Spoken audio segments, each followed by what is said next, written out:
Story 1. My boyfriend cheated on me, so I slept with his twin brother and ended up getting pregnant. I'm Mia, and I need to tell you something that changed my entire life in ways I never could have imagined.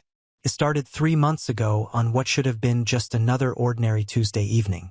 I had been with Ryan for 3 years, 3 whole years of what I thought was genuine love, shared dreams, and plans for the future.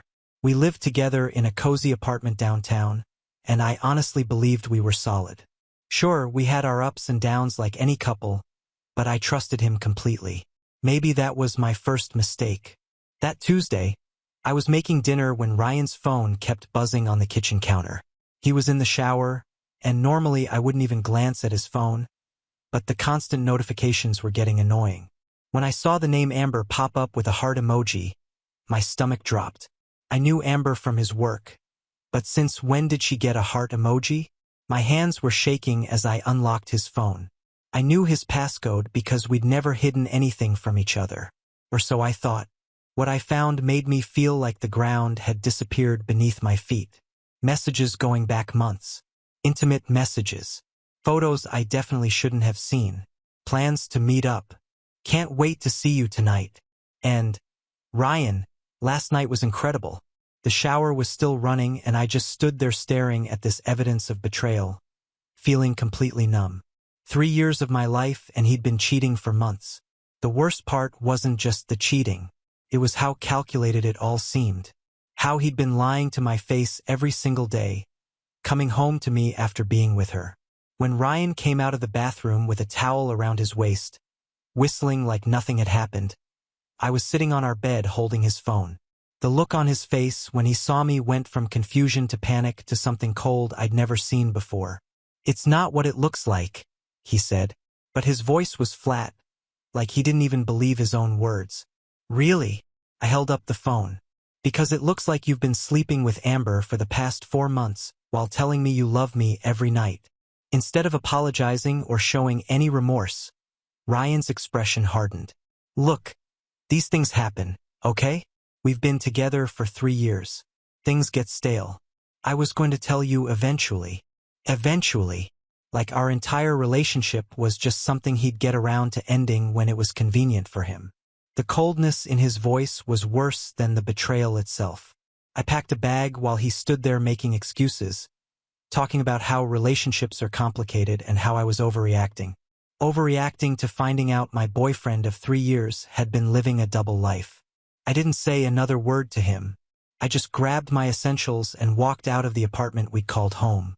I drove straight to my best friend Casey's place, barely able to see through my tears.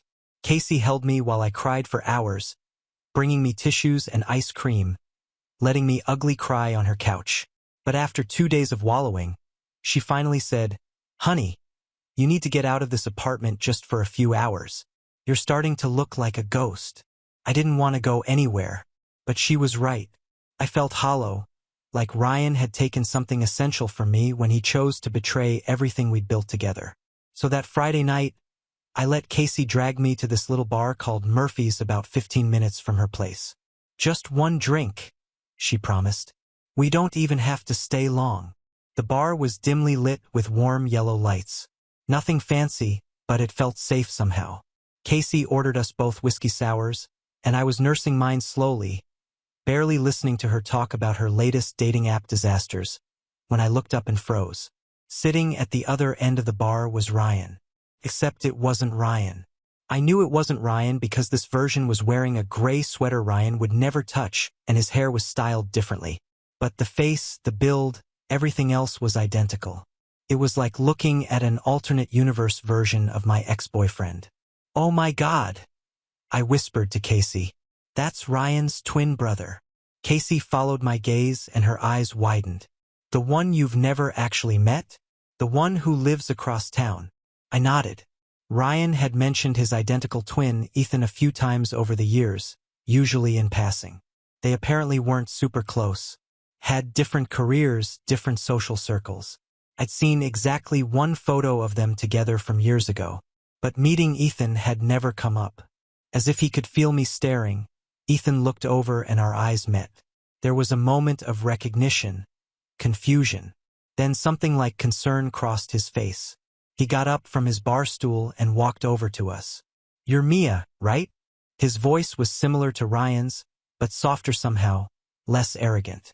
"Ryan's girlfriend, ex-girlfriend, as of 3 days ago?" I said, surprised by how bitter I sounded. Ethan's expression darkened. "What did he do?" Something about the way he asked made me think he already suspected his brother was capable of hurting me. I found myself telling him everything, about finding the messages, about Ryan's cold reaction, about how he'd made me feel like I was crazy for being upset about his months-long affair. "Jesus," Ethan said, running his hand through his hair. "I'm so sorry. I know that doesn't mean much coming from someone who looks exactly like him, but I'm genuinely sorry he did that to you." Casey excused herself to the bathroom, giving us space to talk. Ethan ordered another round, and somehow one drink turned into 3. We talked for hours about everything except his brother. He was an architect, loved hiking, had recently adopted a rescue dog named Charlie. He was funny in a quiet way that was completely different from Ryan's loud, attention-seeking humor. "This is probably the weirdest situation ever," I said as the bar started to empty out around 11. "Definitely weird," he agreed. "But I'm glad Casey dragged you out tonight. You seem like you needed to remember that not all men are complete jerks." When he offered to drive me back to Casey's, I surprised myself by saying, "Actually, would it be okay if I came back to your place? I don't want to be alone with my thoughts tonight, and I don't want to keep imposing on Casey." He studied my face carefully. "Are you sure that's what you want? I don't want you to do something you'll regret just because you're hurting."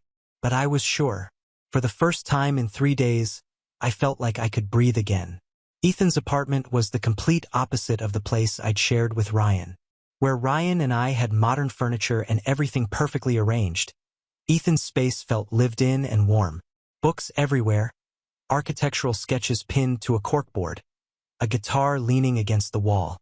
Charlie, a golden retriever mix, greeted us at the door with enthusiastic tail wagging. "He's friendly," Ethan said, scratching behind Charlie's ears. "Rescued him 6 months ago. Pretty sure he's got abandonment issues, so he gets attached to people quickly." We sat on his couch with glasses of wine. Charlie sprawled across both our feet. The conversation flowed easily, but there was an underlying tension neither of us was acknowledging. Every time I looked at Ethan, I saw Ryan's face, but with kindness in the eyes instead of that familiar selfish calculation. "Can I ask you something?" Ethan said eventually. "What was Ryan like as a boyfriend? I mean, we're not super close, but the way he talks about relationships always seemed selfish." I finished. "Yeah, everything was always about him. What he wanted, when he wanted it, how he wanted it. I just thought that was normal because I'd never really had a serious relationship before him." "That's not normal," Ethan said quietly. "You deserve so much better than that." The wine had made me bold. Or maybe it was the way he was looking at me like I actually mattered. "You know what the worst part is? I feel stupid. Like I should have seen the signs. Like maybe if I'd been a better girlfriend, he wouldn't have needed to look elsewhere." "Hey!" Ethan moved closer to me on the couch. "Don't you dare blame yourself for his choices.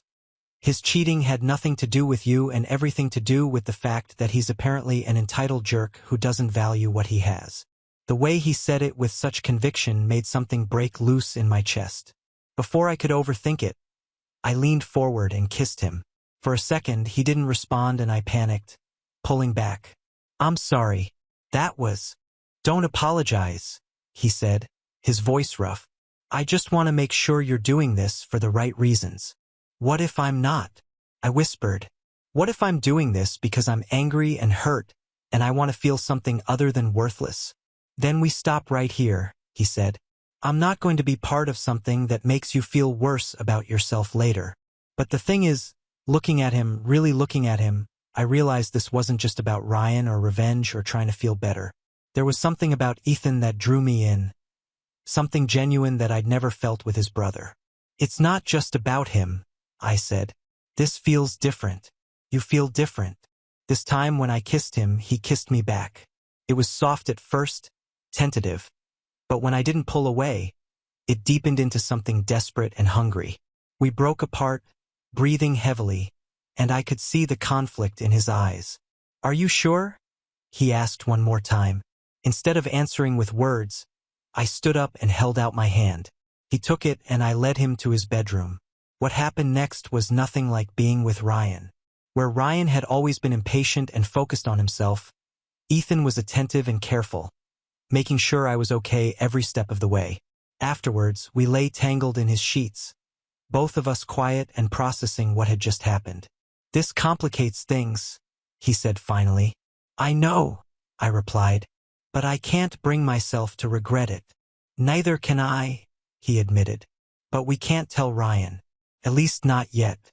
He'll find a way to make this about him and ruin it." I agreed, though part of me wondered if keeping secrets was the right way to start whatever this was becoming between us.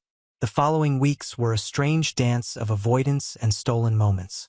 I moved back to my own small studio apartment, the one I'd kept even after moving in with Ryan because something inside me had always known not to give up that safety net. Ethan and I texted constantly, met for coffee during lunch breaks, and spent evenings at his place getting to know each other properly, but avoiding Ryan completely proved impossible. Our friend groups overlapped, and there were social situations I couldn't get out of without looking pathetic. The first time I saw him after that night at Ethan's was at our mutual friend Jake's birthday party. Ryan walked in with Amber hanging off his arm, and I felt sick. "Mia!"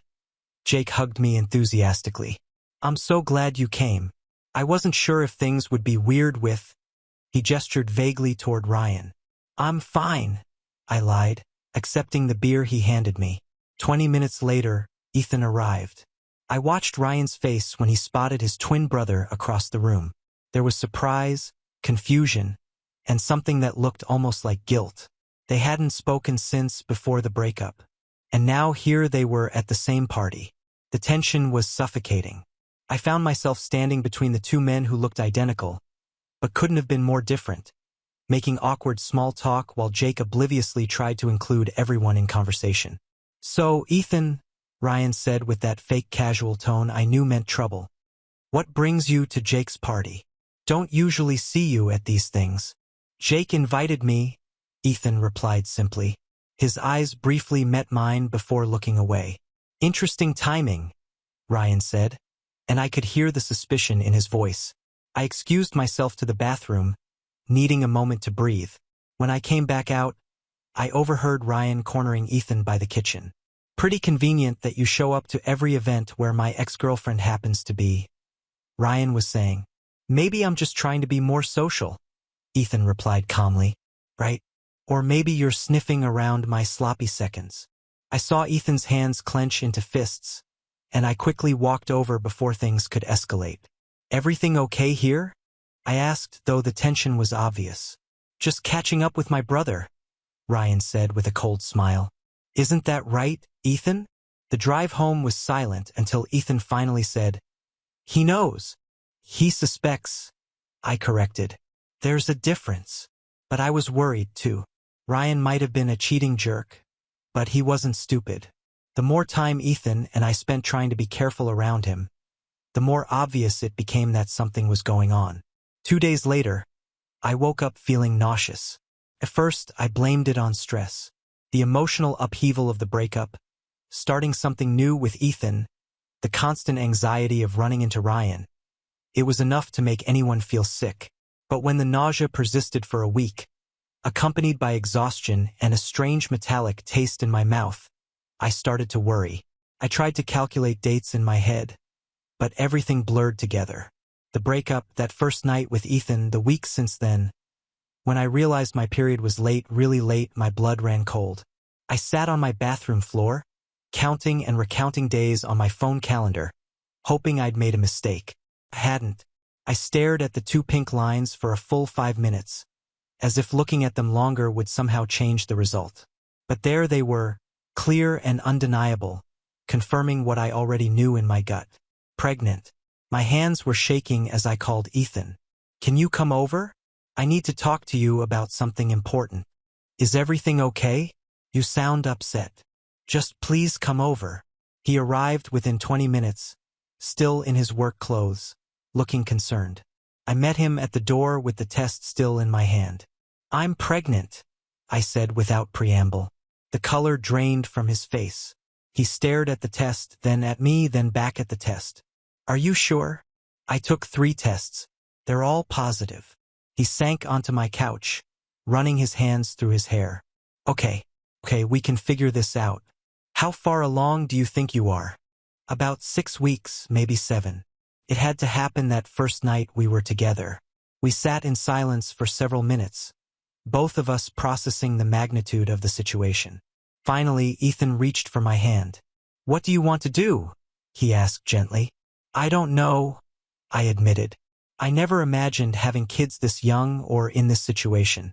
I'm barely keeping my head above water financially as it is. And now with everything that happened with Ryan. "We don't have to decide anything right now," Ethan said. "But whatever you choose, I'll support you. If you want to keep it, I'll be there. If you don't, I'll be there for that too." His kindness made me cry, which seemed to be my default response to everything lately. This is such a mess. "Ethan, your own brother just dumped me a few weeks ago. What are people going to think?" "I don't care what people think," he said firmly. "This is about us and what's best for you." But even as he said it, I could see the worry in his eyes. This wasn't just complicated. It was a potential disaster that could tear his family apart. Over the next few days, we discussed every option. Ethan was incredibly patient, never pushing me in any direction, just listening as I worked through my feelings out loud. But the more I thought about it, the more I realized I wanted to keep the baby. Despite everything, despite the timing and the circumstances, I felt a fierce protectiveness toward this tiny life growing inside me. "I want to keep it," I told him on Thursday evening as we walked Charlie through the park near his apartment. He stopped walking and turned to face me. "Are you sure?" "As sure as I can be about anything right now. I know it's not ideal, but I can't imagine not having this baby." "Then we'll make it work," he said simply. "Whatever it takes." But then came the question we'd both been avoiding. When and how to tell Ryan. Because even though Ethan was the father, Ryan was going to assume the baby was his. The timeline would make sense from his perspective. And there was no way to explain the truth without revealing what had happened between Ethan and me. "We have to tell him," Ethan said. "He's going to find out eventually anyway. But what if he tries to claim the baby is his? What if he demands a paternity test?" Ethan went very still. "He'd be wrong. Obviously. Would he, though?" I asked quietly. "You're identical twins. Wouldn't your DNA be almost exactly the same?" The look on Ethan's face told me he just realized the same terrifying possibility that had been keeping me awake at night. I couldn't carry this secret alone anymore. 2 weeks after finding out about the pregnancy, I broke down and told Casey everything while she was helping me reorganize my closet to make room for maternity clothes I wasn't ready to buy yet. "Wait, back up," Casey said, dropping the sweater she was folding. "You slept with Ryan's identical twin brother, and now you're pregnant with his baby. But if Ryan finds out about the pregnancy, he'll assume it's his because the DNA would be basically the same." "That's about the size of it," I said miserably. "Holy Mia, this is like something out of a soap opera." "Thanks. That makes me feel so much better." Casey sat down beside me on the bed. "Okay, let's think through this logically. Ryan doesn't know you're pregnant yet, right? I haven't seen him since Jake's party, and I definitely wasn't showing then. And he doesn't know about you and Ethan. He suspects something, but he doesn't know for sure. So, technically, you could just never tell him about the baby. Move away. Start over somewhere else with Ethan." The idea had crossed my mind, but it felt like running away from the problem rather than solving it. Ethan's whole life is here. His job, his friends, his family. I can't ask him to give all that up. Casey was quiet for a long moment. "What if you didn't have to ask him to give anything up? What if there was a way to make Ryan think the baby was his without Ethan having to disappear?" "What are you talking about?" "I mean, think about it from Ryan's perspective. He cheated on you. You found out, you broke up. If you suddenly showed up pregnant, he'd naturally assume it happened right before the breakup. He'd feel guilty about leaving you to deal with it alone." Casey, that's insane. I can't lie about something this huge. Can't you? She asked. He destroyed 3 years of your life by cheating. He made you feel like trash. Don't you think he deserves a little payback? Before I could respond, my phone rang. It was my mom. Hi, sweetheart, she said.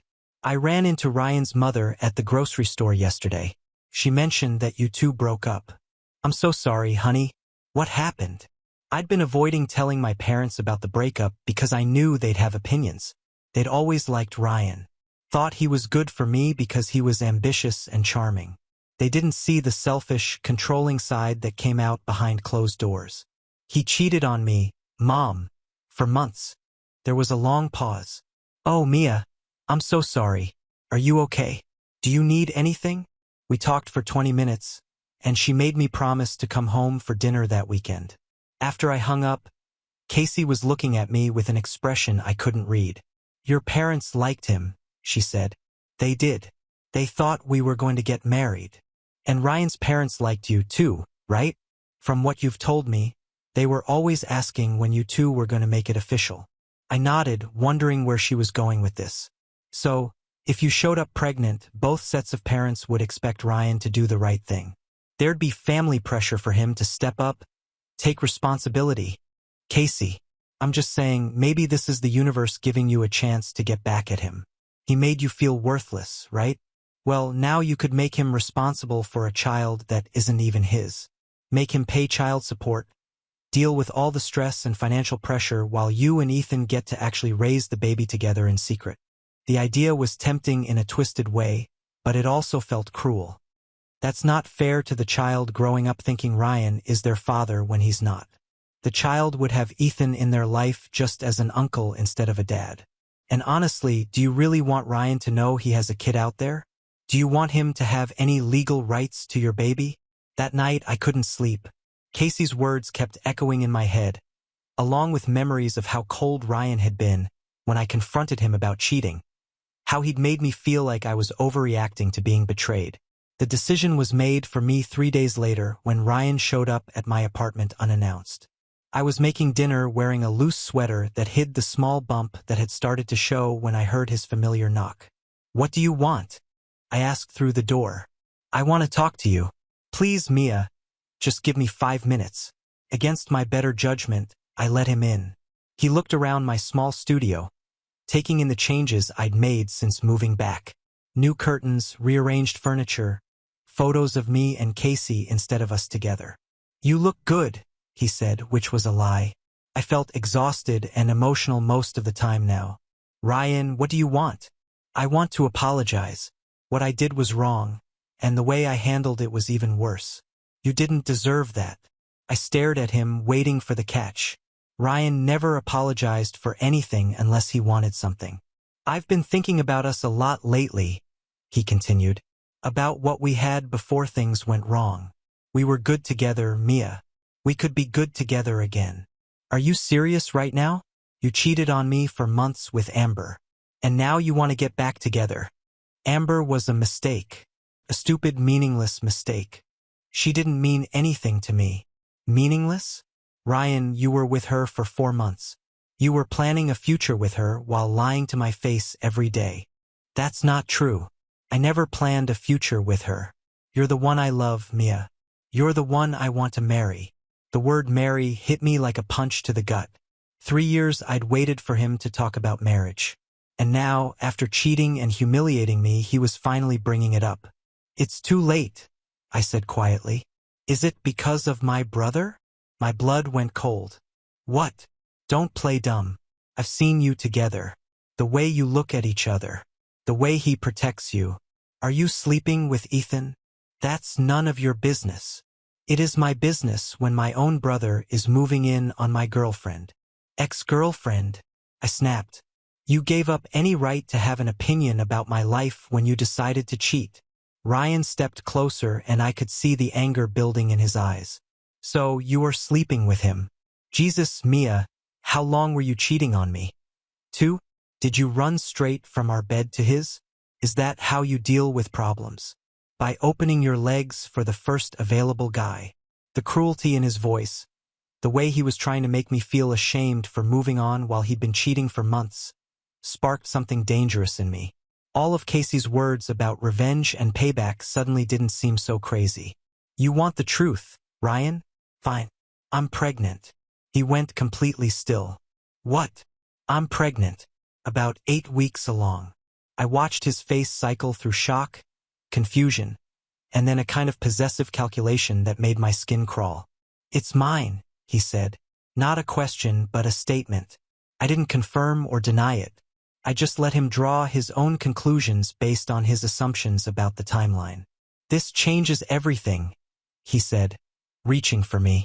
We can work this out, Mia. We can be a family. I stepped back from his touch. I don't want to work anything out with you. You can't keep my child from me.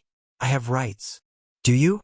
Because last I checked, you were too busy with Amber to care about having a family with me. That's over. It's been over. I told you she meant nothing. And I told you it's too late. But I could see the wheels turning in his head. Ryan had always been possessive. And now he thought I was carrying his child. He wasn't going to just walk away from this no matter what I wanted. Within 2 days of Ryan learning about the pregnancy, both sets of parents knew. I should have expected it. Ryan had always run to his parents when he wanted backup for his decisions. What I didn't expect was my own mother calling me in tears. Honey, why didn't you tell me? She sobbed into the phone. Ryan's mother called me this morning. She said you're pregnant and refusing to work things out with him. Mom, he cheated on me for months. I can't just forget about that because I'm pregnant. But sweetheart, you're having his baby. Don't you think you owe it to the child to at least try? Ryan made a mistake, but he's willing to marry you now. He wants to do the right thing. The right thing. As if marrying me was some kind of noble sacrifice he was making instead of the bare minimum response to thinking he'd gotten me pregnant. I'm not discussing this, Mom. Your father and I think you should at least consider couples counseling for the baby's sake. After I hung up, I sat in my car outside the office building where I worked as a graphic designer, feeling trapped. This was exactly what Casey had predicted. Family pressure from all sides to give Ryan another chance because of the baby.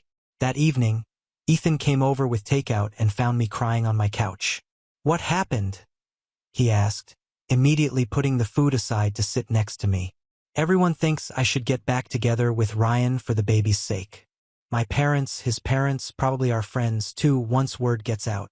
Ethan's jaw tightened. That's ridiculous.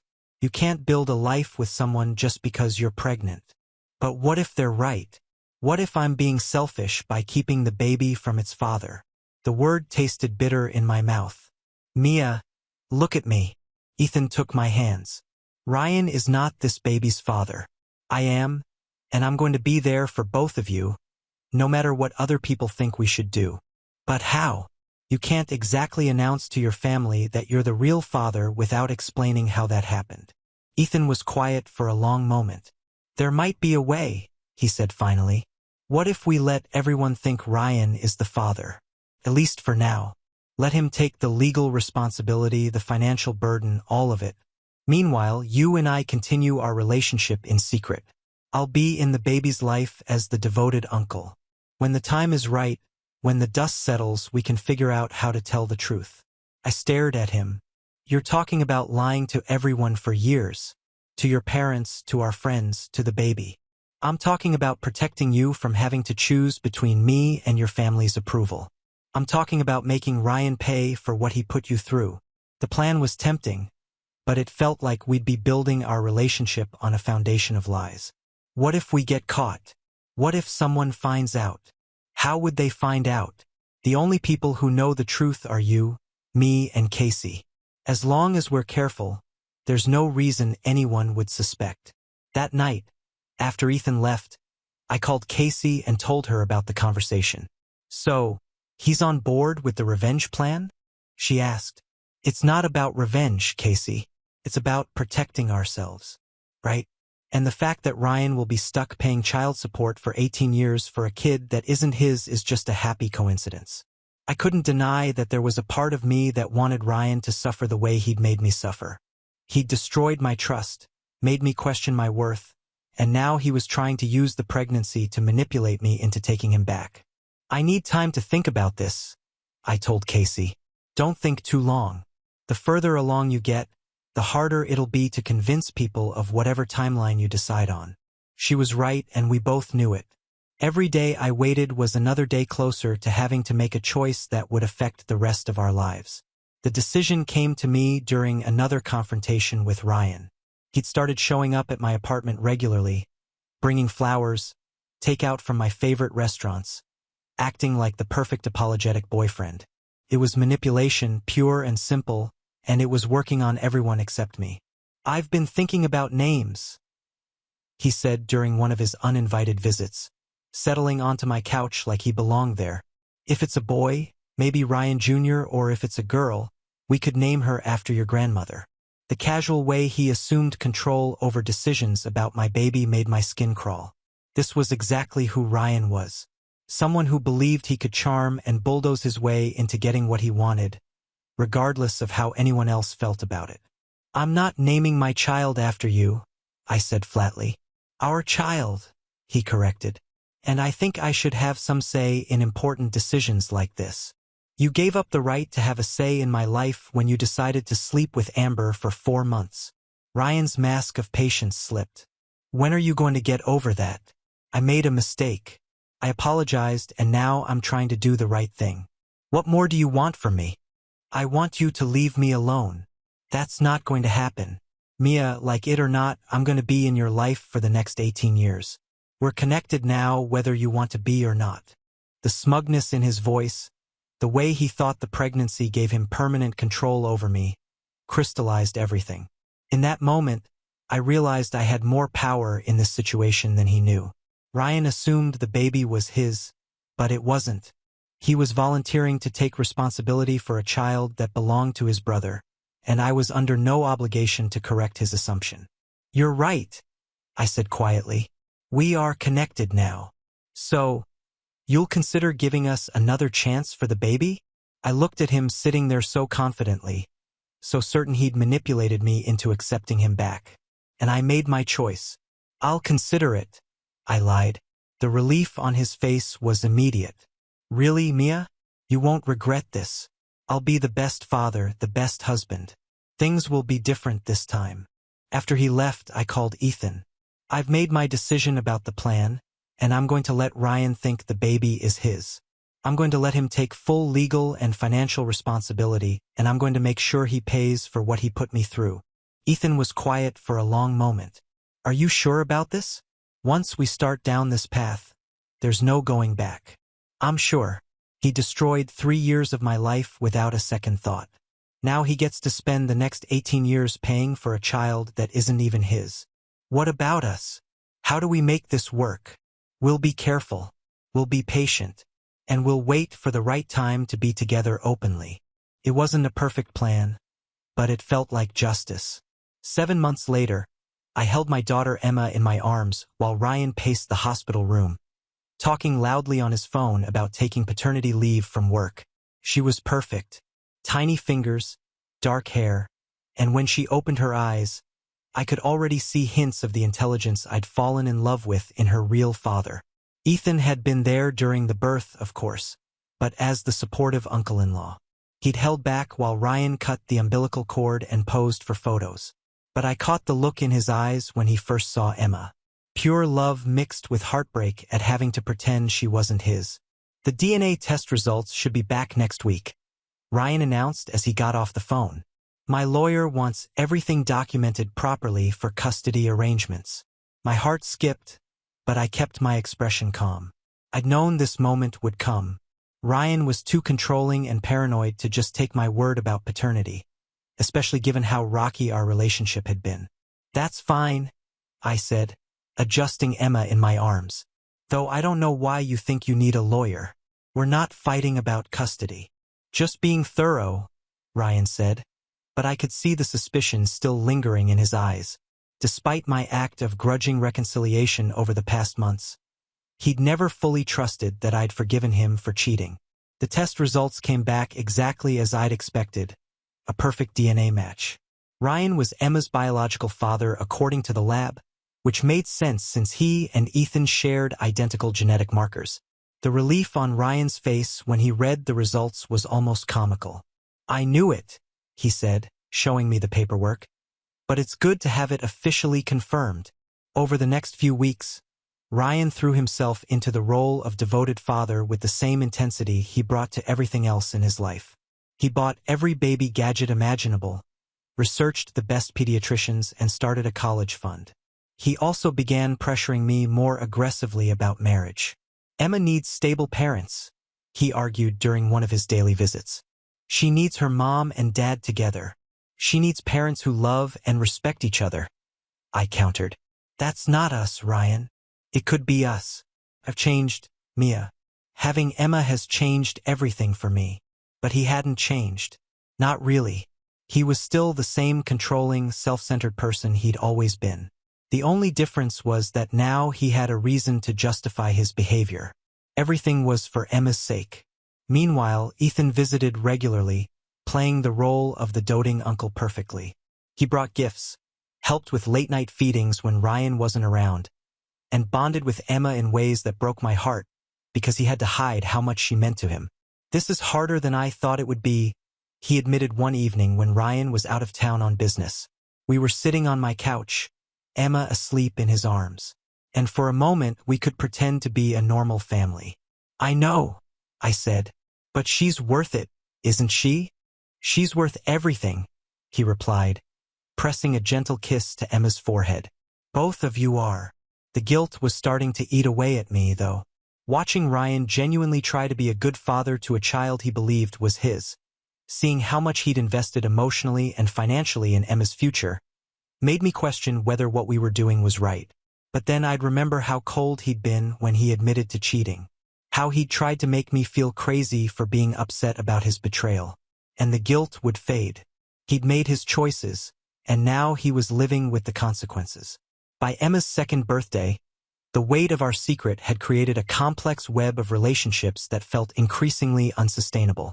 Ryan had evolved into a genuinely devoted father, never missing a milestone, always present for doctor's appointments and daycare events.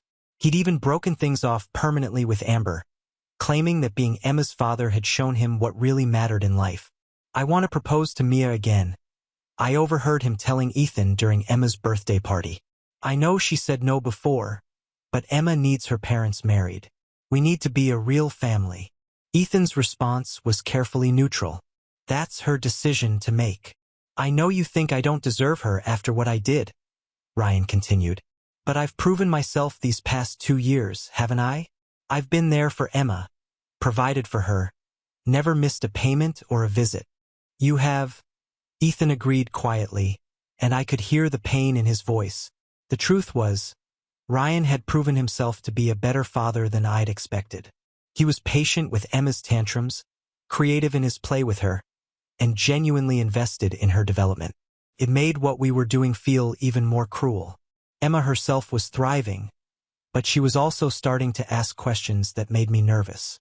She'd begun noticing that Uncle Ethan looked exactly like Daddy, and that Uncle Ethan seemed to understand her better than anyone else. "Why does Uncle Ethan have Daddy's face?"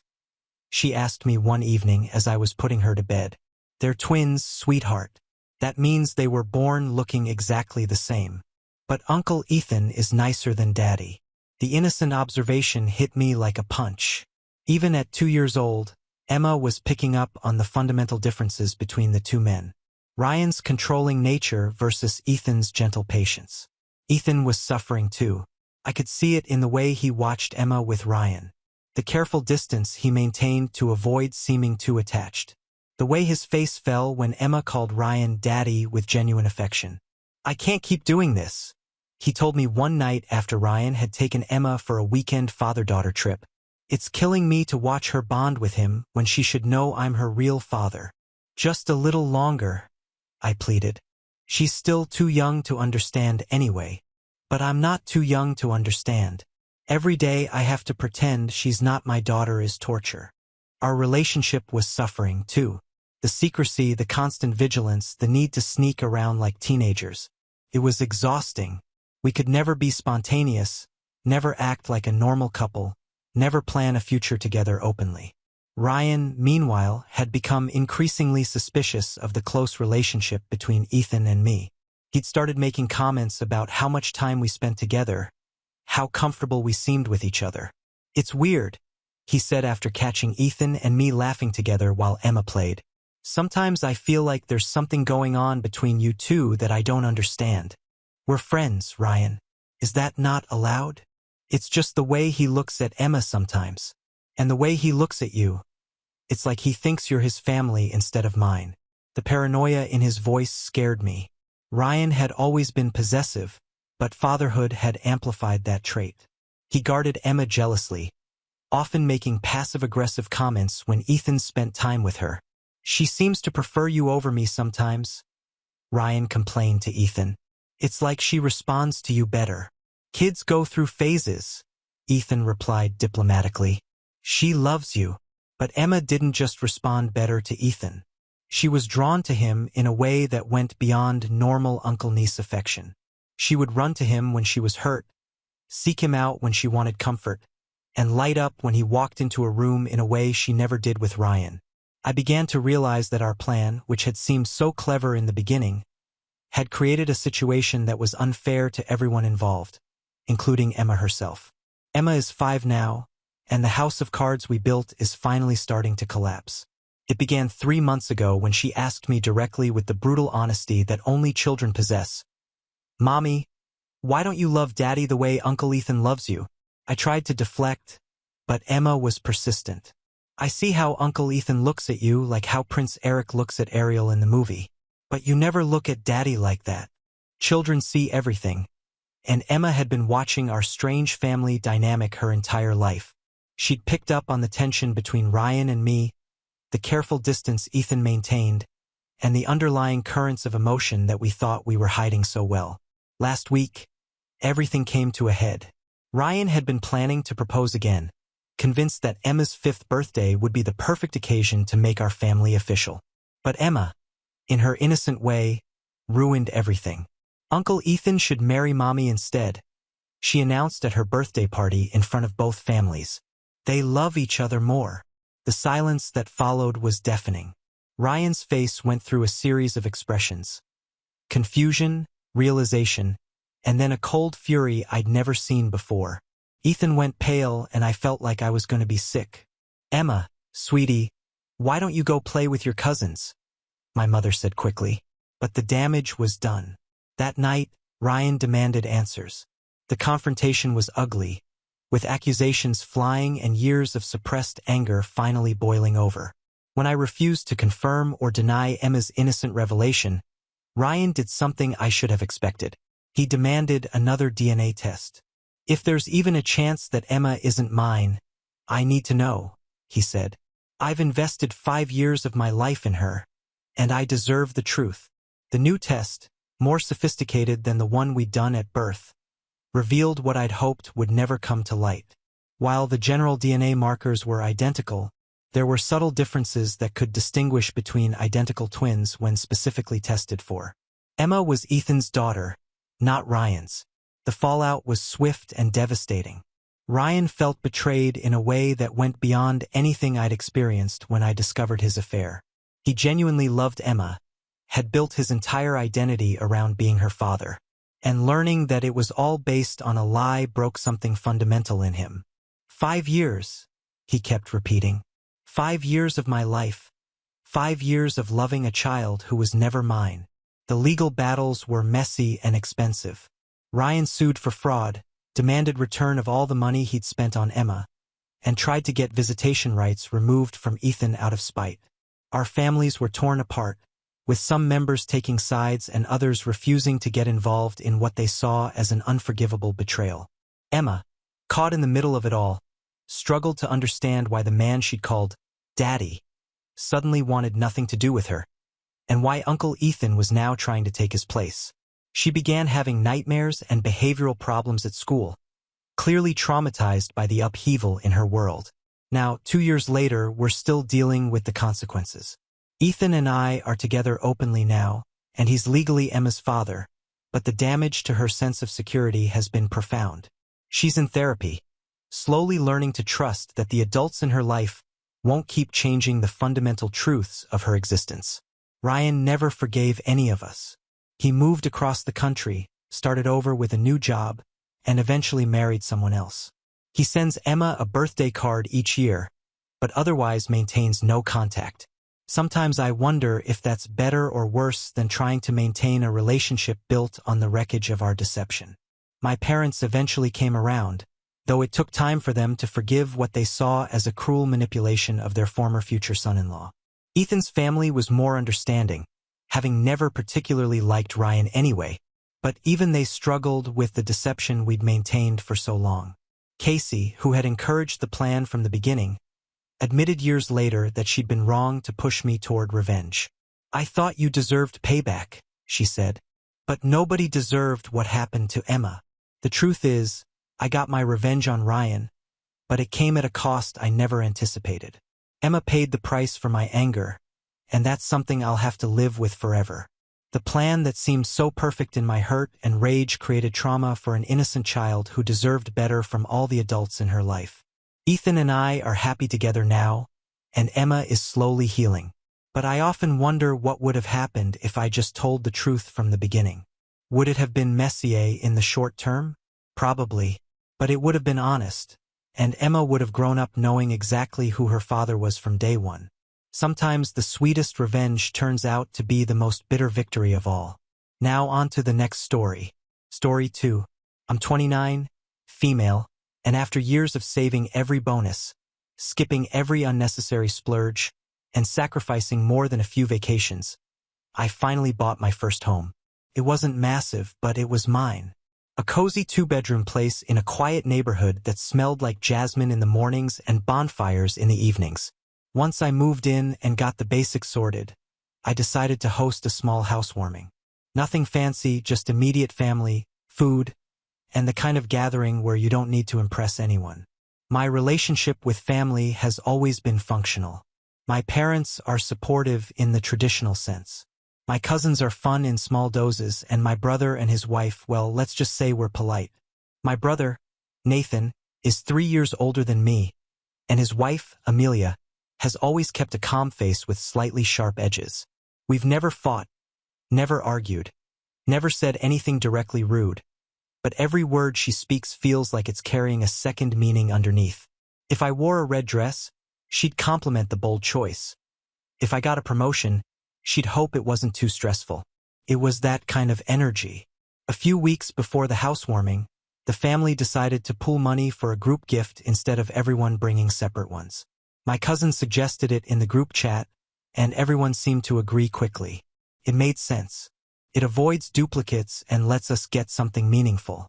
I chimed in with an idea, a custom handmade ceramic dining set made by a local artisan. I'd admired the pieces for years. Simple, unique, and the kind of thing you can't buy at a chain store. Most of the responses were positive. My aunt gave it a thumbs up. My cousin replied, "Love that." But Amelia responded with a comment about it being a bit overly niche for a dining set. I didn't say anything back. My mom messaged me privately and said she thought it was a beautiful idea. Eventually, the group agreed, and I was told it had been ordered. The price was around $500, split among 8 people, not cheap but not extravagant either. The day of the housewarming came. I spent the whole morning setting up, made baked ziti, garlic bread, some finger foods, and had wine chilling in the fridge. People started showing up around 3 p.m. My parents brought a nice bottle of red. My cousin walked in with a potted fiddle leaf figure I was waiting for someone to bring in the ceramic set box, expecting it would be a big moment, something I could unwrap and instantly place on my shelves, but no one brought it. I asked casually if the delivery was delayed. That's when Amelia, sipping lemonade on the patio, said the artist had messed up the delivery schedule. She smiled and added it would arrive probably midweek or so after. I nodded, said that was fine, and moved on. I didn't want to ruin the energy, and honestly, I believed her. She sounded confident, and everyone else seemed unaware. 3 days later, I was on a call with my mother. We were chatting about the leftover food, how she loved the ziti, and during that call, she said something that made my stomach tighten. She mentioned she hoped I'd already received the dishes from Nathan's place. I paused, asked what she meant. She tried to backpedal, but it was too late. I hung up and called my brother directly. No answer. I texted both him and Amelia asking where the ceramics were. Amelia responded a few hours later.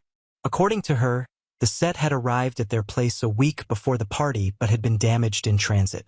She said the dishes were cracked, and since they didn't want to give me something broken, they just threw them away. No pictures, no offer to return them to the artist, no telling me beforehand, just tossed. I stared at the screen for a long time. That set wasn't just plates and bowls. It was something I'd chosen, something tied to my new start, my space, my taste. And they trashed it like it was a shipping error from a discount store. I didn't reply. I didn't yell, call, or accuse. I didn't beg for an explanation or try to make them see my side. I just went quiet. But something shifted. It wasn't rage. It was focus. I knew right then this wasn't over. I wasn't going to scream or throw anything back. I wasn't going to make a scene. I was going to make it count. They didn't just throw away a gift. They threw away my trust. And whether they realized it or not, they had started something they weren't ready to finish. A few days after the housewarming, I sent a message to the ceramic artist who made the set I had suggested for the group gift. I used a different email and didn't mention any names, just asked if an order under my brother's name had been placed and delivered recently. The reply came fast. The artist confirmed the set had been completed and delivered exactly as scheduled. Along with the email, she attached a picture of the intact dishes sitting neatly on a front porch. No cracks, no chips, no visible damage at all. I saved the picture and the order confirmation in a private folder. I didn't respond to the artist. I didn't bring it up in the family chat either. Instead, I started watching quietly. I didn't need to yell or accuse anyone. I just needed to wait. A week later, I was chatting casually with a mutual acquaintance, someone who had been close to both my brother and Amelia. I asked if they had been over for dinner recently. They said yes and started talking about how well-decorated Amelia's place was. Midway through, they mentioned how lovely the custom dinner plates were. That caught my attention. That night, I checked Amelia's social media. Sure enough, she had posted a series of pictures from a dinner party she'd hosted a few days after my housewarming. In one photo, barely noticeable, the dinner plates matched the ones I'd chosen. Same soft cream glaze, same hand-painted borders, same set the artist showed on the porch. I zoomed in, screenshotted everything, and added it to the folder. I didn't say anything, but something was shifting. My brother became slower to respond to messages. Amelia stopped reacting in the group chat unless it was something she started. Then came the message that sealed it. She posted a sarcastic line in the family group chat. Some people really think a plate makes a personality. Nobody responded, not even my brother. That weekend, we had a family dinner at my parents' place. I brought a small gift for my cousin. Just a single ceramic bowl from the same artist. Simple but elegant. I wrapped it nicely and handed it to her as a late thank you for helping me during the move. She loved it and placed it on the counter where everyone could see. Amelia noticed. She walked past it twice without acknowledging it. During dinner, she barely looked at me. My brother stayed quiet, poking at his food and keeping his eyes low. No one mentioned the bowl, but no one had to. Later that night, I sat down and made a plan. Their baby shower was in a few weeks. Amelia had been talking about it nonstop in the family chat, dropping hints about her registry and decorating theme. I had already RSVP'd yes, but now I knew exactly what I was going to bring, and it wasn't from any registry. I emailed the ceramic artist again, this time from my actual account. I asked if she could make a baby-themed wall art piece, big, decorative, and impossible to ignore. I gave her the design idea and one specific inscription I wanted included, subtly carved into the base of the piece. For the home that throws away what it doesn't understand. May this stay with you forever. The artist replied that it was bold but doable. We went over sketches. I picked one that was just the right balance of sentiment. It would look charming to most eyes, but anyone who knew the backstory would see it clearly for what it was.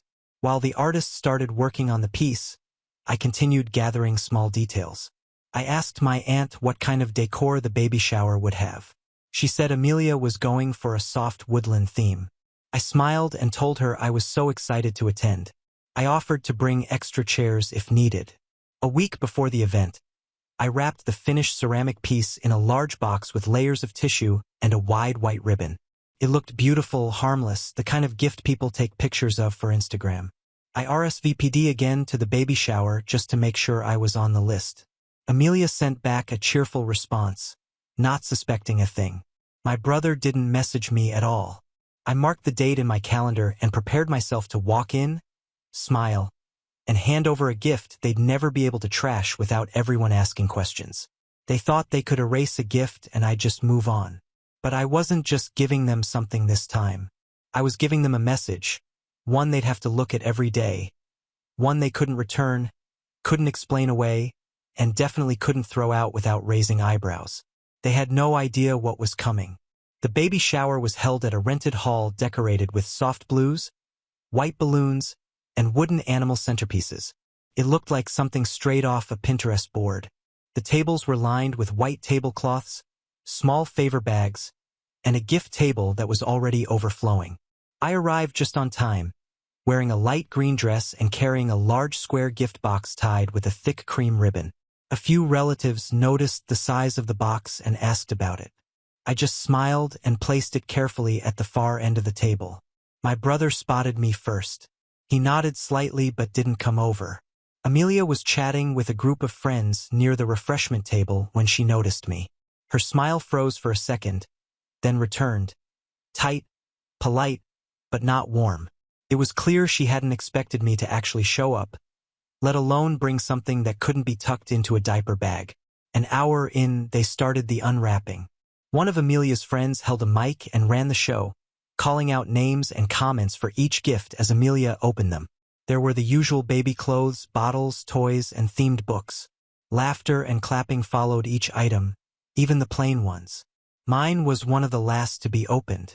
The friend called my name, and someone carried the box over to Amelia. She peeled the ribbon, opened the lid, and pulled out the custom ceramic wall piece, hand-painted with woodland animals and soft pastel edges. Everyone leaned in to see. Then came the part only a few people caught, the inscription embedded in the ceramic base. For the home that throws away what it doesn't understand. May this stay with you forever. A few gasps rippled across the room. One of Amelia's friends squinted, then looked at her. My brother's expression changed instantly. He went pale, turned toward me, and didn't blink. For a few seconds, Amelia stared at the message like she couldn't place it. Then something clicked. She tried to smile, gave a stiff thank you, and quickly moved the gift to the back table. Her voice cracked slightly when she said it would look perfect in the nursery. The event ended not long after. While everyone was grabbing cupcakes and saying their goodbyes, Amelia came up to me near the hallway to the restrooms. Her tone was quiet, but firm. She asked if I had intentionally tried to embarrass her. I didn't raise my voice or react. I told her that the gift came from the same ceramic artist she and my brother said had delivered broken plates. I wished her well, turned, and walked straight out. That night in the family group chat, my brother posted a vague message. Thanks to everyone who kept the event warm and normal. Not everyone needs to make things about themselves. Nobody replied. Not one person reacted or sent an emoji. The next day, my mother called. She asked what had happened because she'd heard whispers and didn't understand the tension. I told her everything from start to finish.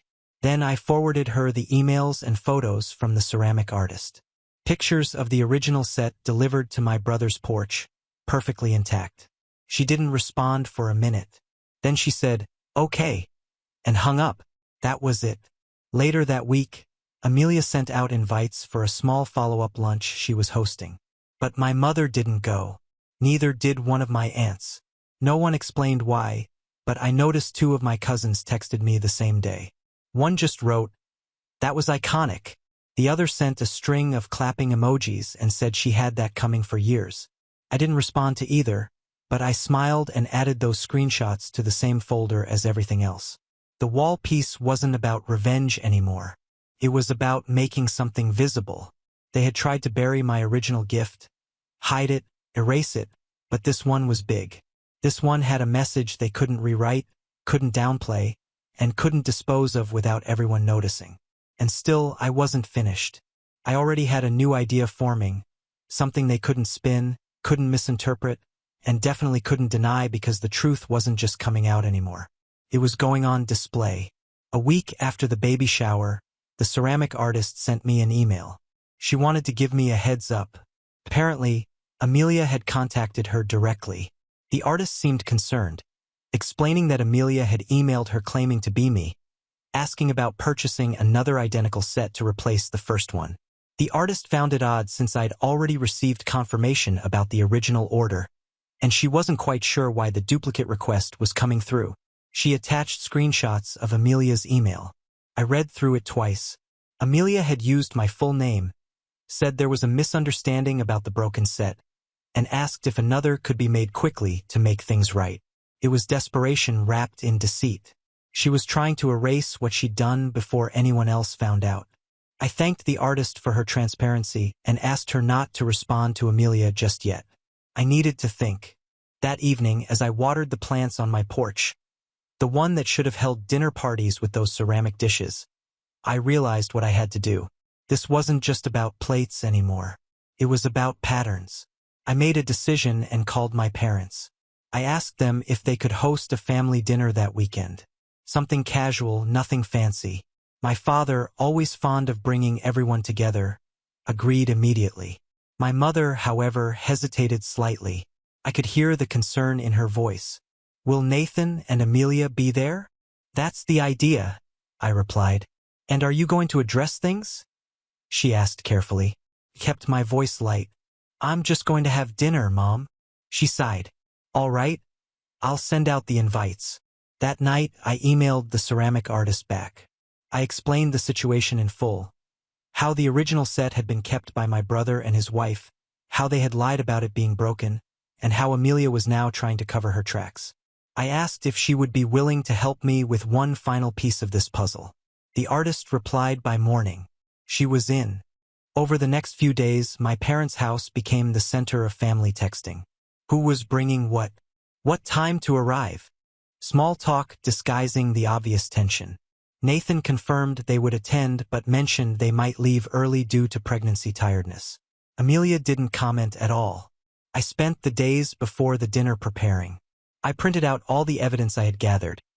The original confirmation email, the picture of the intact dishes on their porch, screenshots of Amelia's dinner party photos showing the dishes, and lastly, Amelia's desperate email to the artist trying to secure replacements.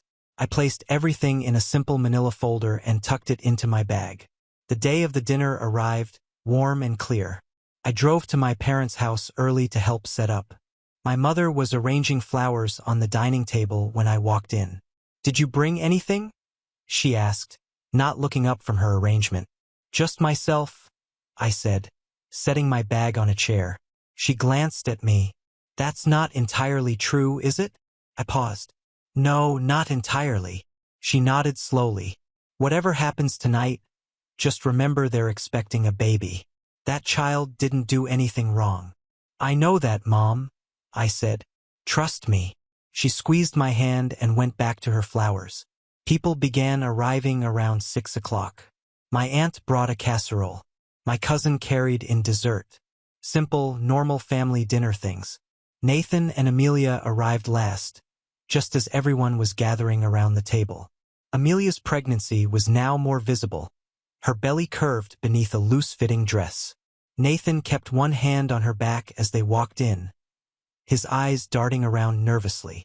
No one mentioned the baby shower or the ceramic wall piece with its damning inscription.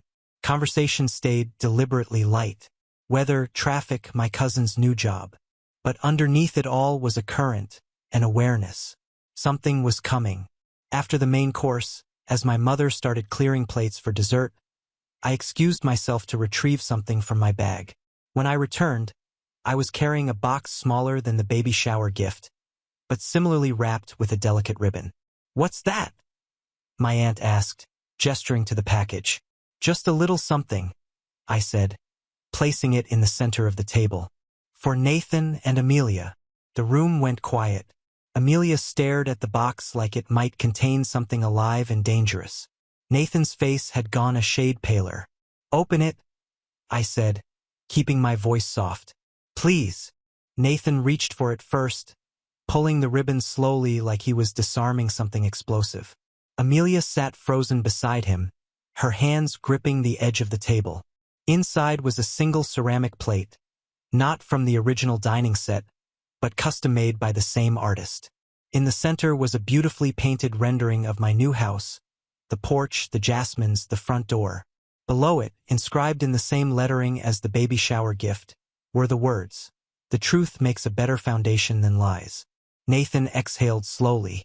Amelia's eyes filled with tears. "There's something else," I said, reaching for my bag and pulling out the manila folder. "I think we should all be clear about what happened." I laid out the evidence piece by piece. The artist's confirmation of delivery, the photograph of the intact dishes on their porch, the screenshots from Amelia's social media showing the dishes at her dinner party, and finally Amelia's email attempting to secretly replace what she'd stolen. No one spoke as I arranged these items on the table. My cousins stared wide-eyed. My aunt made a small noise of disbelief. My parents remained perfectly still, as if they'd known this moment was inevitable. When I finished, I didn't speak. I didn't need to. The evidence spoke for itself. A clear timeline of theft, deception, and desperate cover-up attempts. Nathan broke first. "We made a mistake," he said, his voice barely audible. "We never thought it would become this." Amelia remained silent, tears now streaming down her face. "Why?" my mother asked finally. "Why would you do this?" Amelia looked up, her face flushed. "It was stupid," she whispered. "So stupid. When the set arrived, I loved it. I just loved it. It matched our dining room perfectly, and I'd been wanting something like that for so long. And..." She broke off, realizing how hollow her justification sounded. "So you just took it," I said, not a question but a statement. "Something that 8 people paid for. Something specifically chosen for me and my new home." "I didn't think you'd care that much," Amelia said, her voice hardening slightly. "It's just dishes." The room went absolutely silent. "If they're just dishes," my father said slowly, "then you can return them tonight." Nathan nodded quickly. "Of course we will. We'll bring them over first thing tomorrow." "No," I said. "Keep them." Everyone turned to look at me. "Keep them?" my cousin echoed, confused. I nodded. "Yes, keep them. Use them every day. And every time you do, I want you to remember that they represent something stolen, something you took from someone who was supposed to be family." I stood up, gathering the evidence back into the folder. "But that's not all you're going to do," I continued. "You're going to tell everyone the truth. Not just our family here, but everyone who was at that baby shower. Everyone who saw that wall piece with its message and wondered what it meant. You're going to own what you did." Amelia started to protest, but Nathan placed a hand on her arm. "We will," he said quietly. "We'll make it right." I nodded, then turned to address everyone at the table. I didn't do this to punish them or to create drama. I did it because family should be built on honesty, not convenience. If we can't trust each other with something as simple as a housewarming gift, how can we trust each other with the things that really matter? I picked up the ceramic plate with my house painted on it. This is for all of us. A reminder that we're building something together. A family, a legacy, and it needs to stand on truth. The dinner ended shortly after. Nathan and Amelia left first, walking out with lowered heads and mumbled goodbyes. My aunt hugged me tightly at the door. My cousins lingered, asking if I was okay, offering support in hushed voices. My parents said nothing, but my mother's eyes held a mixture of sadness and pride. The next morning, my phone buzzed with a notification. Amelia had posted something in the family group chat. It was a long message starting with, "I owe everyone an apology." She detailed everything. Taking the ceramic set, lying about it being broken, using it in her own home, trying to secretly replace it. She ended with a direct apology to me and an offer to make amends however I saw fit. Nathan followed with his own message, shorter but equally contrite. He had enabled the deception, he admitted, and was equally responsible. He promised to do better, to be more honest, to rebuild the trust that had been broken. Responses trickled in throughout the day. Most family members expressed shock, disappointment, but also appreciation for the honesty. My mother simply wrote, "This is how we heal." I didn't respond immediately. I needed time to process, to decide how I wanted to move forward. This wasn't about forgiveness or punishment anymore. It was about establishing boundaries, about requiring respect. A week passed. I focused on my home, on making it mine in ways that had nothing to do with ceramic dishes or family approval. I hung art on the walls, planted herbs in the kitchen window, invited friends over for casual weeknight dinners. I was building my life piece by piece. Then one evening, my doorbell rang. Nathan stood on my porch alone, holding a large box. His expression was solemn, uncertain. "Can I come in?" he asked. I hesitated, then stepped aside. He followed me to the kitchen and set the box on the counter. "It's not the same set," he said as I eyed the package. "I wouldn't insult you by trying to replace something that can't be replaced, but it's a start." I opened the box carefully. Inside was a ceramic serving platter, clearly by the same artist, but with a different design. It was beautiful, earthy tones with delicate blue accents that would complement my kitchen perfectly. "Amelia wanted to come," he said, watching my face. "But we thought it might be better if I came alone first to talk." I motioned for him to sit at the kitchen table. "So, talk." He took a deep breath. "We've been seeing a therapist. Amelia's idea. Actually, we're trying to understand why we did what we did. And it's not just about the dishes." I didn't respond, just waited for him to continue. "Amelia has always felt less than around you specifically. Your career, your independence, your new house. She struggled with feeling like she's constantly being compared to you and coming up short. It doesn't excuse what she did, what we did, but it helps explain it. She could have just talked to me," I said, "instead of whatever this was." Nathan nodded. "I know. That's part of what we're working through, why it's easier for us to be passive-aggressive or dishonest instead of just having the hard conversations." He paused, then added, "The baby is a girl. We found out last week."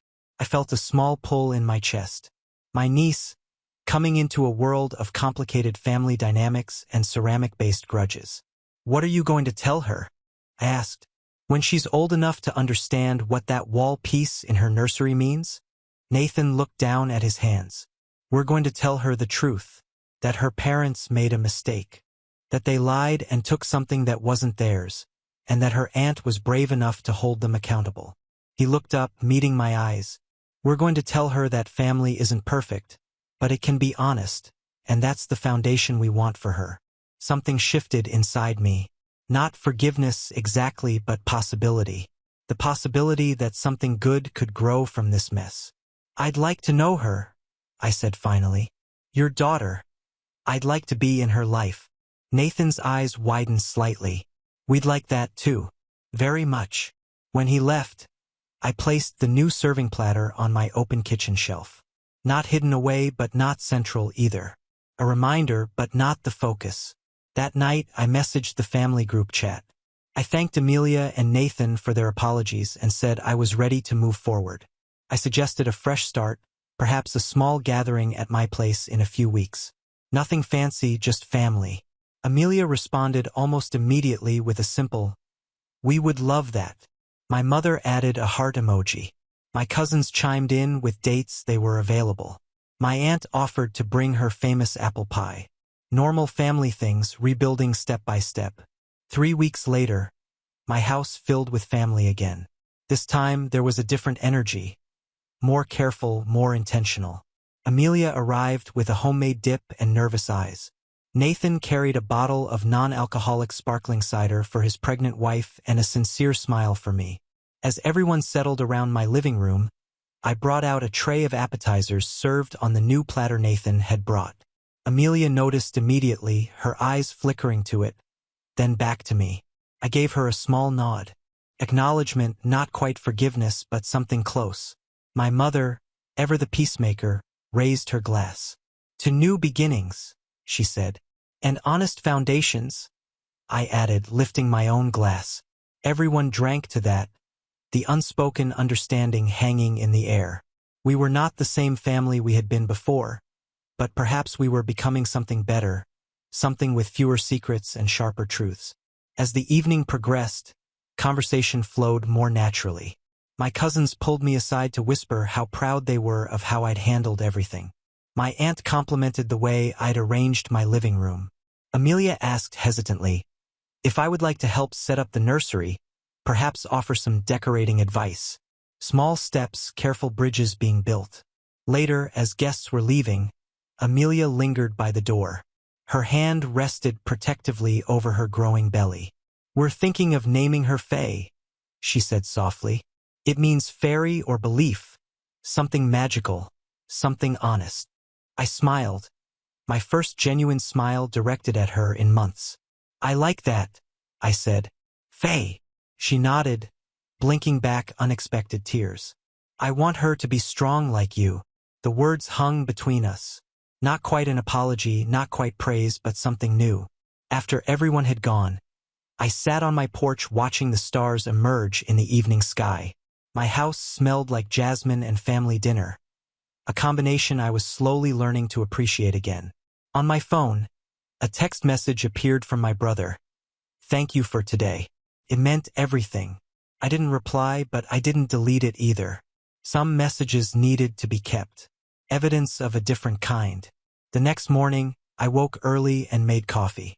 As I sipped it on the porch, watching the neighborhood come alive, I realized I felt lighter. Not completely unburdened. The weight of betrayal doesn't disappear overnight, but lighter nonetheless. I opened my laptop and navigated to the ceramic artist's website. Her work was beautiful, honest, crafted with care and intention. I browsed until I found what I was looking for. A small ceramic picture frame, simple yet elegant. I ordered it, adding a note requesting a custom inscription on the back for Faye. "May you always know your worth." It wasn't forgiveness exactly. It was investment in my niece, in our future, in the possibility that broken things can be carefully reconstructed into something new. 2 months later, on a bright Saturday morning, the doorbell rang. Amelia stood on my porch, her pregnancy now prominently displayed. She looked nervous but determined. "I hope I'm not interrupting," she said, shifting her weight uncomfortably. "Not at all," I replied, gesturing for her to come in. "Would you like some tea?" She nodded, following me to the kitchen. I noticed her eyes scanning the room, lingering momentarily on the ceramic platter displayed on my shelf. "I wanted to talk to you," she said, accepting the mug I offered. "Alone, without Nathan or the rest of the family." I sat across from her, waiting. She took a deep breath.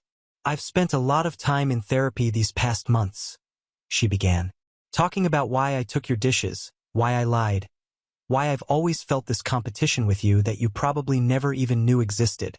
She paused, sipping her tea. "The therapist helped me see that I've been jealous of you for years. Your career, your independence, the way you seem so confident in your choices. When you bought this house, something in me just snapped.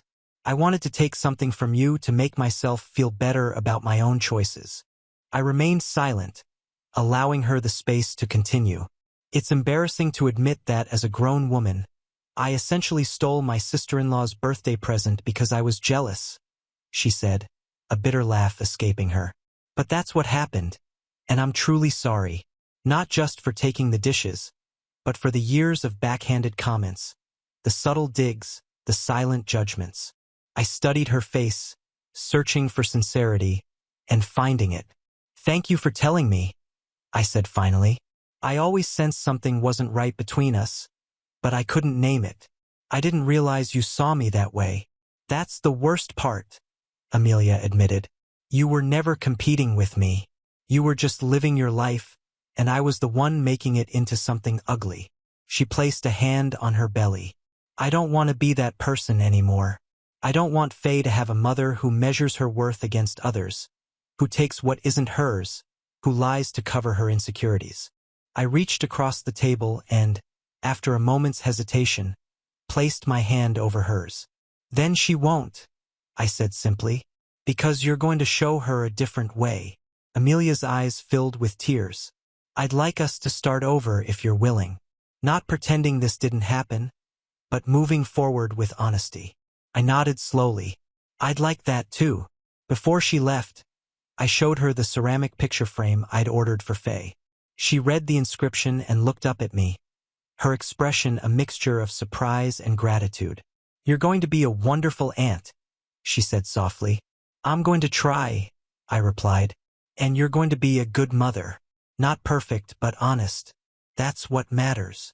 After she left, I stood in my doorway for a long time, watching the jasmine sway in the gentle breeze. The scent reminded me of new beginnings, of houses becoming homes, of family rebuilding itself, dish by broken dish. That evening, I called the ceramic artist and placed one final order. A full dining set, not the same as the original, but similar in spirit. This one would be for me, for my home, for the dinner parties I would host and the memories I would create.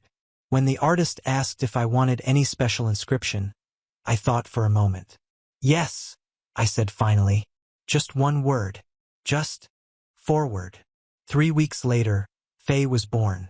7 pounds 4 ounces, with Nathan's eyes and Amelia's chin. I visited them in the hospital carrying a small gift bag containing the ceramic picture frame. Amelia, exhausted but radiant, took it with trembling hands. She read the inscription again, then passed it to Nathan, who nodded appreciatively. It's perfect, he said.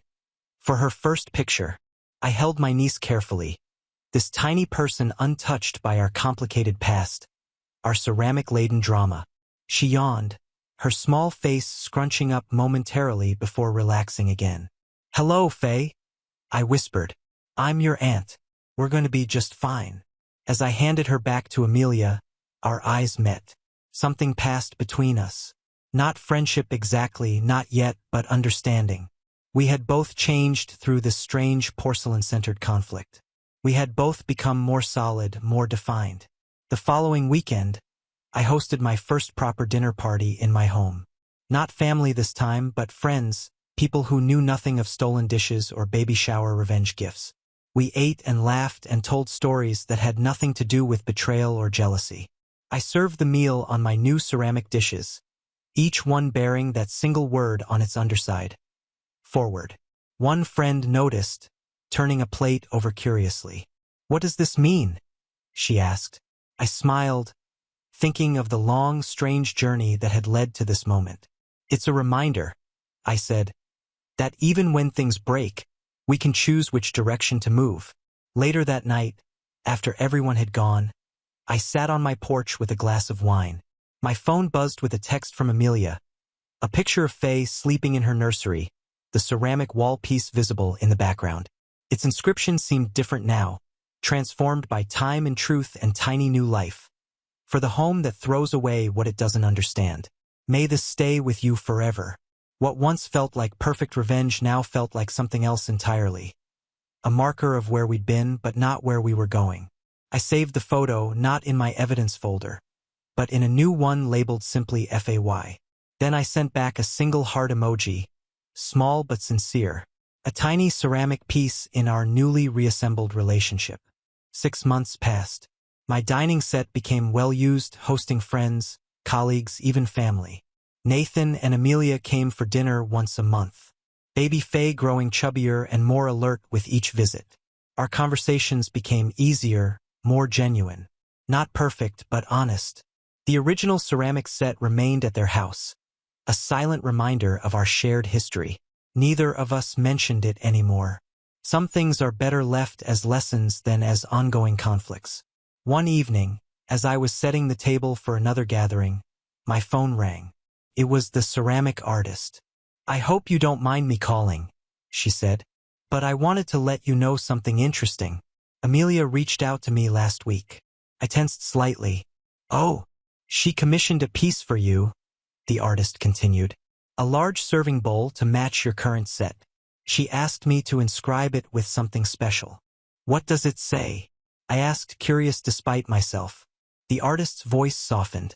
It says, found what was broken, built what is new. She asked me to tell you it will be delivered next week for your birthday.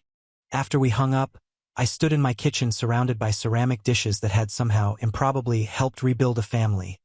Dishes that had been stolen, lied about, replaced, inscribed with messages both cutting and healing. I picked up one of my plates, running my finger over the familiar glaze. Forward, I whispered to myself, smiling at the simplicity of it all. When Amelia's gift arrived the following week, I placed it in the center of my dining table. The inscription curved around its base, a perfect circle of reconciliation. Found what was broken, built what is new. That night, I sent her a message. It's beautiful. Thank you. Her reply came quickly. It's just dishes, but also it's not. I laughed out loud at the perfect truth of it. Dishes that were never just dishes. Family that was never just family. Homes that were never just structures. A year after the original housewarming party, I hosted another one. This time, everyone brought individual gifts. No coordinated group present. No opportunities for deception. Nathan and Amelia arrived with Faye, now walking unsteadily but determined. As everyone mingled in my living room, I noticed Amelia standing alone by my kitchen shelf, looking at the display of ceramic pieces I'd collected throughout this strange journey. The platter from Nathan, the serving bowl from her, the odd mismatched pieces that told our complicated story. I joined her, handing her a glass of wine. They look good together, she said quietly. Different but complementary, like family, I replied. She nodded, then hesitated before speaking again. I still have your original set, the one we took. I turned to look at her. I know. I've been thinking maybe we should return it. Now that we've moved past it, maybe it should finally be where it was meant to be. I considered this, looking around my home filled with friends and family, warm light, and shared laughter. The ceramic dishes that had caused so much drama now seemed almost trivial compared to what had been built in their absence. Keep them, I said finally. They're part of your story now, too. But thank you for offering. She smiled, relieved. Are you sure? I am, I said, completely certain. Some things aren't meant to go back to what they were. They're meant to become something different, something better. Later that evening, as everyone gathered around my dining table set with my inscribed dishes, my mother raised her glass for a toast. To homes, she said, looking around at all of us. And to the people who make them worth coming back to. To truth, Nathan added, his arm around Amelia.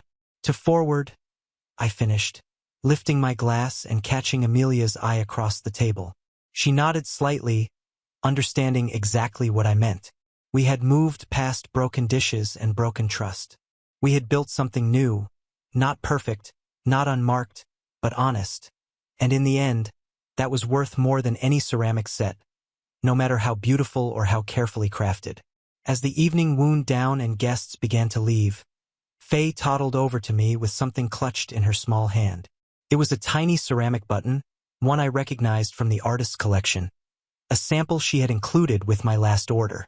For you, Faye said, her voice clear and sweet, offering up this small token. I accepted it carefully, this gift freely given, this tiny piece of a much larger story. Thank you, Faye. Amelia watched from across the room, a smile playing at her lips. We had come full circle, from stolen gifts to honest offerings, from broken trust to something slowly being rebuilt. That night, after everyone had gone and my house was quiet again, I placed Faye's ceramic button on my bedside table, a small reminder of big lessons. That family is complicated, that honesty matters, that forward is the only direction worth moving. Outside, the jasmine continued to bloom, its scent drifting through open windows. My home smelled like flowers and possibilities, like truth and second chances, like ceramic dishes. Beautiful, breakable, but also surprisingly strong when properly made. I fell asleep that night feeling at peace with my home, with my family, with the strange journey that had brought us here to this imperfect but honest place. This foundation built on truth, this forward-moving life. And all because of ceramic dishes that were never just dishes, never just objects, but vessels for something much more important. The truth we choose to serve each other. Day after day, Meal after meal, story after story. Now on to the next story. Story 3.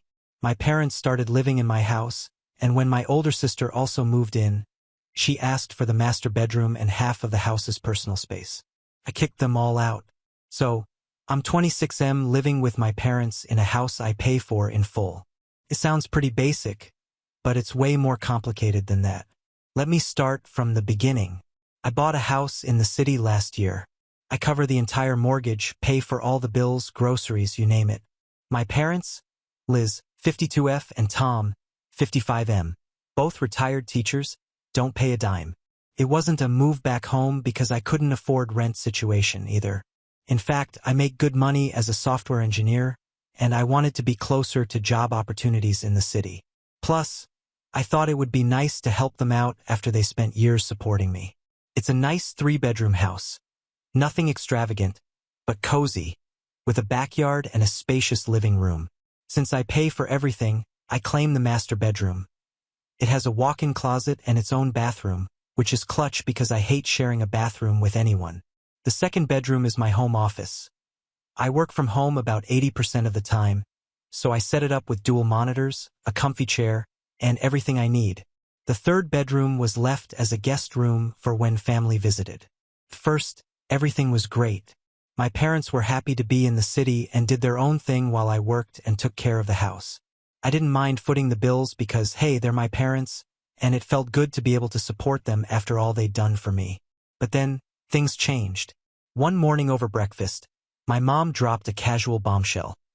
She mentioned that my older sister, Jessica, 28F, and her husband, Eric, were thinking of moving to the city. Eric's wife is pregnant, and apparently, they've been struggling. She said they could really use the help. I didn't think much of it at first. Jessica and Eric have always jumped from one bad situation to another, but I assumed if they moved, they'd get a small apartment nearby. That's when things took a turn I wasn't prepared for. A few days later, my mom sat me down with her best innocent tone and told me they had invited Jessica and Eric to come stay with us, just for a little while until they got back on their feet. Now, they didn't ask if I was okay with this. Oh no, they told me after they'd already invited them. I was still processing the whole thing when Jessica and Eric showed up with bags in hand, clearly planning to stay for the long haul. Here's the deal. Jessica and Eric moved in, and right off the bat, it was clear they had no plans to leave anytime soon. I'm already stressed thinking about the extra expenses I'm going to incur, paying for everything. Groceries, utilities, the mortgage, everything. And now I've got 2 more people to support with no one asking how I feel about it.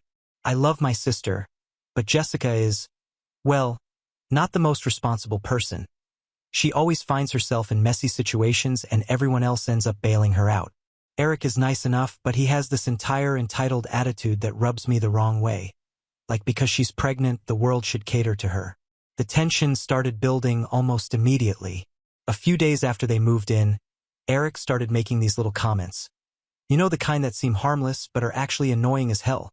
Stuff like, "This place is so big, it must be hard for you to clean it all by yourself." Or, "We're going to need a lot of space for the baby stuff when it gets here." I didn't think too much of it at first, but then one evening things escalated. Jessica and Eric pulled me aside and said they wanted to talk. I thought maybe they were going to apologize for the extra burden they were putting on me or maybe offer to help out financially.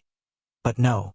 Eric, all casual, says, "So, we've been thinking it'd make more sense if we took the master bedroom."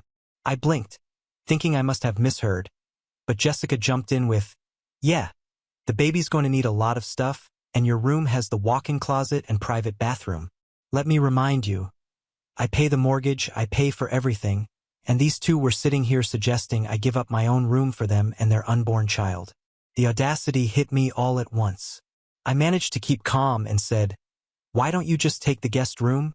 It's plenty big." Eric gave me a look like I just suggested something outrageous. "That room doesn't have a walk-in closet," he said. "The baby's going to need space." I was done. "I'm not giving up my room.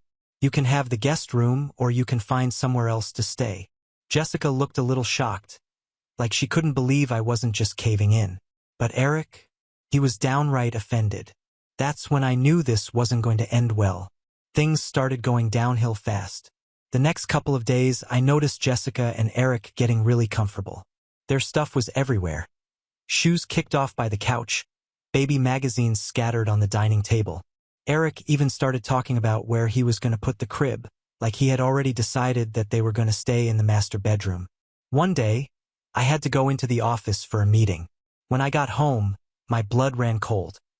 My personal stuff, clothes, computer monitor, everything, was in the hallway. I stormed into the master bedroom, and there was Jessica casually packing up the last of my things like it was no big deal. "What the hell are you doing?" I blurted out. She didn't even flinch. "Your mom said we could start moving in here. The baby's coming soon and we need the space." I was livid. "I told you, you're not taking my room." Jessica crossed her arms. "The guest room is too small. I wasn't having it." "I don't care. You're not taking my room. You can stay in the guest room or find somewhere else to live." At this point, Jessica was upset, but I didn't care.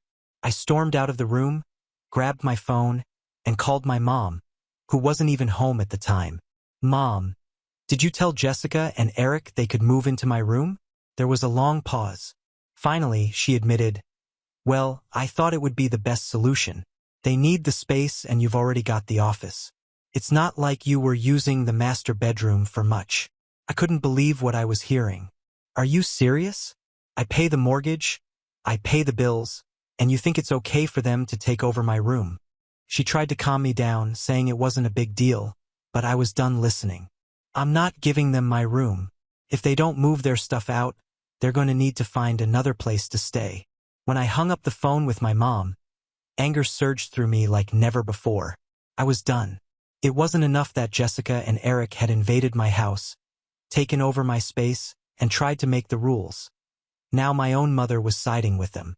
I took a deep breath, trying to stay calm, but in that moment, I decided I wasn't going to let this go on any longer. That night, I called everyone into the living room for a talk.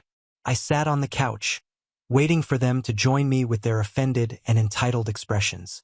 Jessica crossed her arms. Eric sat beside her with that smug look of someone who thinks they're already in control, and my parents came in wearing the faces of disappointment, as if I were the one in the wrong. "I need to be very clear about this," I began, keeping my voice steady though I was boiling inside. "This is my house. I pay for everything here, and that's how it's going to stay. Jessica, Eric, you can either stay in the guest room or leave, and I don't want to hear another word about the master bedroom." Jessica scoffed, crossing her arms tighter. "You're being selfish. Can't you see we're doing this for the baby? It needs space."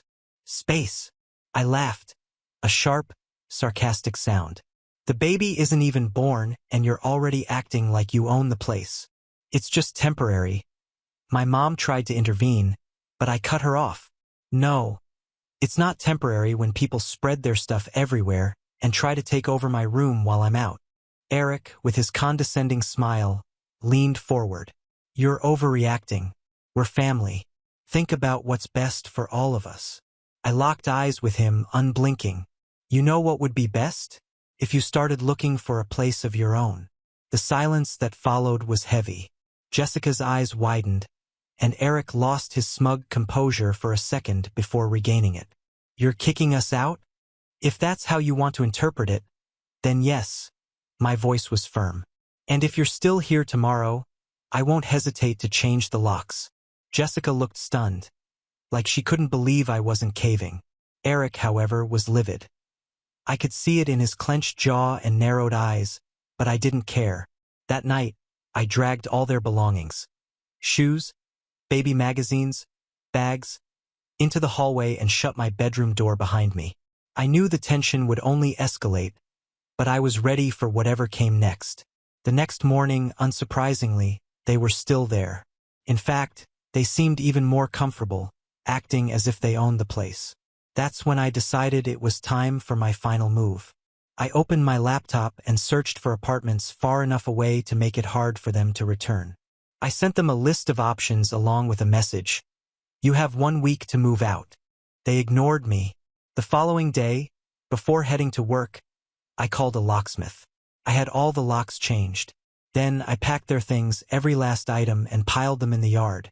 It wasn't the nicest way to do it, but I was beyond caring about being nice. While I was at work, my phone blew up with angry texts and calls from my mom and Jessica demanding that I open the door. I ignored every single one of them.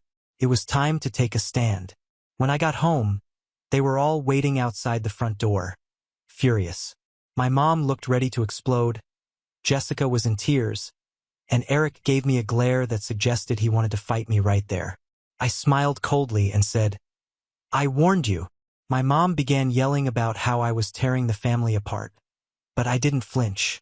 "You can scream all you want, but I'm done being taken advantage of. Find another place to stay. I'm not your safety net anymore." They tried to threaten me with legal action, but I knew they didn't have a case. "Good luck with that," I said, shrugging. "I've already consulted a lawyer. You have no claim here." And with that, I left them standing outside in the drizzle that had started to fall. I turned on some music, sat down on my couch, and for the first time in months, I felt peace. I knew the emotional fallout would be messy, but I also knew I was finally setting boundaries. The next day, they rented a moving truck to collect their things. Jessica gave me a look of pure hatred and Eric mumbled something under his breath. My mom didn't even meet my eyes, but I felt no regret. Sometimes finding peace means making tough choices, and I was ready to move forward unburdened by those who only knew how to take advantage. After everyone left and the house was finally quiet, I thought everything was resolved. For a few days, the sense of relief felt real. No more arguments, no more absurd demands, just me in control of my own space. But that peace was an illusion. It didn't take long for my family to start spreading a different narrative, casting me as the villain of the story. Soon, I started receiving messages and calls from relatives. "Why did you kick out your pregnant sister?" Or, "How could you throw your parents out?" It was clear that Jessica and my parents had crafted their own version. A struggling couple with a baby on the way and aging parents who only wanted to stay close to family. And of course, I was the heartless ingrate who refused to share his home. I tried explaining the situation to a few close relatives, but I quickly realized it was pointless. They had already chosen their side and the truth didn't matter. Nobody wanted to hear that Jessica and Eric had invaded my space and tried to take my bedroom. People preferred a good family drama with clear heroes and villains. So I decided I wouldn't waste any more time justifying myself. If they wanted to paint me as the villain, I'd let things play out, and this time I'd make sure they paid for it. The days that followed tested my patience. My parents kept trying to guilt-trip me, calling constantly and saying I was tearing the family apart. Jessica and Eric sent passive-aggressive messages implying I'd ruin their baby's future. I ignored them all. The time for keeping the peace was over. If they thought they could turn the family against me and walk away unscathed, they were in for a surprise. After much thought, I made my final decision. I called my lawyer and explained everything. He assured me the house was mine legally and that they had no grounds to return. With the property in my name and all expenses paid solely by me, there was no way they could win the case. While the lawsuit played out, I found out that Jessica and Eric were staying with various relatives, still complaining about the injustice they had suffered. I saw my chance. I contacted each of those relatives and told them the truth. They hadn't been kicked out unfairly. They had invaded my home and tried to take my bedroom. I didn't need to exaggerate or manipulate the facts. The truth was damning enough on its own. Slowly, those relatives began distancing themselves from Jessica and Eric. Finally, the day of the trial arrived. I was ready. Jessica and Eric walked into the courtroom hand in hand, accompanied by my parents, wearing smug expressions as if they'd already won. But the moment my lawyer presented the evidence, their confidence began to crumble. The documentation was ironclad. I was the sole owner, I paid all the bills, and they had no formal agreement to stay. When the judge asked why they had tried to take my bedroom and overstepped their boundaries, Jessica stammered and Eric looked away. Even their lawyers seemed uncomfortable. The judge's ruling was swift. The house was legally mine and they had no right to return. The lawsuit was dismissed, and the judge reprimanded them for their abusive and opportunistic behavior. Outside the courtroom, my mom tried once more to approach me and apologize, but I was done. I hope you've learned something from this, I said calmly, turning away without another word. In the following months, I heard that Jessica and Eric finally managed to rent a small apartment, but without family support, they struggled. Their marriage, already on shaky ground, began to fall apart under the weight of their problems. As for my parents, they continued drifting from one relative's house to another, unable to find stability. The manipulative cycle that had always worked for them had finally turned against them. Meanwhile, my life thrived. I refocused on my career, climbed the professional ladder, and built meaningful relationships. I realized I didn't need a family that only saw me as a crutch. My house became the home I had always envisioned. Every time I walked into my master bedroom, my space with my walk-in closet and private bathroom, I felt a deep sense of satisfaction. It wasn't just the relief of being alone. It was the certainty that I had made the right choice by setting firm boundaries. I didn't need to shout, fight, or seek explosive revenge. The sweetest revenge was moving on and letting them face the consequences of their actions. In the end, the real victory was finding peace and watching from a distance as those who tried to tear me down sank under the weight of their own choices. Now on to the next story. Story 4. My name's Nathan. I'm 29, and if there's one thing I've learned the hard way, it's that family can cut you deeper than any stranger ever could. From the outside, my family looks picture perfect. My dad's a longtime company man, the kind of guy who wore the same gray suit for 20 years and lectured me about discipline at the dinner table. My mom played the beautiful supporter, always keeping the peace. And my younger sister soaked up most of the attention, the golden child who could do no wrong. And me, I was the black sheep, the dreamer who was supposedly wasting his time on foolish ideas. At least that's how Dad always painted me. Ever since I was a teenager, I can remember his voice drilling into my head. "You'll never make it without me, Nathan." He said it like a law of nature, as if my entire existence hinged on him. I still remember being 17, staying up late to work on a small website project I was excited about, and Dad barging into my room with that permanent frown etched into his face. "Turn that nonsense off. Focus on your grades. You're not cut out for this." I did well enough in school, but because I wasn't interested in following his exact path, college, steady corporate job, climb the ladder, he treated me like I was already a failure before I'd even had the chance to try. It only got worse as I got older. At family gatherings, Dad would use me as his favorite punchline. If my uncle mentioned his son getting a promotion, Dad would cut in with, "Well, Nathan's still figuring out how to make rent. Aren't you?" With that smug chuckle, while the rest of the family shifted uncomfortably in their seats. I'd laugh it off to keep the peace. But inside, I could feel the heat rising to my ears. Mom would squeeze my shoulder afterward and murmur, "You know how he is. Don't take it personally." But when it's your own father standing in front of everyone, branding you as a failure, how are you not supposed to take it personally? I tried to keep my head down for years. I worked odd jobs, bounced between small projects, and quietly built skills no one in my family ever noticed. Dad thought I was drifting. He didn't see the late nights, the risks I took, or the networks I was slowly building. Every time I came home for holidays, he'd measure me against my sister's picture-perfect milestones. Her degree, her engagement, her steady career, and roll his eyes at whatever I was doing. "Still playing with computers, huh?" He'd say, "When are you going to grow up?" The breaking point came last Thanksgiving. The house was buzzing with relatives, laughter, and the smell of roasted turkey. I was already tense because I knew without fail Dad would get his jab in at some point. And sure enough, after a couple glasses of wine, he leaned back in his chair, smirked and said loud enough for the entire table to hear, "You know, Nathan, I used to worry about you, but then I realized you're just a failure. Always have been, always will be." The words hit like a slap. The table went quiet. My sister snickered, hiding it behind her wine glass. Mom looked down at her plate, and for the first time, instead of shrinking into myself, I felt something else rise up. Calm, steady, almost electric. I smiled. I actually smiled, and it startled him. "That's funny, Dad," I said, my voice even. "If I'm such a failure, then why did your boss hire me as his partner?" The room froze, Forks clinked against plates. My uncle blinked. My dad's smirk faltered, confusion flickering across his face. I leaned in close enough that only he could hear me and whispered, "Tomorrow you'll find out if you still have a job." His eyes widened just slightly, and for once in my life he didn't have a comeback. The silence stretched, the tension so thick you could feel it crawling across the table. Everyone stared at me like I had just dropped a bomb in the middle of Thanksgiving dinner.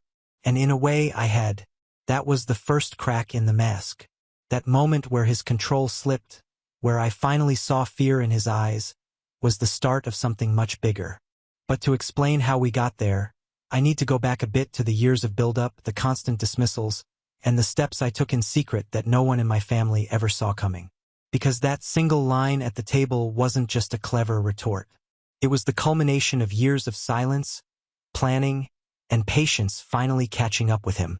And that's when the story really begins. The thing about families like mine is that the mistreatment doesn't come all at once. It builds slowly, little cuts here and there until you're bleeding before you even realize it. After that Thanksgiving dinner, you might think Dad would have backed off, maybe even asked me what I meant by what I said. But that wasn't his style. If anything, it made him worse. He doubled down, trying harder to remind me of my place every chance he got. The holidays were the easiest stage for his little power plays. My sister, Claire, had just gotten a shiny new SUV as a gift from my parents for her engagement. They made a whole event out of it, dragging everyone outside after dessert so they could watch her cry happy tears in the driveway. Meanwhile, I was standing there with a sweater Mom had wrapped up for me. Something that looked suspiciously like it had been picked from the clearance rack. "You're not exactly the type who needs a car, are you?" Dad said with a laugh. "Besides, you should probably prove you can hold on to one job before you start driving anything new." The laughter around me was forced, uncomfortable, but no one said anything. That was the rhythm of our family. Claire got vacations, expensive gifts, glowing praise for every little thing she did. I got advice disguised as insults, jokes meant to humiliate me, and backhanded comments about being the disappointment of the family. And the worst part, I had learned to stay quiet, to swallow it down because I thought pushing back would only make things harder.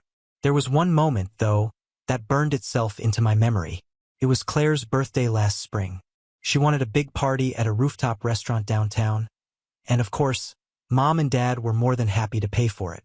I went partly out of obligation and partly because I didn't want to give them more ammo to use against me. At the dinner, Dad decided to play ringmaster again.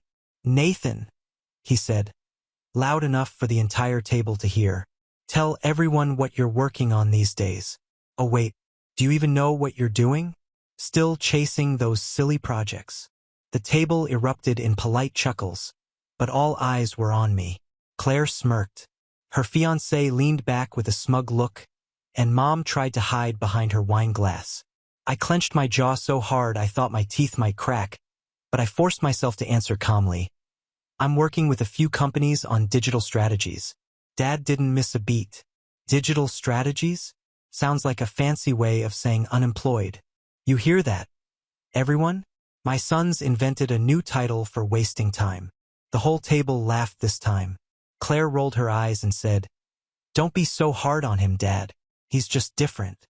Her tone made it clear, different meant lesser. Inside, I was boiling. What no one knew, not Dad, not Claire, not even Mom, was that I'd been working closely with a handful of executives at Dad's very own company. What started as a small freelance project had grown into something bigger, something permanent, something powerful. But I held it in because I knew if I revealed it too soon, if I let them glimpse even a shred of the truth, Dad would find a way to spin it, to undercut me, to rob me of that one moment where the tables would finally turn. That night, though, I couldn't sleep. I replayed the scene over and over. The laughter, the humiliation, and the way Dad looked so satisfied with himself. It wasn't just about control. It was about dominance. He needed me small so he could feel big. And for the first time, instead of feeling crushed, I felt something else. Clarity. After that, the favoritism became so blatant it was almost comical. Claire announced she was going to start a small side hustle selling homemade jewelry. Dad threw her a full celebration dinner, toasted her bravery, and even offered to invest in her little business. Meanwhile, I had just landed a contract that dwarfed her entire yearly salary. But when I mentioned it at the table, Dad waved his hand and changed the subject to Claire's creativity. Mom wasn't innocent either. She never joined in with Dad's insults, but she enabled them in quieter ways. She would call me and say things like, "You know, your father only wants the best for you. If you just followed his advice, maybe things would get better." Or, "Don't make waves at dinner. It's not worth the fight." She thought she was protecting me, but really she was just helping him keep me in line. I started noticing how they all underestimated me. To them, I was harmless, a background character in their little theater of success. They had no idea I was already sitting on opportunities that could change everything. No idea that I wasn't just working with Dad's boss. I was being positioned as something much bigger. The rising tension wasn't just inside me. It was in every conversation, every dinner, every sideways glance. They thought they were reminding me of my place. What they didn't realize was that I was already standing at the edge of theirs, waiting for the right moment to knock it down. And that moment was coming sooner than they could possibly imagine. The moment of betrayal didn't come with fanfare. It didn't come with yelling or an argument that escalated out of control. It came quietly, like a knife slipped between my ribs when I wasn't looking. It was early summer, not long after Claire's jewelry business had fizzled out. Though no one in the family dared to admit it, Dad still spoke of it proudly, like she was on the brink of becoming the next Tiffany and Company. Meanwhile, I was steadily climbing, working long hours with the partners I'd secured, even flying out of state for meetings I didn't tell anyone about. I kept everything close to the chest, knowing that any hint of success would be twisted, mocked, or stolen. And I was right. I'd been working on a pitch deck for weeks, something that could secure a major contract with one of the largest clients in Dad's company's orbit. It was the kind of deal that would cement my position as more than just a consultant or strategist. If it went through, I would be locked in as an official partner, equal standing with the very man Dad called his boss. I should have felt excited, but instead, I felt cautious. Something in me knew better than to let my guard down. That caution wasn't enough. One evening, after a long day of back-to-back calls, I stopped by my parents' house because Mom had insisted I join for dinner. I was exhausted, but agreed, figuring I could eat quickly and head out. I had left my laptop bag in the car, but I carried my work phone in with me since I never knew when a message might come through. Dinner started the way it always did. Claire talking about herself, Dad throwing me his usual barbs, Mom trying to play peacemaker. At some point, I excused myself to take a call in the kitchen, leaving my phone on the counter for just a few minutes while I stepped outside. When I came back in, the phone wasn't where I left it. At first, I thought maybe I had misplaced it. But then I noticed Dad sitting a little too stiffly at the table, his hand sliding something back into his pocket. I froze. My gut twisted. "Dad," I said carefully, "do you have my phone?" He didn't flinch. He just smirked, that same infuriating smirk I'd seen my whole life, and said, "Relax, Nathan. I was just curious what keeps you so busy all the time." My heart sank. He'd gone through it. My emails, my messages, my notes, everything I'd been working on in secret. I rushed over, snatching it back from him, my hands shaking. "You had no right." He leaned back in his chair like he owned the world. "No right? I'm your father. You've been sneaking around acting shady, and I wanted to see what kind of trouble you were getting into." Claire laughed like it was the funniest thing in the world. "What did you find, Dad? Does Nathan have a secret OnlyFans or something?" I ignored her. My chest was pounding. All I could think about was the pitch deck, the confidential contracts, the signed NDAs sitting in my inbox. If he had forwarded anything, if he had even taken screenshots, it could ruin everything. "Give me the truth, Nathan," Dad said, his tone hardening. "What are you doing with my boss? What's this about being his partner?" The blood drained from my face. He'd seen it. Somehow, in those few minutes, he dug through enough to find out. I didn't answer. Couldn't. Every word I might have said would have given him more ammo. Instead, I stood there frozen, my phone clutched in my hand, while Dad's smirk widened into something darker. "You think you're smarter than me? You think you can sneak around behind my back, working with the people I've built my career with? His voice rose loud enough to shake the walls. You're nothing without me. You always will be. I wanted to scream. I wanted to tell him he had no idea what he'd just risked, how many lives his little stunt could affect. But all I could do was sit back down, silent, burning, while the rest of the dinner played out like nothing had happened. The next morning, I found out just how far he'd gone. One of the partners I'd been working with called me, his tone cautious. Nathan, we need to talk. Your father reached out to us last night. My stomach dropped. Apparently, Dad had taken what little he understood from my phone and twisted it into his own narrative. He had tried to poison the well, painting me as inexperienced, reckless, and untrustworthy. He even hinted that he should be included in the conversations instead because, after all, no one knows the business better than him. That was the moment the line snapped. The years of insults, the humiliation, the favoritism. I could live with all of that. But this was sabotage. This was betrayal at the deepest level. A father deliberately trying to destroy his own son's career just to keep control. I remember sitting in my car after that call, hands gripping the steering wheel so hard my knuckles went white. The betrayal didn't just hurt. It burned. But beneath the anger, beneath the pain, there was something sharper, colder. A new kind of resolve I'd never felt before. For the first time in my life, I wasn't just planning to prove him wrong. I was planning to take him down. And I knew exactly how I was going to do it.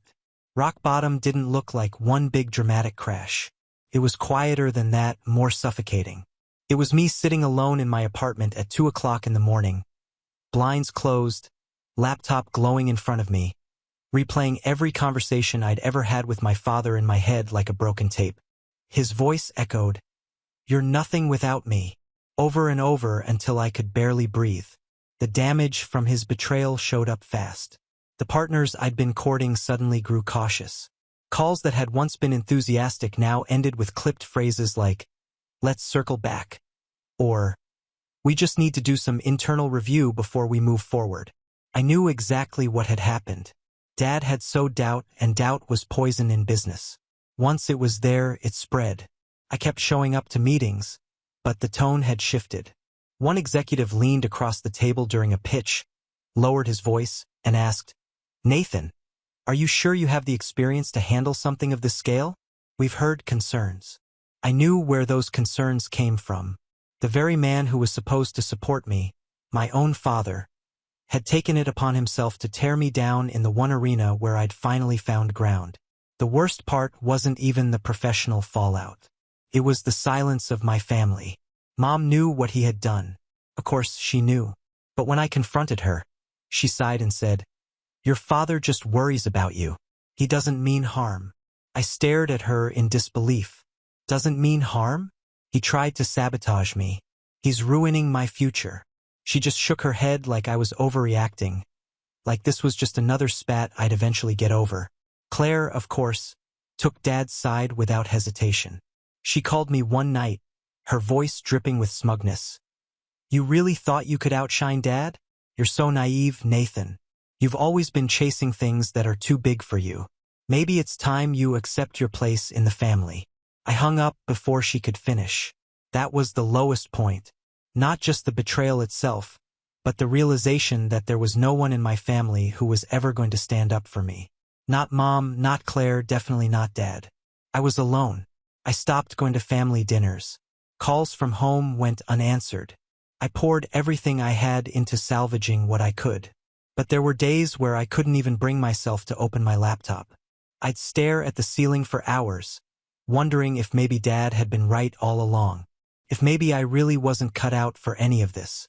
One night, I remember sitting on the edge of my bed, phone in my hand, staring at the number of a partner I knew I was about to lose. My chest felt tight, my head heavy. I almost wanted to give in, to call Dad and say, "Fine, you win. I'll do whatever you want. Just stop destroying everything I've built." My thumb hovered over the call button, but something inside me stopped. It was like a spark, faint, but enough, because in that moment of weakness, I remembered the way he'd smirked when I caught him with my phone. The way he'd leaned back like he was untouchable. The way Claire had laughed, certain I'd never rise above him. And suddenly the despair shifted into something else. I started making notes. At first it was just scribbles on a pad beside my bed. Things he'd said, people he'd contacted, connections I still had. Slowly, those scribbles became plans. Quiet ones, careful ones, not born out of rage, but out of clarity. If Dad wanted to play games in the dark, then I'd learn to play darker.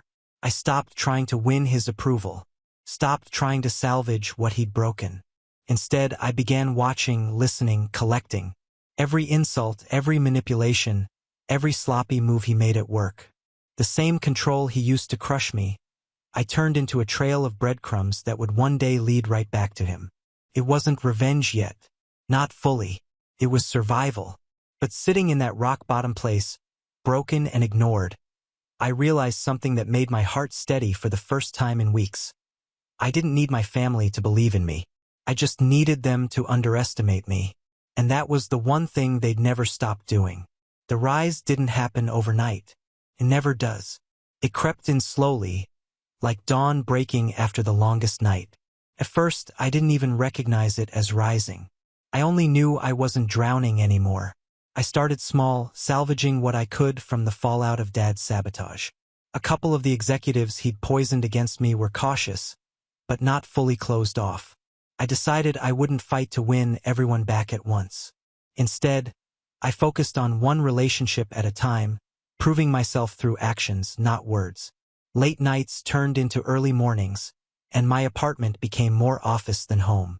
I built out presentations with meticulous care, tracked data to the smallest decimal, and delivered results so clean they left no room for doubt. And slowly they started to see me not as the son of some middle manager desperate to keep control, but as someone with his own vision. The first win came with a mid-sized client no one thought would bite. They were wary, hesitant, and every conversation seemed to stall at the same point. But I kept pushing, showing them projections, real strategies, and solutions tailored to problems they didn't even realize they had.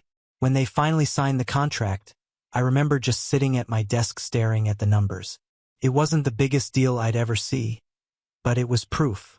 Proof that I wasn't what Dad said I was. Proof that I could stand on my own. That deal opened a door to another and then another. Word started spreading. Not about my family name, not about my supposed failures, but about me, about my work, about results. And with every step forward, I felt the weight of my father's shadow shrinking behind me. The money followed.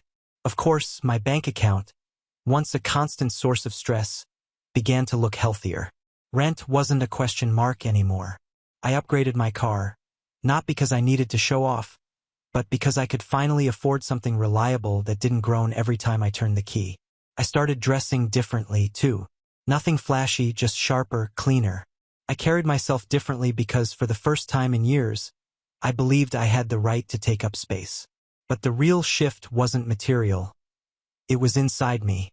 The nights where I used to spiral, replaying Dad's insults until I fell asleep exhausted, those were replaced by planning sessions.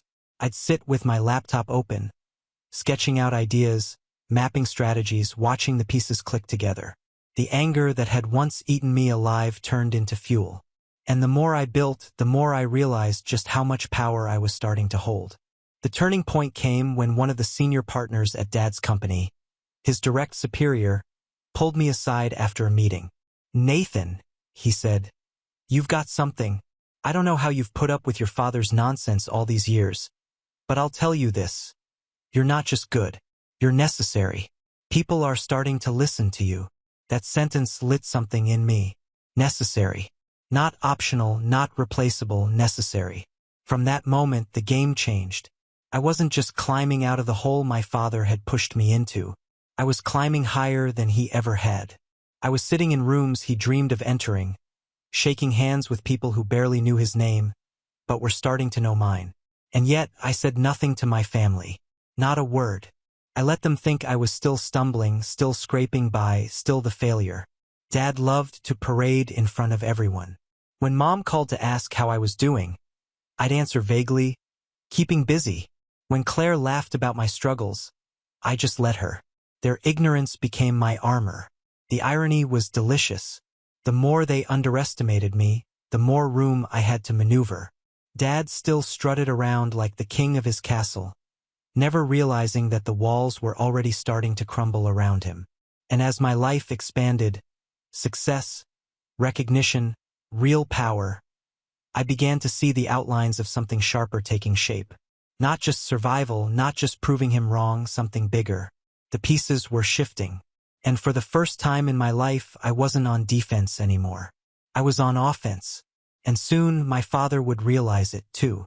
The setup for revenge didn't come as some grand revelation. It came piece by piece, like puzzle fragments falling into my lap, each one sharper than the last. By the time I realized what I was holding, the full picture was staring me right in the face, daring me to act. It started with a simple email.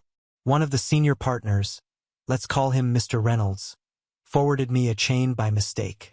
It wasn't meant for me, but it included internal chatter about Dad's division. At first, I skimmed it, ready to delete, but a few lines caught my eye. Performance slipping, questionable numbers, unapproved expenses. My father's name was attached to every bullet point. I froze, reading it 3 times over. That wasn't the dad I'd grown up with. For all his cruelty, for all his arrogance, he'd always been careful, obsessively so, about his image at work. If these were true, he wasn't just struggling, he was vulnerable. That night, I dug deeper, quietly, carefully. Every scrap of information I could access legally, I did. I leaned on my position, my growing network, my access to rooms Dad didn't even know I could enter. What I found made my blood run cold. My father, the man who had spent years mocking me for being reckless and irresponsible, was drowning his division in sloppy spending and bad decisions. He had been covering it up with clever reports and polished presentations, but the cracks were already visible. Bonuses misallocated, budgets stretched, deals promised that never closed. He was coasting on reputation, not results. And worse, he had gotten comfortable doing it. I remember sitting back in my chair, staring at the numbers glowing on my screen, and whispering to myself, "You've handed me the knife." It wasn't just that he was failing. It was that he had no idea anyone else could see it. He was so blinded by his certainty that I was beneath him. He never once considered that I might be standing above, looking down, watching it all unravel. The more I learned, the clearer the path became. I didn't have to sabotage him. I didn't have to invent lies or fabricate scandals. All I had to do was make sure the right people saw the truth at the right time. His arrogance had already laid the groundwork. But the real turning point, the moment I knew I had him, came during a quarterly review meeting I attended with Reynolds. Dad didn't expect me there. I saw it in his face the second I walked into the boardroom, his jaw tightening, his knuckles whitening around the stack of papers in his hands. He gave me that look, the same one he'd given me my whole life, like he was about to crush me in front of everyone. Only this time, the dynamic was different. Because when the numbers came up, it was me, not him, who had the clean projections. It was me who had the data, the strategy, the proof. I watched his face as Reynolds asked me questions directly, bypassing him entirely. For the first time in my life, Dad wasn't the man at the head of the table. He was just another manager scrambling to hold his ground while I was being positioned as his equal. That meeting planted the seed. Reynolds saw it. I saw it. And Dad knew it too, even if he wouldn't admit it. Afterward, he cornered me in the hallway, his voice low and sharp. "Don't think you've won anything, Nathan. You're still just a kid playing at business. I've been here longer than you've been alive." I didn't flinch. I leaned in, my voice calm. "Then maybe you should have thought about that before you started cutting corners." The flicker in his eyes told me everything. He knew I knew. From that moment, the setup was complete. I had information, leverage, and most importantly, the ear of the very people who mattered most. My father had spent years convincing me I was powerless, but now I was holding the very thing he feared most. The truth sharpened like a blade, and the day was coming when I'd use it. But timing mattered. Couldn't rush. I had to let him keep digging. Let him get comfortable enough that when the fall came, it wouldn't just bruise him. It would break him. And so I waited, watching, gathering, letting the trap tighten one link at a time. Because revenge wasn't just about winning. It was about making sure he finally understood what it felt like to be underestimated, humiliated, and crushed. And when the moment came, there would be no mistaking who had the real power. Revenge, when it finally came, wasn't loud. It wasn't chaotic. It was slow, deliberate, and devastatingly calm, like watching a domino line fall, one tile at a time, each click echoing louder than the last. By the time the opportunity presented itself, I was ready. I'd spent months collecting evidence, emails, financial inconsistencies, reports that didn't match numbers, contracts Dad had promised but never delivered. I never had to break rules to get them. They were lying in plain sight, overlooked by a man who thought he was untouchable. The chance arrived at the annual leadership summit, the kind of event Dad lived for. He'd been boasting about it for weeks, strutting around as though he were the keynote speaker rather than one of many managers. The summit was more than just speeches and dinners. It was a chance for the company's executives and partners to evaluate the state of every division. Numbers were scrutinized, strategies debated, futures decided, and I was on the agenda. When I walked into the hotel ballroom that morning, Dad spotted me immediately. His face twitched, that barely restrained scowl he used whenever I appeared somewhere he didn't expect. He tried to wave me off with a smirk. "Don't embarrass yourself today, Nathan. Leave the big leagues to the people who belong here." I smiled back. "Thanks for the advice, Dad. I'll keep it in mind." He didn't realize that the people he'd spent his life trying to impress, the same people who now regarded him as a relic, were already looking at me differently. They'd seen my work. They'd listened to my strategies. They'd trusted my results. When the presentations began, Dad was up first. He walked to the podium, chest puffed out, voice dripping with confidence as he rattled off numbers and plans. To anyone on the surface, it looked polished. But to the people in the room who understood the details, it was smoke and mirrors. He glossed over losses, inflated projections, and used buzzwords where substance should have been. And then it was my turn. I didn't attack him directly. That would have been too obvious, too emotional.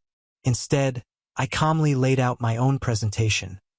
My numbers, my results, my strategies.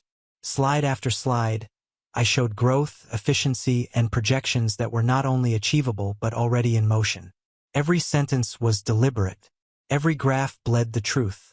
The contrast was impossible to ignore. My father's smoke against my fire, his empty promises against my proof. By the time I finished, the room was silent, the kind of silence that hums with tension. Then came the questions, and here was where the trap closed. An executive cleared his throat. "Nathan, you mentioned Division C's shortfalls last quarter. Can you explain how your strategy avoided the same losses?" I nodded, pulling up the slide.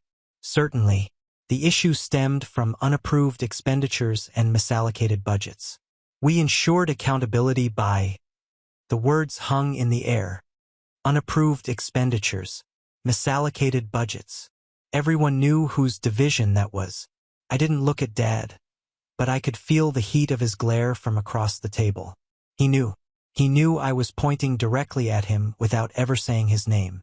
The executives shifted in their seats, whispering, making notes, and I kept going, calm and steady, each sentence tightening the noose. By the end of the session, the verdict was written in the room. Reynolds leaned forward, tapping his pen against the folder in front of him. "Thank you, Nathan. That was enlightening. I think we have a lot to discuss in terms of leadership going forward." Leadership going forward. Dad paled. The rest of the summit was a blur, though I'll never forget the look on his face when the board announced later that day they'd be reviewing his division's performance. He tried to protest, to throw jargon at them like bandages over a wound, but the damage was already done. The truth was in front of everyone, and I hadn't had to raise my voice once. That night at the dinner reception, I saw him sitting alone at a table, a drink in his hand, his once proud posture slumped. I walked past him, pausing just long enough to say quietly, "Tomorrow, you'll find out if you still have a job." The same words I'd whispered at Thanksgiving. Only this time, it wasn't a threat. It was reality. And the beauty of it, I hadn't lied, cheated, or schemed my way there. I had simply done what he always told me I couldn't. I outworked him, outlasted him, and outperformed him. The revenge wasn't in seeing him humiliated. It was in watching him realize that the son he'd spent his life crushing had become the very person who could take everything from him. And the fall hadn't even fully begun yet. The fallout came faster than even I expected. Within 2 weeks of the summit, Dad was summoned to a closed-door meeting with the board. He walked in with that same forced confidence, the same stiff stride he'd always used to convince people he was in control. But this time there was no laughter, no polite applause, no forgiving nods. There were only files spread across a polished table filled with his errors, his missteps, his wasted budgets. When the door finally opened again, his face was ashen. I'll never forget the way he looked at me in the hallway, eyes wide, lips pressed tight. A man who had spent his life believing he was untouchable suddenly realizing he was nothing more than another employee. By the end of that week, the announcement was official. Due to performance concerns, Mr. Harper will be retiring early, effective immediately. It was a polite cover, but everyone knew what it really meant. At home, the dominoes continued to fall. Mom called me once, her voice trembling. "Nathan, your father, he doesn't understand how this happened. He feels betrayed." I almost laughed at the word betrayed. After everything he had done to me, I swallowed the bitterness and told her gently, maybe he should think about how many times he used that word to describe me. She didn't call again. Claire, on the other hand, wasn't so quiet. She showed up at my apartment one evening, arms crossed, eyes blazing. "You ruined him. He gave his life to that company, and you humiliated him." I let her rant, let her throw every accusation she could muster. When she finally stopped to breathe, I looked her in the eye and said, "No, Claire. He ruined himself. All I did was stop protecting him from the truth." She had no answer to that. She stormed out, and just like that, my ties to her snapped for good. Meanwhile, my life only grew brighter. The partners who had once hesitated now leaned on me. My name was whispered in boardrooms with respect instead of doubt. New opportunities arrived, bigger than anything I'd imagined when I first started. I had stepped into the very role my father used to dream about. Only I'd done it without his shortcuts, without his arrogance. But the sweetest moment came months later at a small family dinner. Against my better judgment, I agreed to attend. Dad sat at the end of the table, smaller somehow, his voice quieter. He barely touched his food. For once, he didn't make a single joke at my expense. When the table quieted, he finally looked at me. Not with anger, not with smugness, but with something that almost looked like fear. He opened his mouth, but no words came. And in that silence, I realized the revenge was complete. He didn't need to say anything. He knew. They all knew. I leaned back, the weight of years finally lifting, and thought to myself, the son he tried to crush had become the man he could never be. And that was the moment I knew my father wasn't just out of a job. He was out of power forever. Now on to the next story. Story 5. I'm Daniel, 32 years old, and for most of my adult life, I've been the invisible scaffolding that held my family up. Never the golden child, never the one they bragged about, just the one who made things easier financially. I never minded at first. I had a stable tech job. I didn't have kids, and honestly, I liked helping. My mom had always struggled, and my uncle, her brother, had been in and out of work for years. They shared an apartment after my grandma passed away, and it felt good to know I could keep them afloat. I started covering their rent back when I was 25. It was only supposed to be for a few months, just until they got on their feet again. That few months quietly turned into 7 years. The thing is, I never asked for anything back. Not praise, not gratitude, just a simple thank you every now and then would have been enough. But over time, even that disappeared. They stopped updating me on anything. My uncle wouldn't even answer my texts half the time. I get a Vimo request or a passive-aggressive message from my mom saying, "Rent's due tomorrow," like I was some sort of automated system. I chalked it up to pride. Maybe they didn't like needing me. Maybe it was easier for them to ignore the awkwardness by pretending it wasn't a big deal. I kept my head down. I focused on work. I paid the bills. Then last November, something happened that made everything snap. It was a Tuesday evening. I was cleaning up after dinner, about to call it a night, when I got a voice message from my uncle. No text, no context, just one of those short audio clips he rarely sent. I assumed it was some quick question about rent or groceries. I hit play on speaker while rinsing dishes.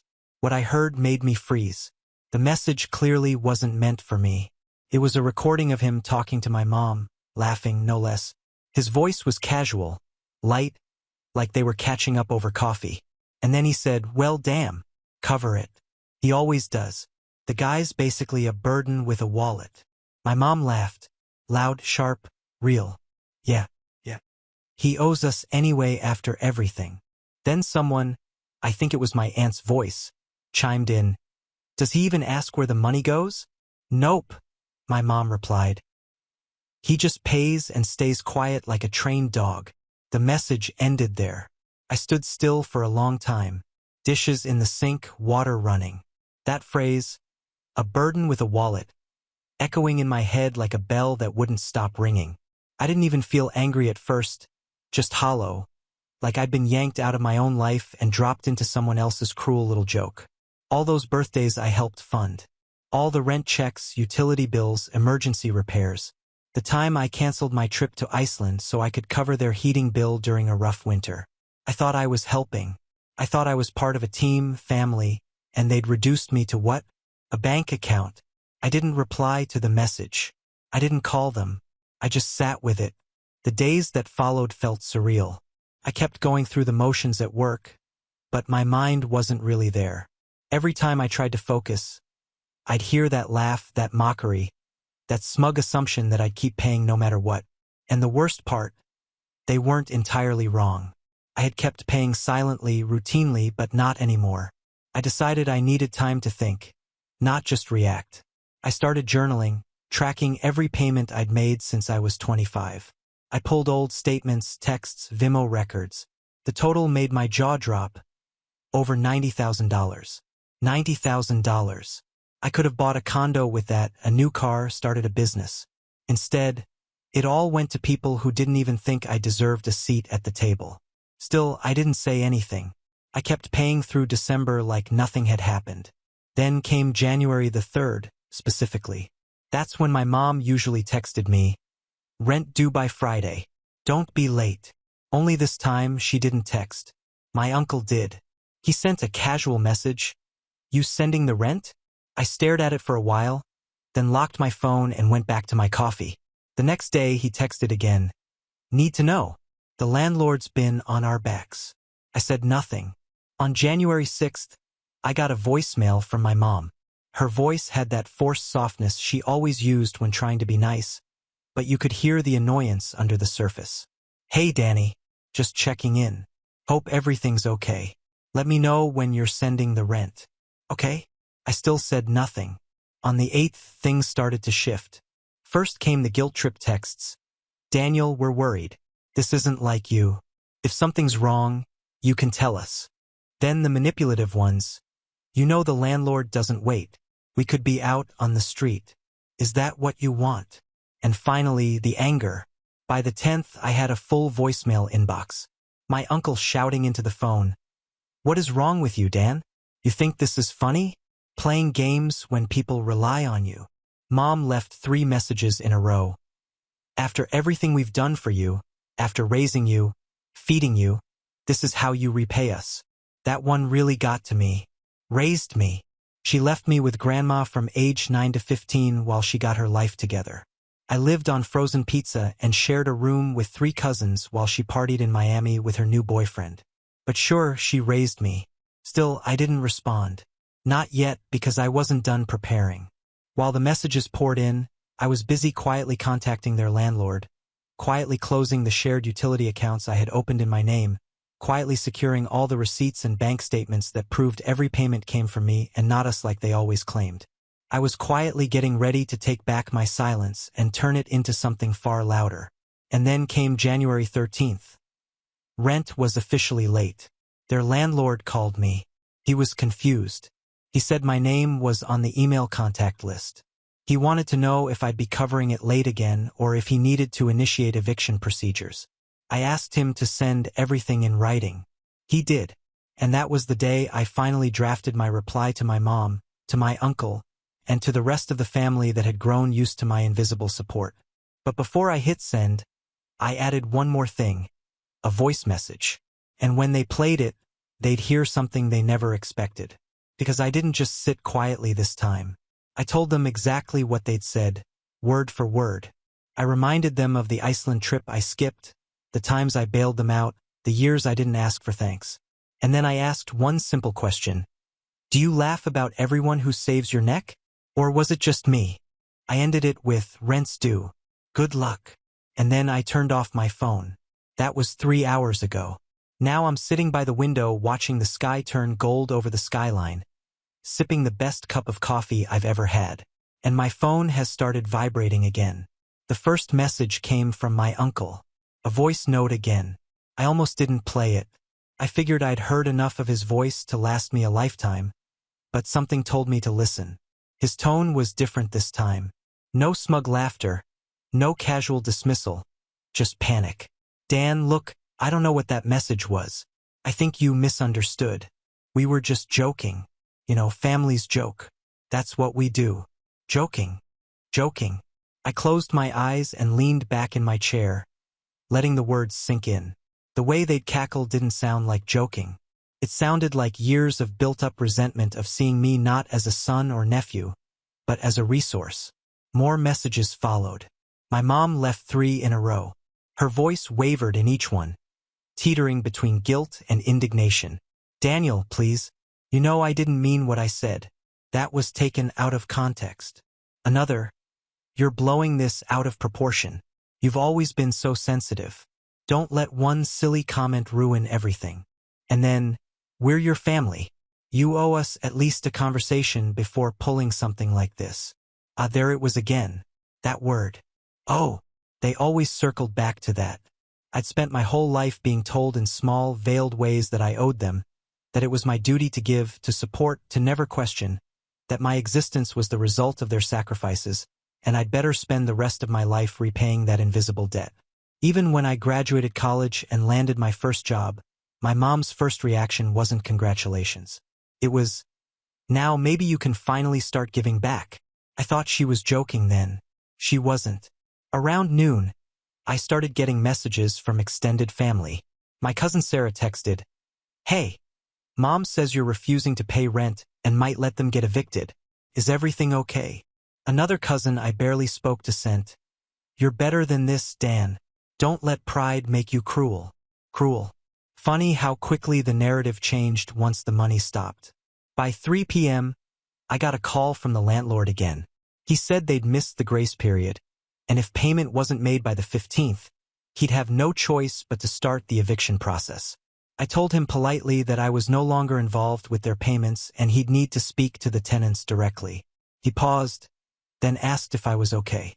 I don't know what came over me, but I laughed. It was the first time I laughed in days.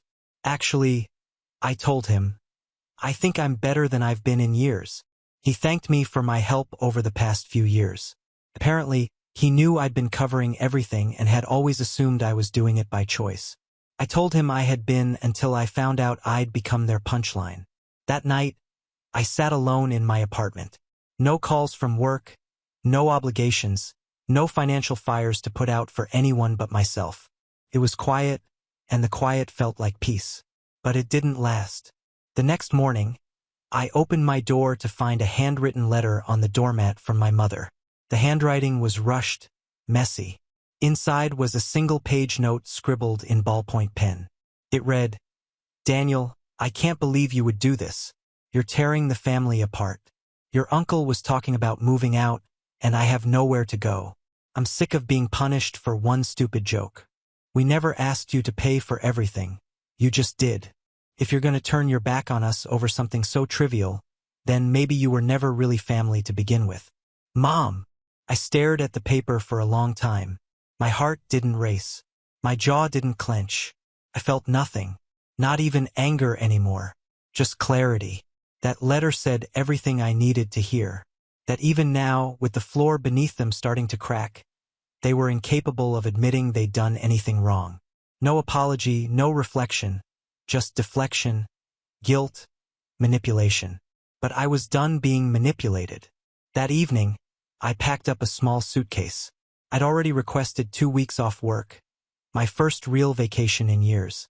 I booked a quiet cabin upstate, surrounded by forest. No Wi-Fi, no cell service, just peace. Before I left, I did one last thing. I sent a group message to every family member who'd texted me in the past few days. It read, "I'm stepping away for a while.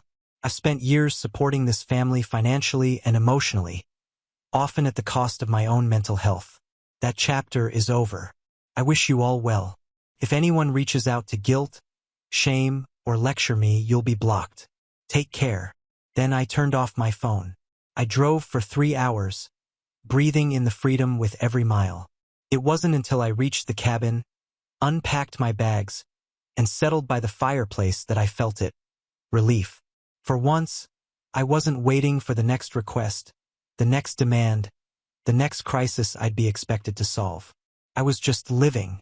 And for the first time in my adult life, I realized something that hit me like a revelation. I don't owe anyone anything. Not my silence, not my money, not my peace. And when I return from this trip, I'll be doing something that will make that message very clear. 2 weeks passed like a dream. Every morning I woke up to birdsong instead of the jarring ping of a Vimeo request. I made coffee with fresh grounds, not instant. I read paperbacks by the fire, hiked through trails that smelled like pine and wet earth, and fell asleep each night with the kind of quiet that didn't feel empty, felt earned. I didn't miss my phone. I didn't miss the guilt, the passive-aggressive texts, or the constant sense that I was a walking ATM with a pulse. I missed nothing, but I wasn't naive. I knew peace like this couldn't last forever. When I drove back into town, I stopped at a rest area and turned on my phone. It had a moment of hesitation, like even it wasn't sure it wanted to be dragged back into the chaos. And then, like floodgates bursting open, the notifications poured in. 37 texts, for missed calls, 6 voicemails, 1 message from a number I didn't recognize that simply said, "It's worse than you think." I didn't check them. Not yet.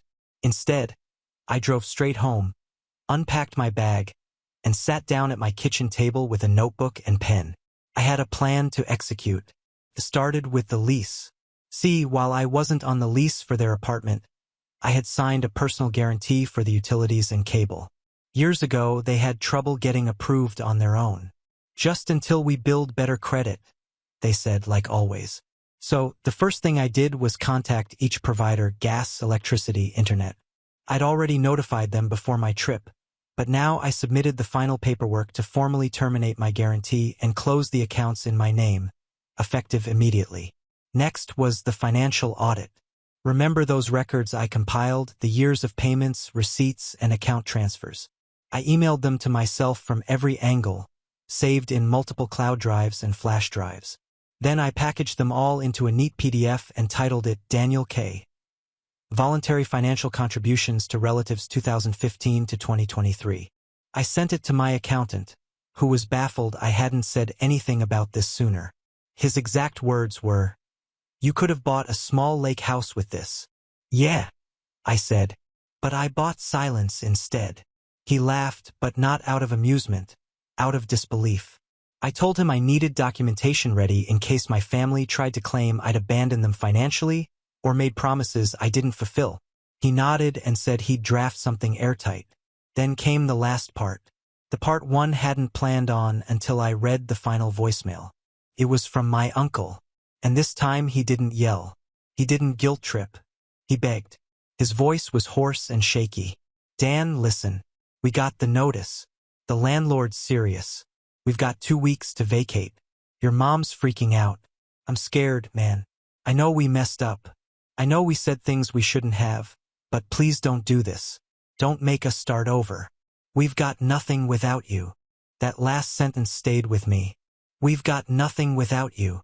Not we miss you. Not we were wrong. Just that we've got nothing without you. Which meant everything they ever had was mine. So I wrote a letter. Not a petty email, a real printed letter signed by hand, delivered by registered mail. I sent one to my uncle and one to my mother. It read, "You referred to me as a burden with a wallet, but I carried the burden and you emptied the wallet. For years, I believed that helping family was the right thing to do, that loyalty meant silence, that love meant self-sacrifice. But love without respect isn't love. It's control. I am no longer available to be your safety net. Your landlord has been informed that I am not responsible for your rent. All utility accounts under my name have been closed. You are adults. You will find a way or you won't. Either way, I'm no longer involved. I wish you clarity. I wish you accountability. But most of all, I wish you the humility to one day understand what you lost. Daniel. I dropped the letters off at the post office, then blocked their numbers, not out of spite but self-preservation. Over the next week, I began to feel lighter. It wasn't just about the money anymore. It was about taking back the narrative. For the first time, I was the one drawing the boundary, not waiting for them to cross it. Then, 3 days before the reported eviction date, I got a call from a private number. Normally, I would have ignored it, but something told me to answer. It was my cousin Sarah, the only one in the family who'd ever treated me with something resembling kindness.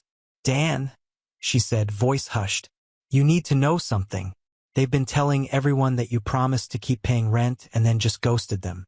They've got Aunt Rachel and Grandpa thinking you're having some kind of breakdown. I sighed. And they believed it?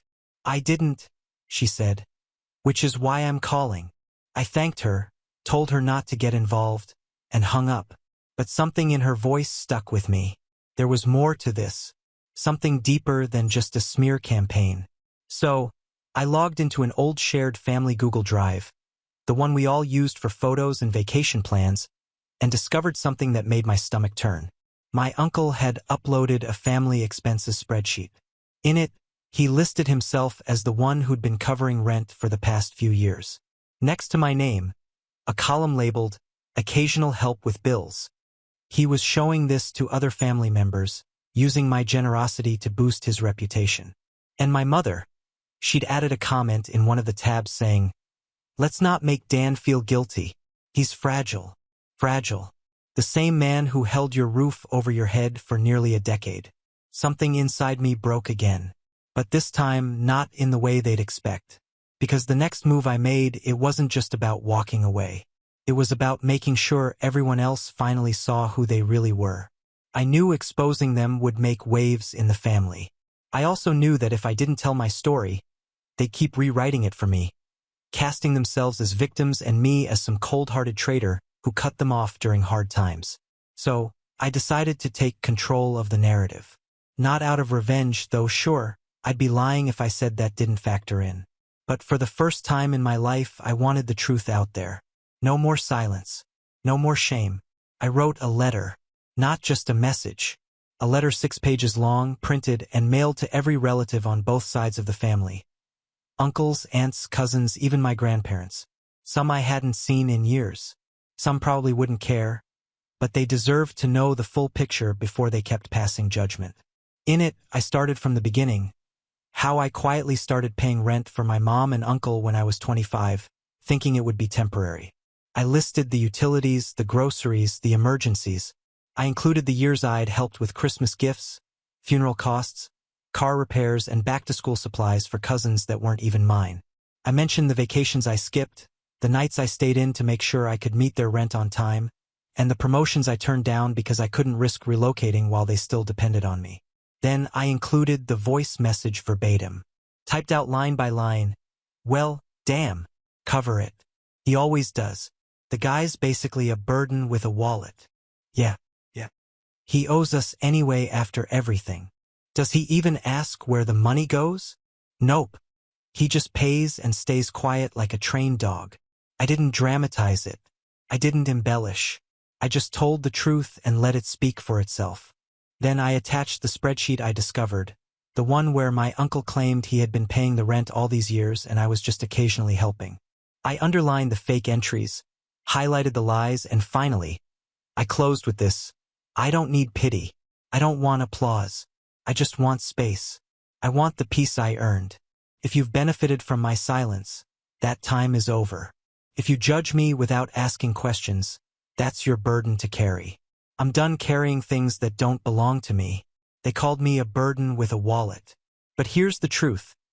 I was the bridge they walked across, and I'm not letting them walk on me anymore. I mailed every letter certified. I wanted them signed for. I wanted each recipient to feel the weight of it, literally and figuratively. The fallout was volcanic. It started with silence. A weird, humming silence. No texts, no calls, not even from Sarah. Just nothing. Like the entire family had been punched in the gut and was too stunned to speak. Then, one by one, the messages trickled in. From my aunt, Linda. I had no idea, Daniel. I'm so sorry. I can't believe they said those things. I always thought your uncle was the one supporting your mom. That's what they told us. From my cousin Ryan. You paid for our school supplies? Dude, I didn't even know you were involved. They told us you were just distant and cold. From Grandpa. You did right by yourself. Don't let anyone tell you different. Some were less gracious.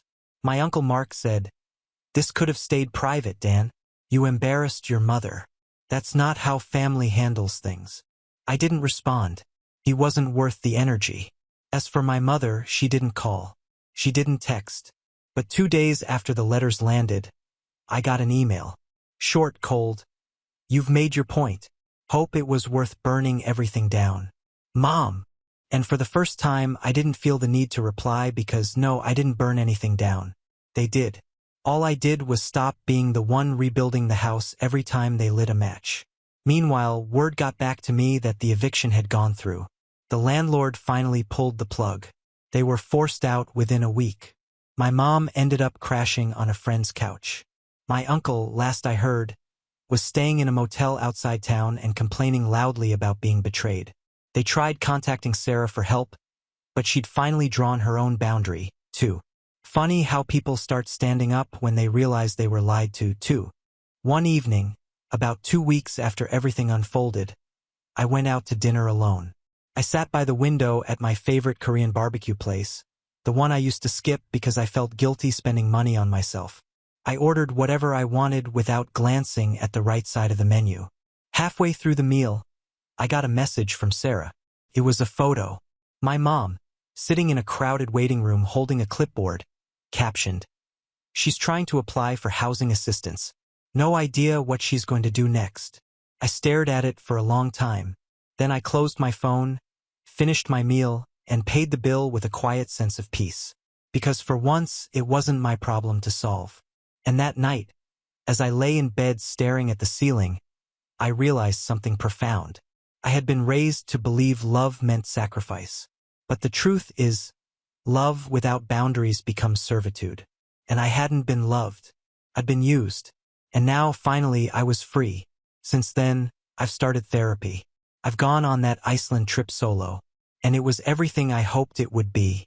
I've reconnected with friends I lost touch with while constantly bailing out my family. I even adopted a dog, a wiry little mutt with big ears who follows me everywhere. His name's Bridge, a small reminder of what I used to be and what I'll never let myself become again. My mom still hasn't apologized. My uncle never will. But their absence doesn't ache like I thought it would. Because when you stop being a wallet, when you reclaim your voice, when you walk away from the people who taught you your value is measured in dollar signs, what you're left with is something money can't buy: self-respect and peace. And I wouldn't trade it for anything. Now on to the next story. Story 6. Mom texted, "We voted. You're not coming to Christmas this year. Too negative." My brother replied, "Best gift ever." I just said, "Then let's see how you like it without power." For days later, they were snowed in with no heat. It started with a group text from my mom. That, in itself, was already a red flag. She never used group texts unless someone died or was born. And judging by the exclamation points, nobody had died, except apparently my place in the family. I was halfway through my morning coffee when the message lit up my screen like a punch to the face. "We voted. You're not coming to Christmas this year. Too negative." That was it. No warning, no context, no conversation. Just a cold, casual exile from a family that had always preferred sweeping things under the rug instead of dealing with them. As if negativity was a criminal offense. as if they weren't the ones who had spent the past decade treating me like an unpaid therapist and emotional punching bag. Then came my brother's follow-up, best gift ever. That part felt more personal than anything. I could almost hear the smugness behind those words. The same smugness he used when he told me I should be grateful our parents took us in after the divorce. Never mind that I was the one who stayed to help clean up their lives while he disappeared for 3 years chasing a woman who emptied his bank account. I didn't respond right away. I reread the text 3 times, thinking maybe I missed something. Some hint that it was a joke, a poorly executed prank, or maybe some half-baked family game where they thought this would be funny. But it wasn't. It was real. I sat there staring at my screen while the silence inside my apartment stretched. I could feel something shift in me, something that had been building for years. Ever since I was 12 and Mom started calling me dramatic for crying when Dad forgot my birthday. Ever since Thanksgiving of 2018, when they told me to just ignore my uncle's comments because he's old and you're too sensitive. I had spent my life trying to be the one who made things better, who called to check in, who drove the 4 hours up to the mountains every time they couldn't figure out why the generator was making noise or why the heater wasn't syncing with the solar backup. And now they had voted me off the island. So, I typed back one sentence, no punctuation. Then, let's see how you like it without power. They didn't reply. They probably didn't understand what I meant, but they would. Because here's the thing.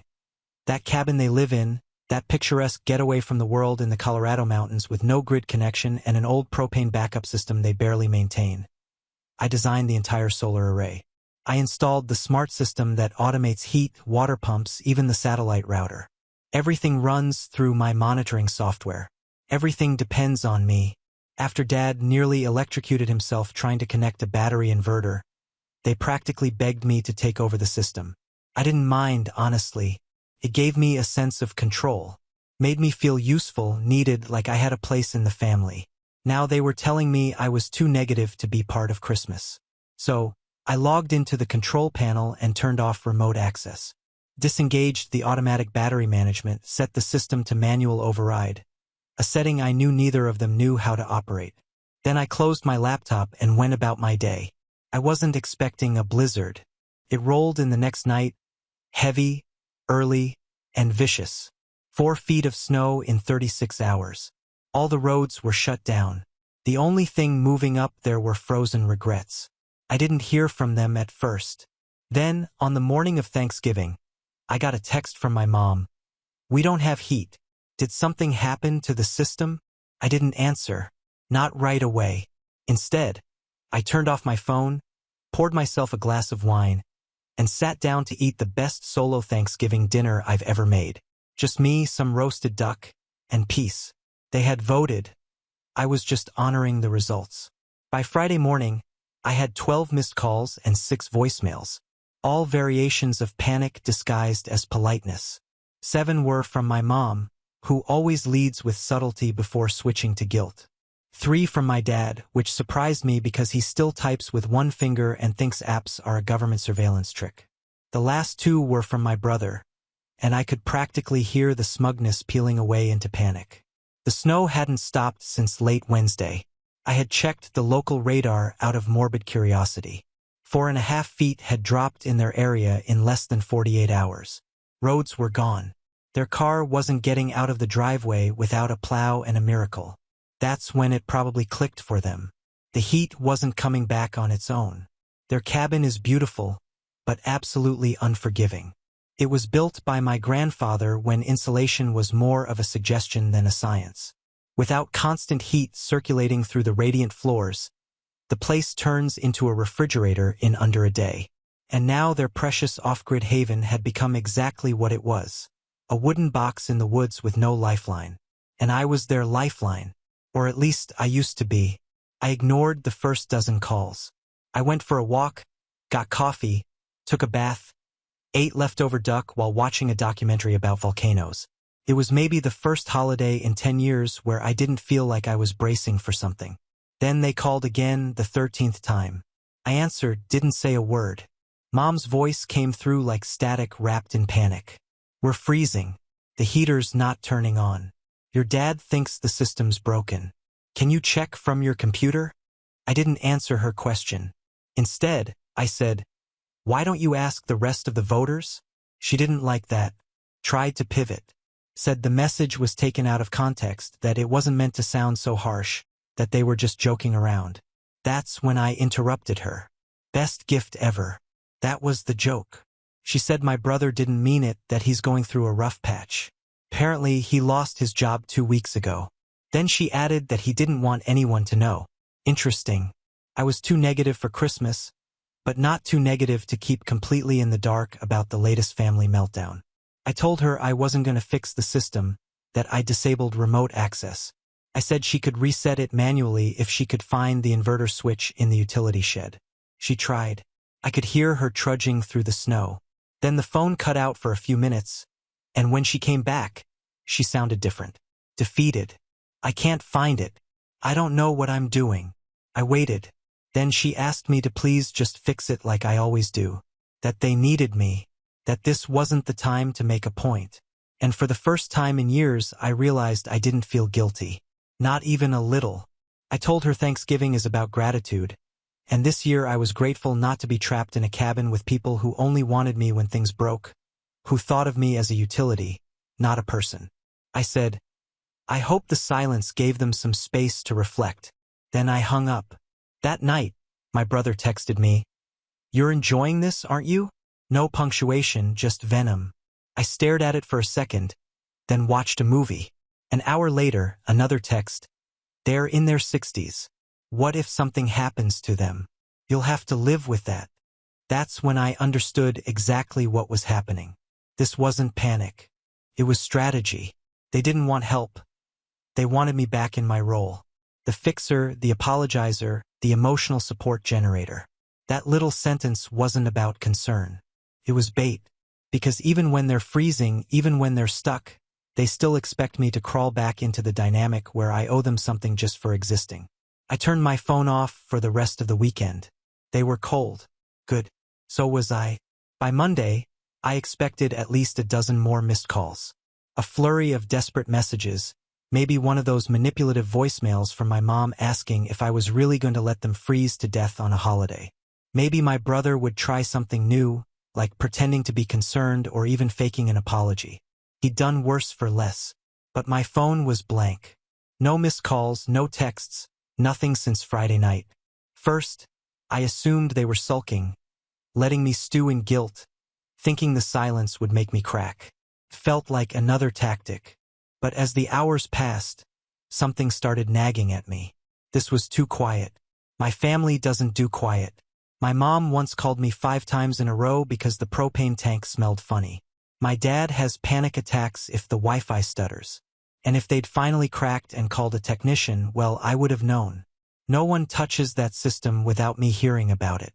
By noon, I was halfway through a second cup of coffee and wondering if I should call just to confirm they were alive when someone knocked on my door. Not a buzz from the lobby. A real knock. Apartment door. Sharp, quick, like someone who knew I was home. I live alone. Nobody just shows up.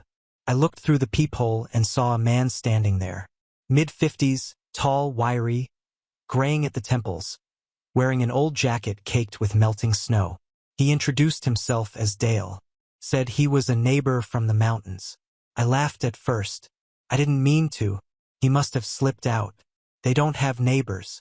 Their place is so isolated it might as well be on the moon. The closest house is miles away up a back road barely wide enough for 2 cars to pass. And the people who live near them, retired, invisible, or both. But Dale nodded like he understood my confusion. He explained he lived part-time in a cabin just over the ridge. Said he knew my parents in that vague way people do in remote areas. Not close, but close enough to keep an eye on things.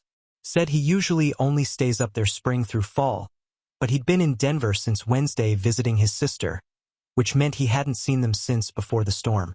Then he said he got worried. He tried calling my dad. Said it rang once, then nothing. He even tried driving up Saturday, but didn't make it. Road was too thick with snow. He said something didn't sit right. The house was pitch black. No generator humming. No sign of activity. Then he told me what he found. The truck, my parents' only vehicle, was sitting in the driveway with the driver's door half open. Snow had piled inside, not just a dusting either. Inches, like it had been open since Thursday, maybe longer. I felt something tighten in my chest. He said he saw no signs of life, no smoke from the chimney, no motion lights. But then he paused, like he wasn't sure he should say the next part. He said he found footprints smaller than a man's, maybe a woman's. No tread pattern. And he recognized they circled the house once then vanished. No return path. No trail leading away. Just one set of prints that started and ended behind the cabin near the back deck, where the snow always drifts deepest. That's when he looked me in the eye and said calmly that it didn't look right. I asked him why he came to me. He said he knew I ran their system. They mentioned me once at a community breakfast, bragging about how their daughter took care of the complicated stuff. He figured if anyone could explain the dark house and the cold silence, it'd be me. I asked him if he thought they were hurt. He didn't answer, just said he was heading back up once the roads opened. Asked if I'd come with him. I said I would. After he left, I sat down and stared at my phone again. I turned it on, fully expecting a voicemail or something waiting. Still nothing. I checked the battery logs from their system, or tried to. I'd locked them out, but there was still a safety ping feature in place. It should have shown me basic readings.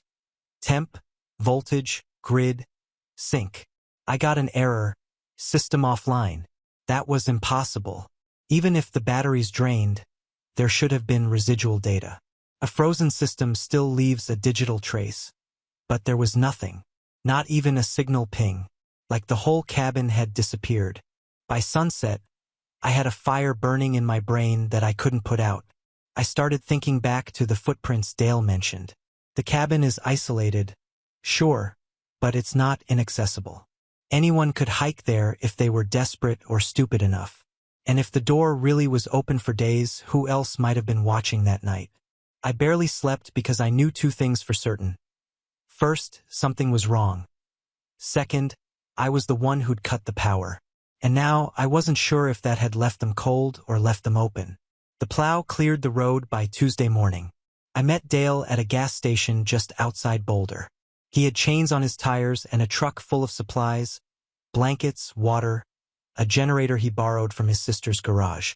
He looked calm, almost too calm, but I could tell he hadn't slept either.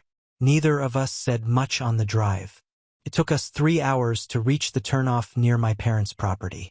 The deeper we went into the hills, the more silence settled in. No tire tracks, no footprints, no sign of life at all. Then we saw the truck. My parents' silver Ford, still sitting exactly where Dale said.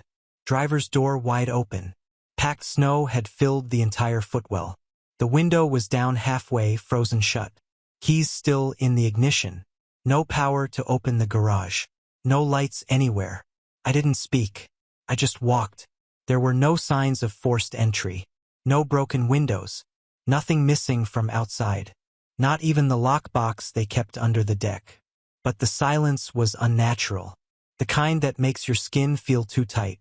I unlocked the front door and stepped inside. The air hit me like a wall. Not just cold. Still, like the entire house had been holding its breath. I walked past the kitchen into the main living room. Every surface had a thin layer of frost. The plants were dead. The thermostat was blank. I moved straight to the control panel, completely shut down. The batteries had drained, and without any solar input or manual reset, the entire system had collapsed. I knew how long it took to reach this state. 4 days, maybe 5. They'd gone without power since Thanksgiving. We found my parents in the master bedroom, alive, bundled in blankets, barely conscious, skin pale and hands shaking.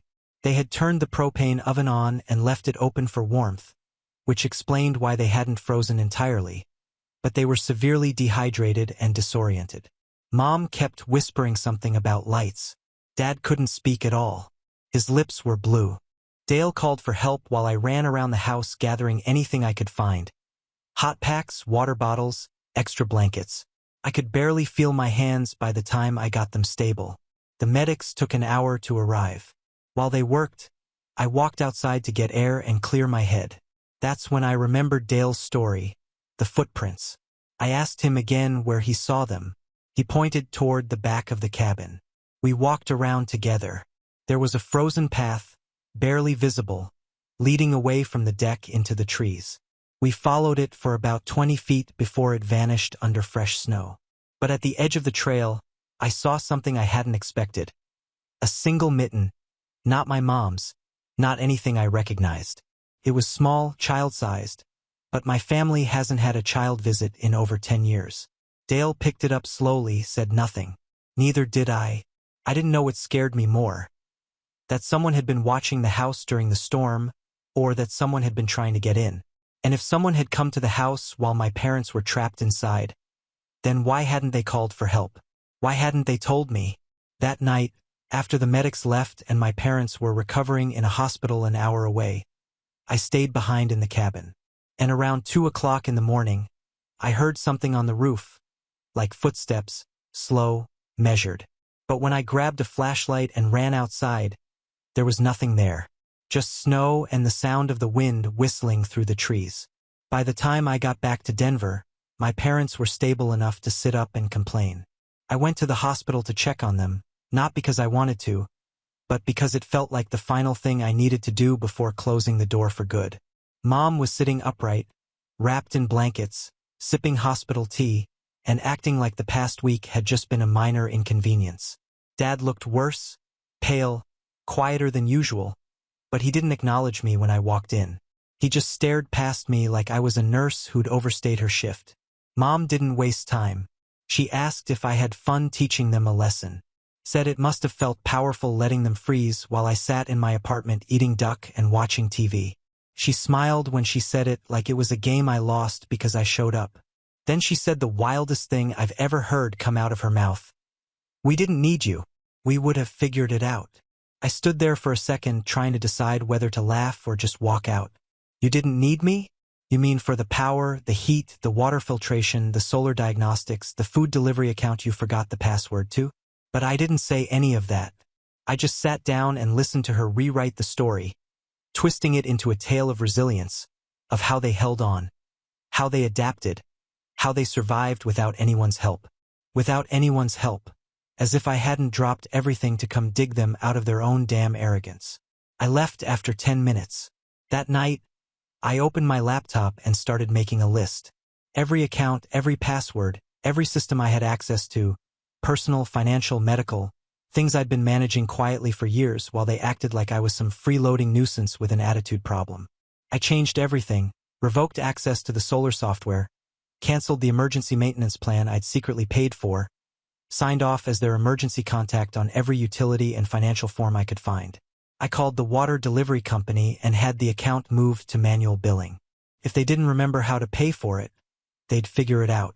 They were survivors now, right? Then I remembered the storage unit in Boulder, Unit 312.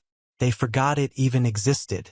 I'd been paying for it for 2 years because it was full of my dad's backup tools and old filing cabinets they swore were important. I terminated the rental. They had 30 days to clear it out. And then I did something that surprised even me. I wired them a little over $3,000 with a note attached. Not a long one, just a single sentence. "Use this to find a good therapist. Someone who can help you understand why you only value people when they're gone. No threat, no bitterness, just truth." 3 hours later, I got a reply from my mom. "We're deeply concerned about your behavior. This isn't normal. You're not well." My brother chimed in a few minutes later. "What kind of person does this to their own family? You need serious help." No thank you. No acknowledgement. Just a swift pivot to the old story. Monica's the unstable one. Monica's the angry one. Monica ruins everything. That's when I realized the final piece of it. They hadn't changed. They never would. But I had. The next morning, I went out for breakfast by myself.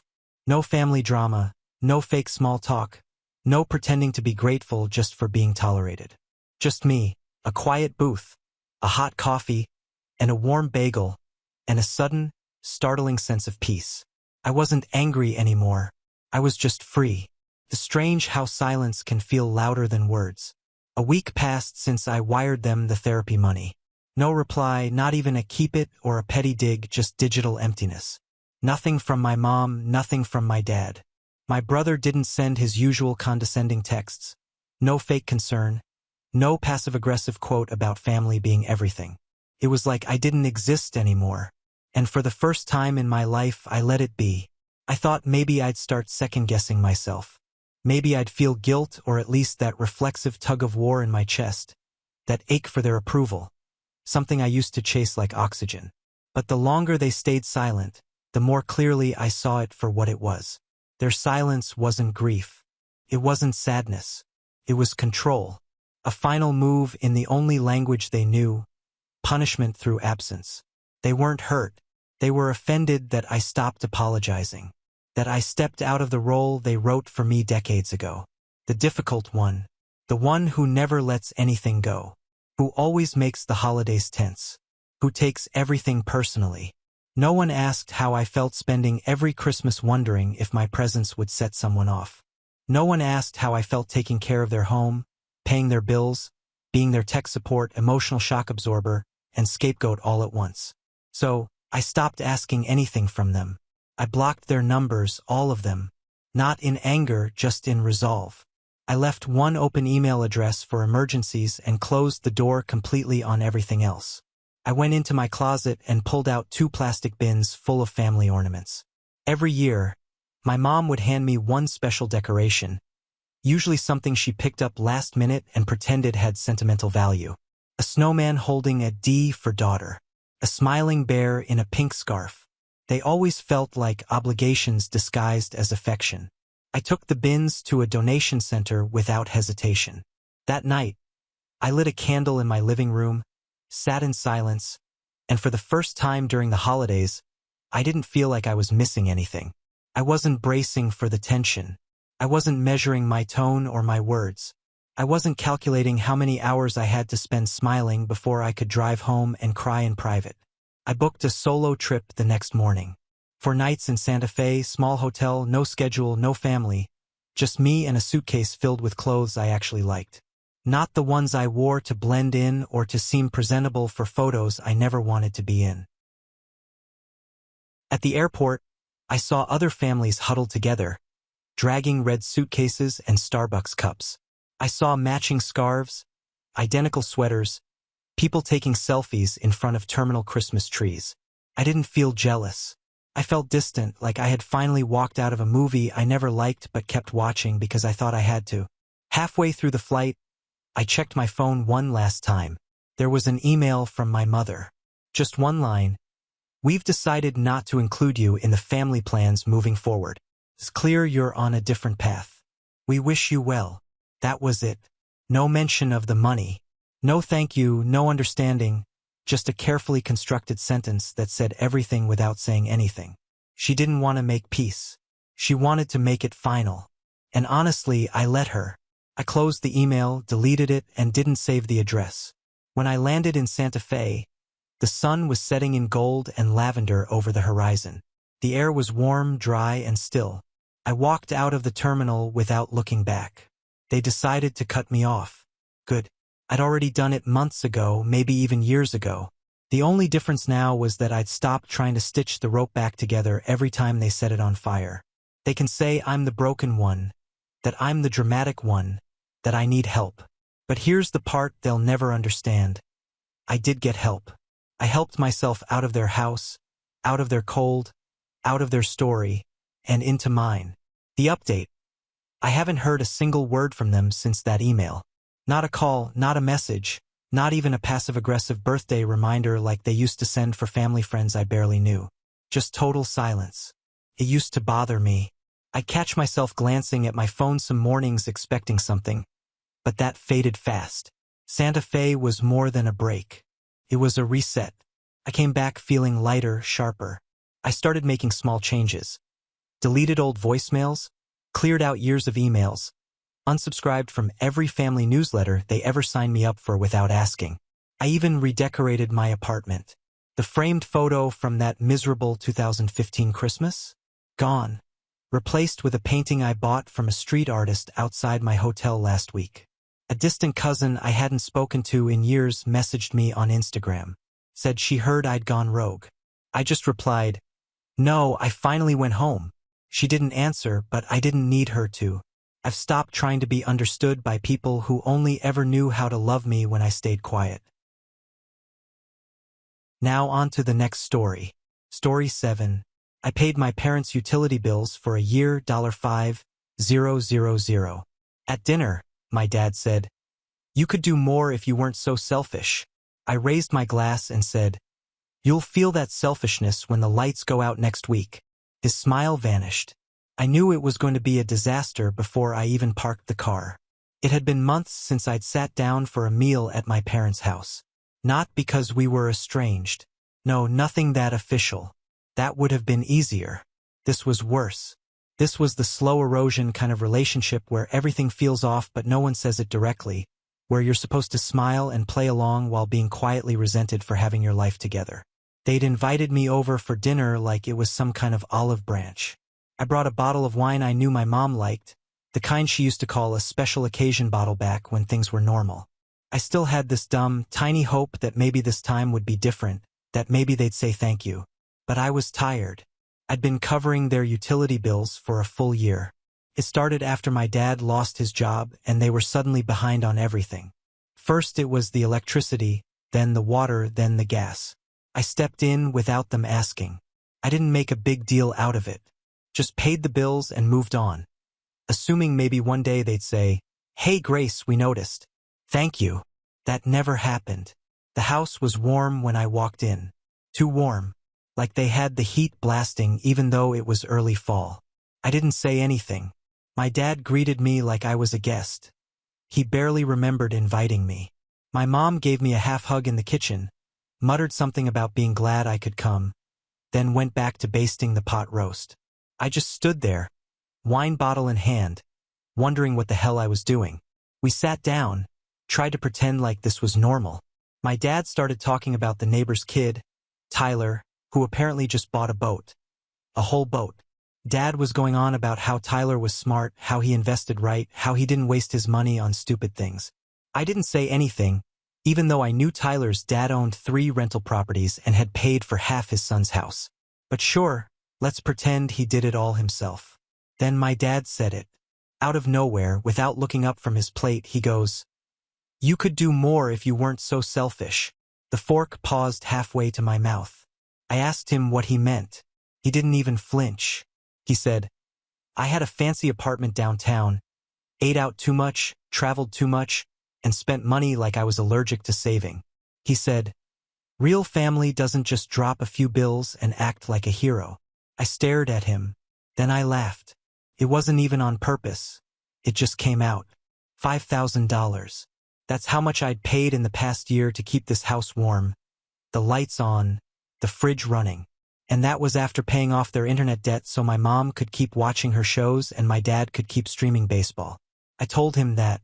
He shrugged, said it was nothing for someone like me, that if I really cared, I'd do more, that all I ever do is think about myself. I raised my glass, just looked him in the eye, and said it, calm as ever, "You'll feel that selfishness when the lights go out next week." That was the moment everything cracked. My mom looked between us like she just watched a bomb drop. My dad's mouth was still slightly open, like he was about to say something but didn't know how to follow up. No one spoke for the rest of the dinner. Not a single word. I didn't take leftovers. I didn't say goodbye. I got in my car and drove home with the windows down, letting the cold wind slice through my anger. I think deep down they didn't believe I'd really cut them off. They thought I was bluffing, that I'd come back with some apology or guilt. But I meant what I said. And a few days later, they were going to learn exactly what selfish looked like. 3 days. That's how long it took. Exactly 3 days after I told my dad he'd feel my selfishness when the lights went out, the power company followed through. I had pulled my card from their online account, turned off all auto payments, and left the unpaid balance hanging there like a brick over their heads. I didn't check the exact date they'd get cut off. I didn't need to. I'd been paying those bills for a year. I knew their due dates better than they did. The first call came from my mom. Middle of the day while I was working. She never calls me during work hours, not unless someone's in the hospital. I let it ring. No voicemail. 20 minutes later, a text, power's out. Do you know what happened? Do I know what happened? Yeah, I know exactly what happened. What I didn't know was how long it would take before the reality set in for them. No electricity meant no fridge, no internet, no microwave, no lights. It meant cold showers. A dark house by 7 p.m. That kind of silence hits hard. I didn't reply. An hour later, another one. Can you just cover this month?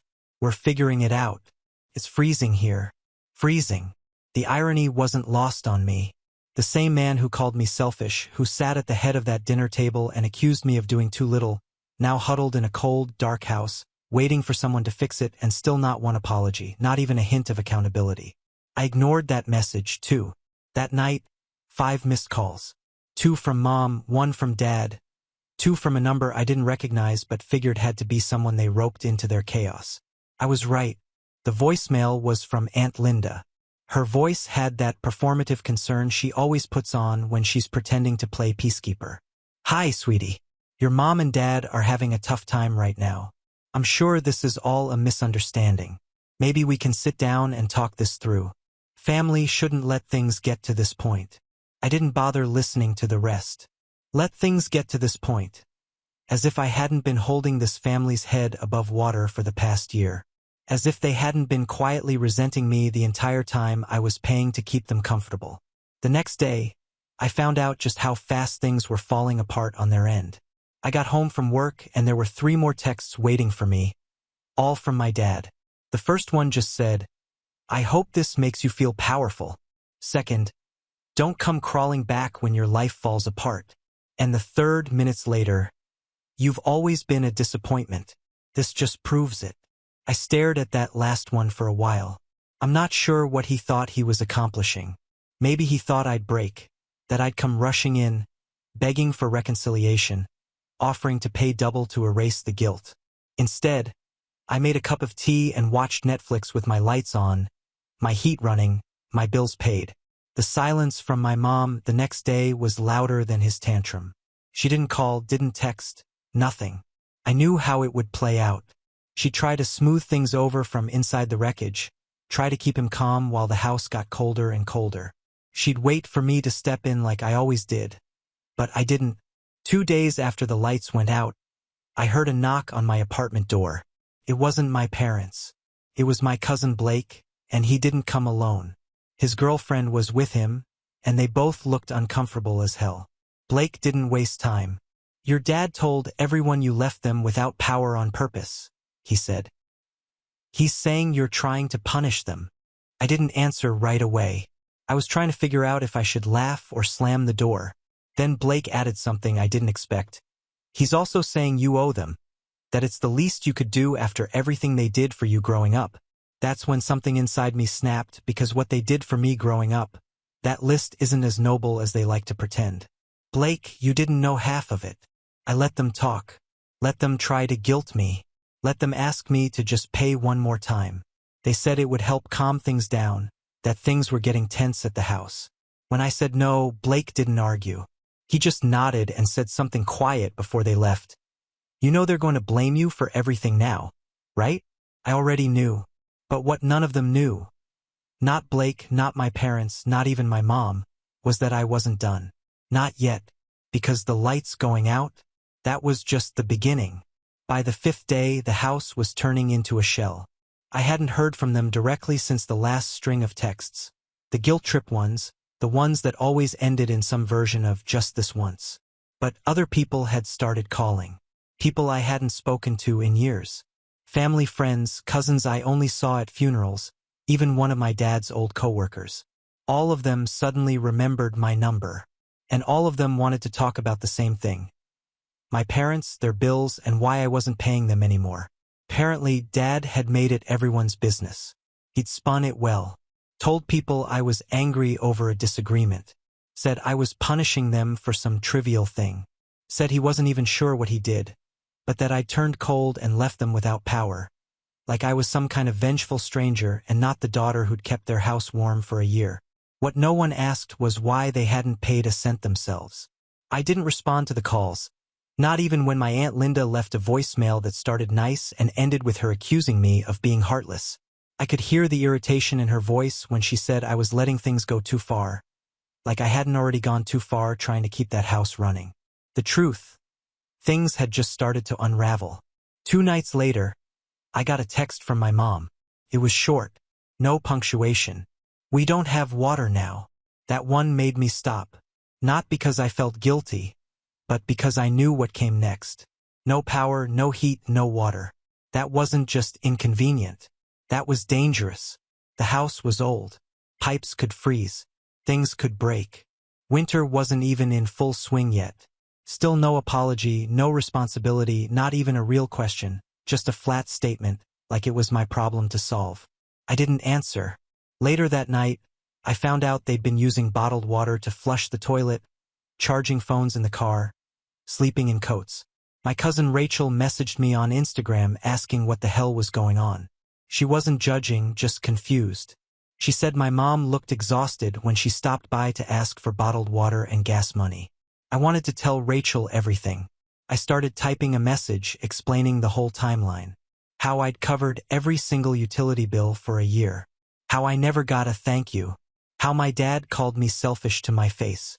And how I calmly told him the lights would go out next week. And then they did. I deleted it before hitting send. By the next day, my phone was quiet. Too quiet. That kind of silence always means something's building. I didn't expect the next move to come from inside the family. It was Aunt Sharon who broke first. She called me late that night. Her voice was clipped, serious. She didn't ask if I was okay. She just asked one thing. Was it true they hadn't had electricity or water for over a week? I told her the truth, the whole thing. I didn't sugarcoat it. She didn't say much in return. Just listened quietly. Then she said, "Okay," and hung up. The next morning, she drove straight to their house. She walked in, had a conversation, and when she left, she took my mom with her. Just my mom, not my dad. Apparently, when Sharon told my dad she was taking my mom to her house for a few days until they got their situation under control, he told her no one was going anywhere and they didn't need help. My mom walked out anyway, packed a small bag, got in the car and left. That was the moment I realized something had shifted. Something I didn't think would ever move. As for my mom, she always defended him. Always chose keeping the peace over everything else. But now, she'd left him sitting in a cold, empty house with no power and no running water. And she didn't even call to tell me. Not yet.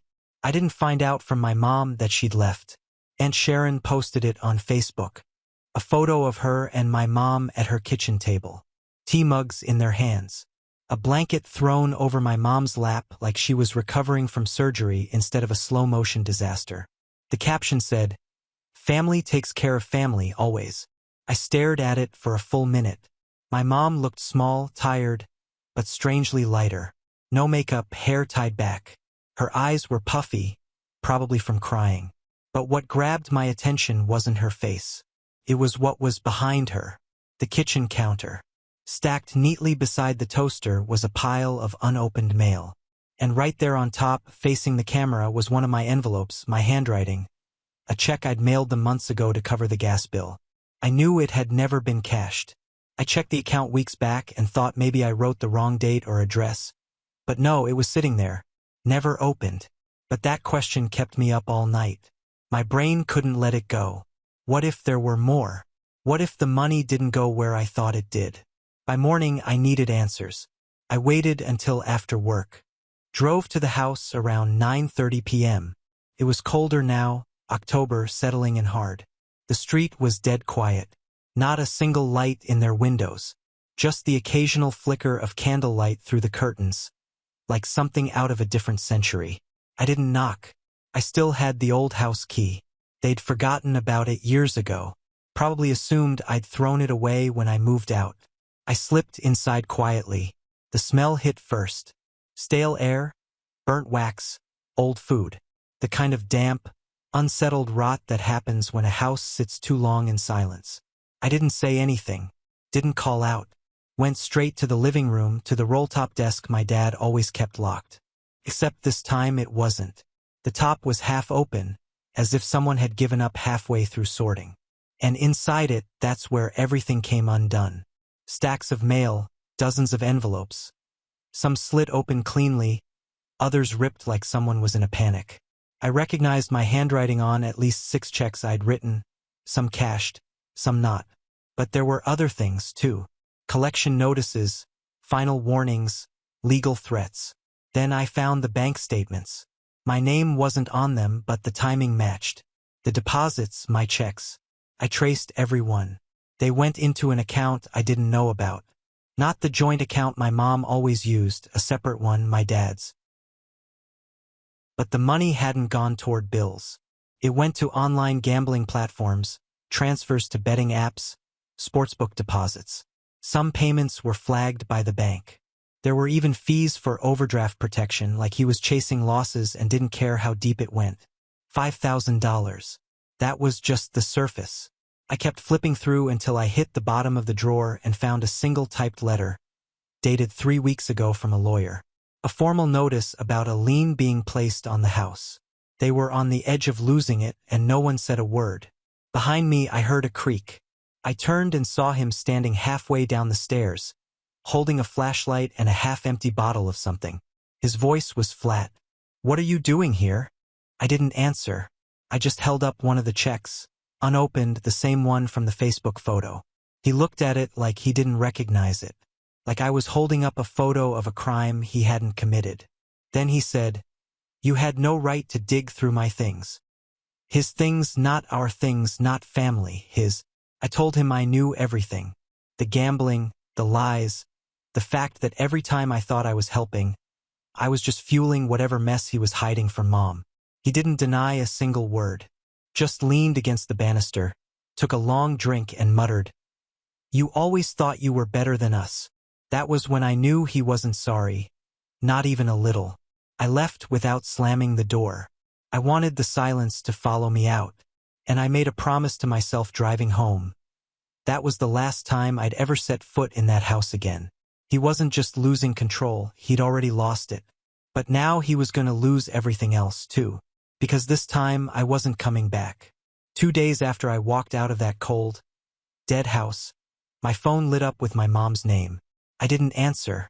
I stared at the screen, heart racing, thinking she might still be caught between him and the truth, that she'd try to smooth it over, that she'd ask me to come back to, "Just talk to your father."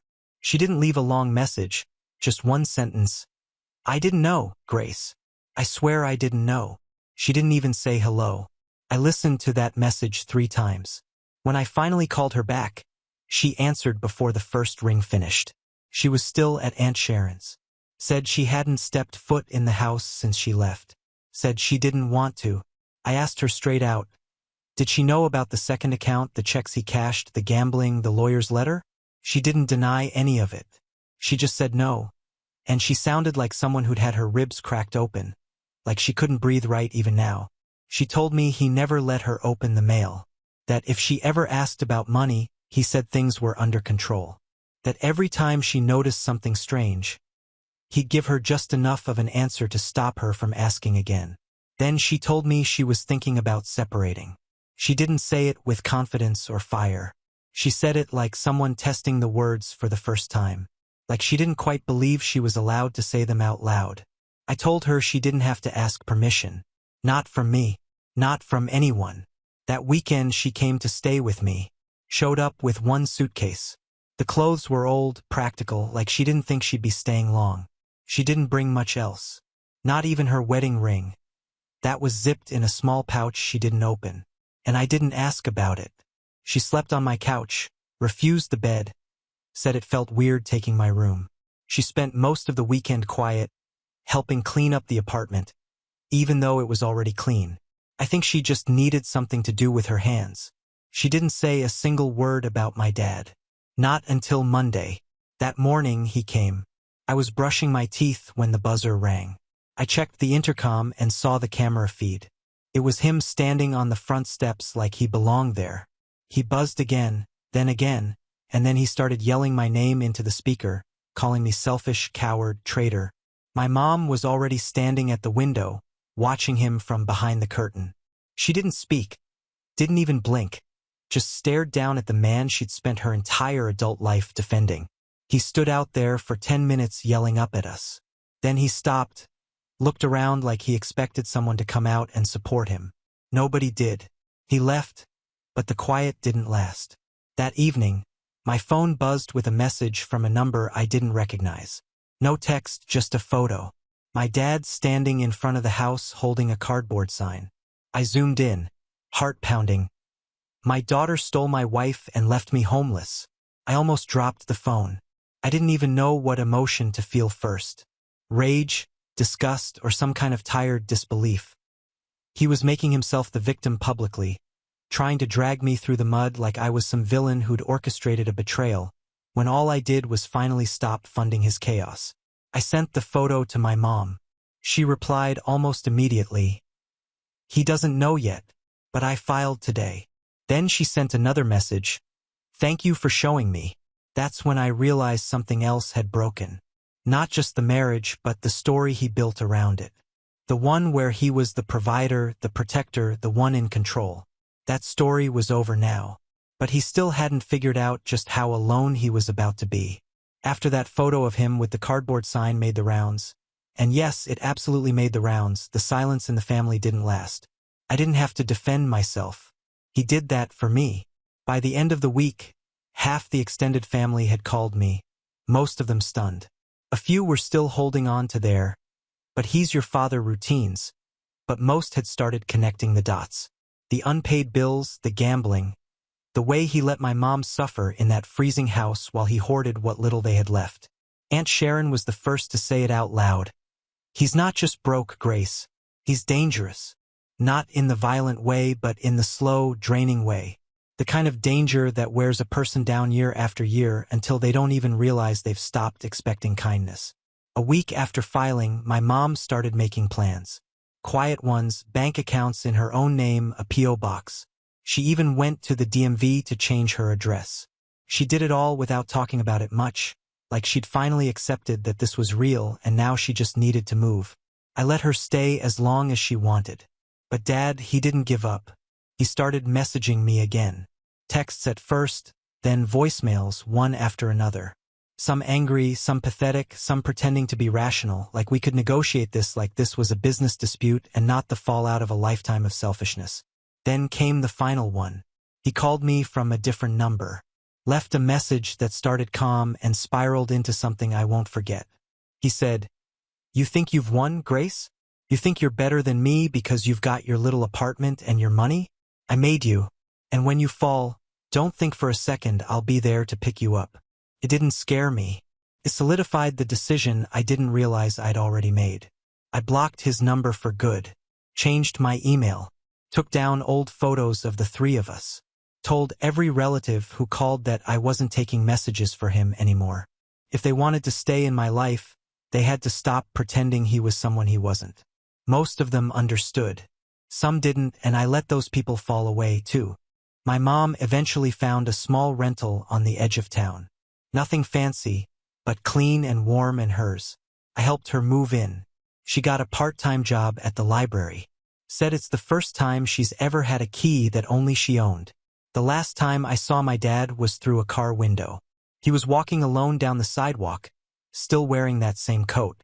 Same expression, like the world owed him something and was running late delivering it.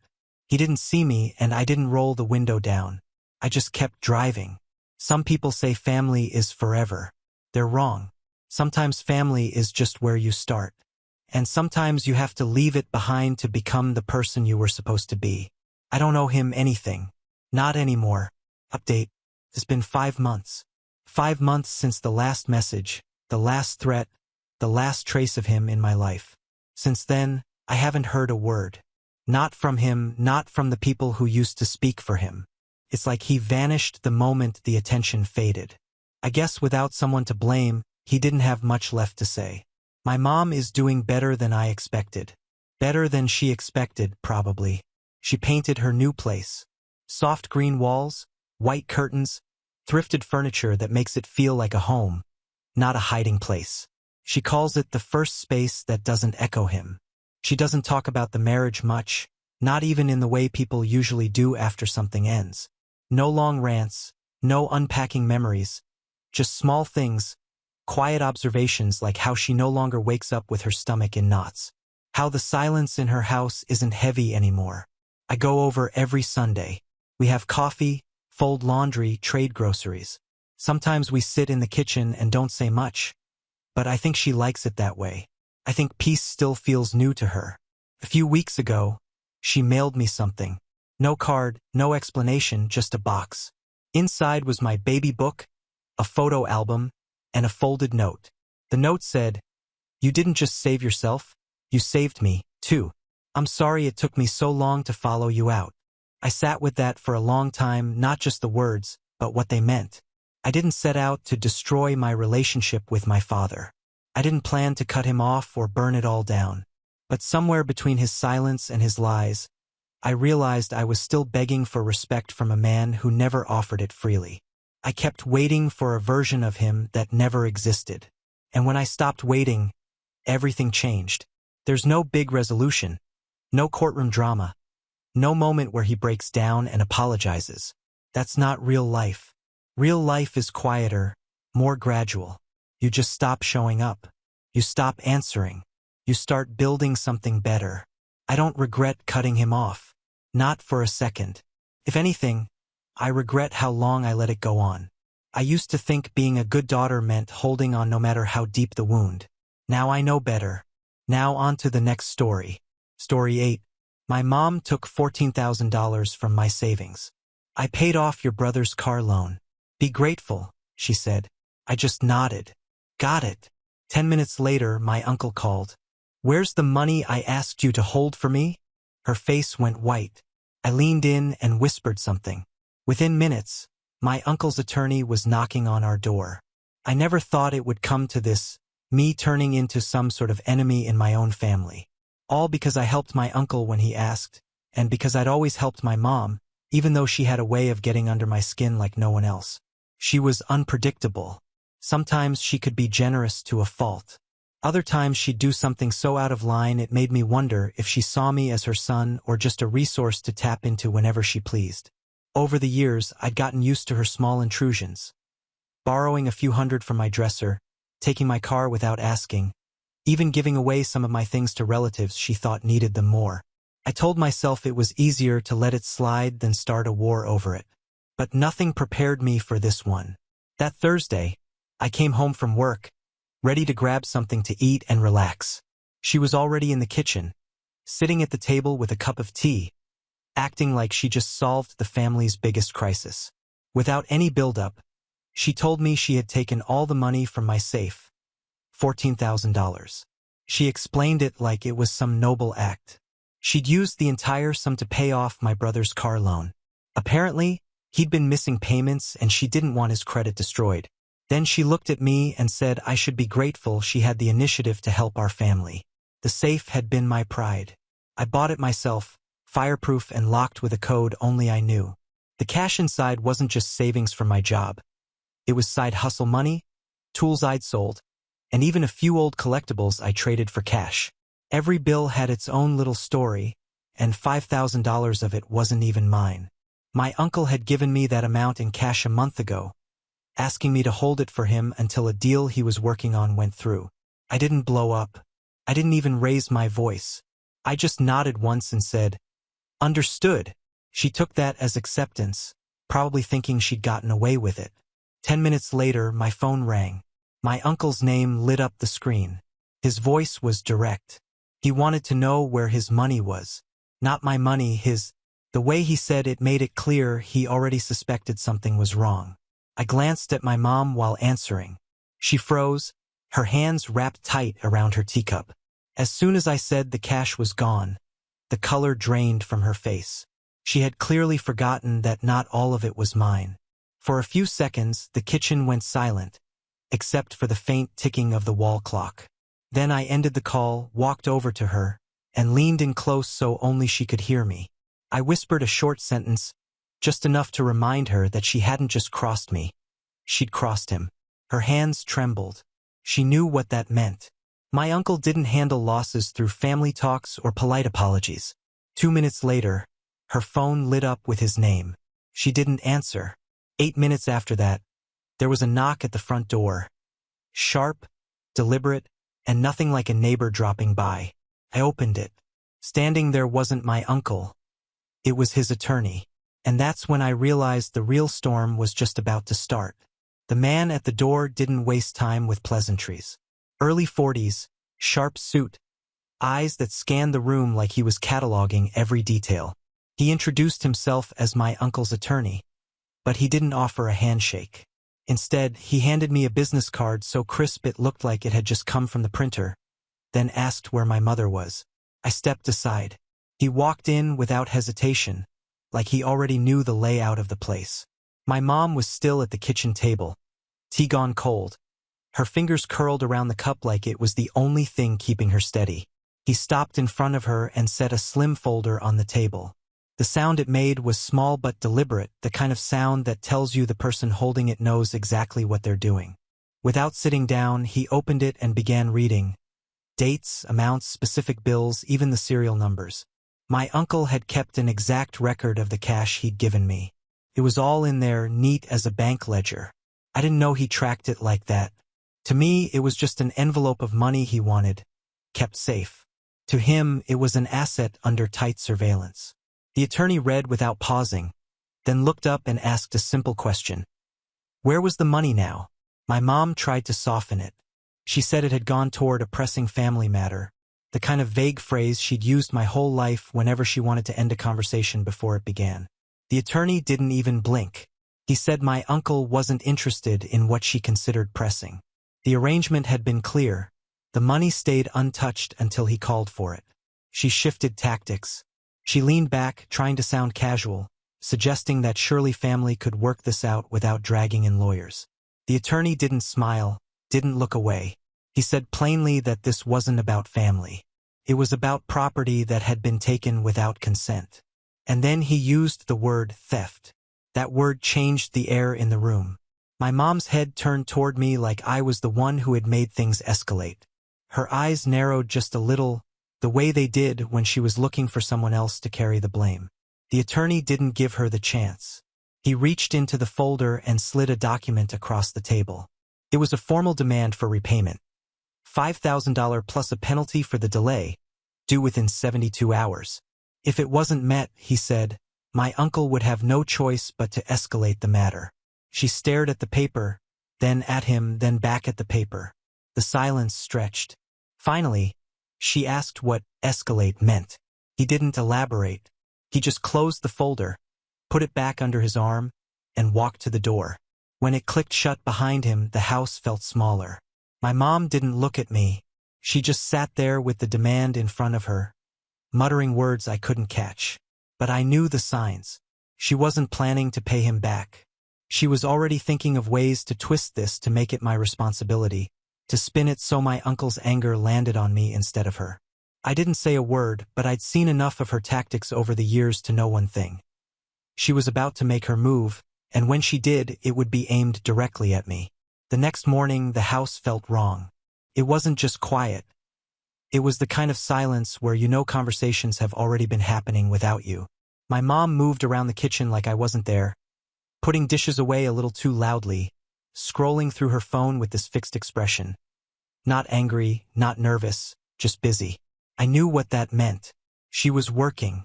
Not the kind of work that earns a paycheck, but the kind where she builds her version of a story before you have the chance to tell yours. By 9 o'clock, my phone rang. It was my uncle.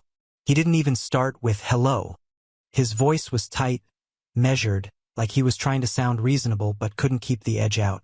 He said he'd talked to my mom, and just like that, I knew exactly how my day was going to go. According to him, the problem wasn't that my mom had taken the money. The problem was that I had failed to safeguard it. That's how he put it, like I was some incompetent guard who had fallen asleep on the job. He said my mom had explained that she'd been forced to use the cash because I hadn't been clear about what portion belonged to him. That was a nice little twist. He was the one who insisted I keep the whole thing quiet. No one else needed to know it was his, were his exact words, but now that detail had been erased. I didn't interrupt him. I didn't bother defending myself. I just let him talk, storing away every word. He said he was trying to be fair but couldn't ignore the fact that, in his view, I'd mishandled things. Then came the part I'd been waiting for. He said he and my mom had agreed that it was better to handle this between us rather than making it into something bigger. That was code for, "We're going to corner you into taking the blame." By lunchtime, it was clear they'd been busy. My cousin Sarah called just to check in. Her tone was sweet enough, but her questions weren't innocent. She asked if I'd found the missing money yet and if I regretted not telling anyone it was Uncle's. That's when I knew she'd already been briefed just enough for her to think she was getting the truth. Then Maya left a voicemail saying she hoped I'd learn from this and that family comes first. Another cousin texted me asking if I'd sorted things out with Mom yet. None of them were asking because they wanted to hear my side. They were calling to reinforce the version they'd already been told. By the end of the day, I'd counted 6 calls, 3 texts, and 1 Facebook message from a relative I barely spoke to, all with the same undertone. "We've heard the story, and it's your fault." I didn't correct them. Not yet. If there's one thing I've learned from dealing with my family, it's that sometimes you get more power by letting people believe they've got you cornered. They relax. They start making mistakes. They talk too much. And when you've got people like my mom and my uncle who thrive on controlling the narrative, you wait until they've told it so many times that they can't backpedal when you dismantle it in front of everyone. That's exactly what I was planning. By the time the last call ended, I had already started building my file.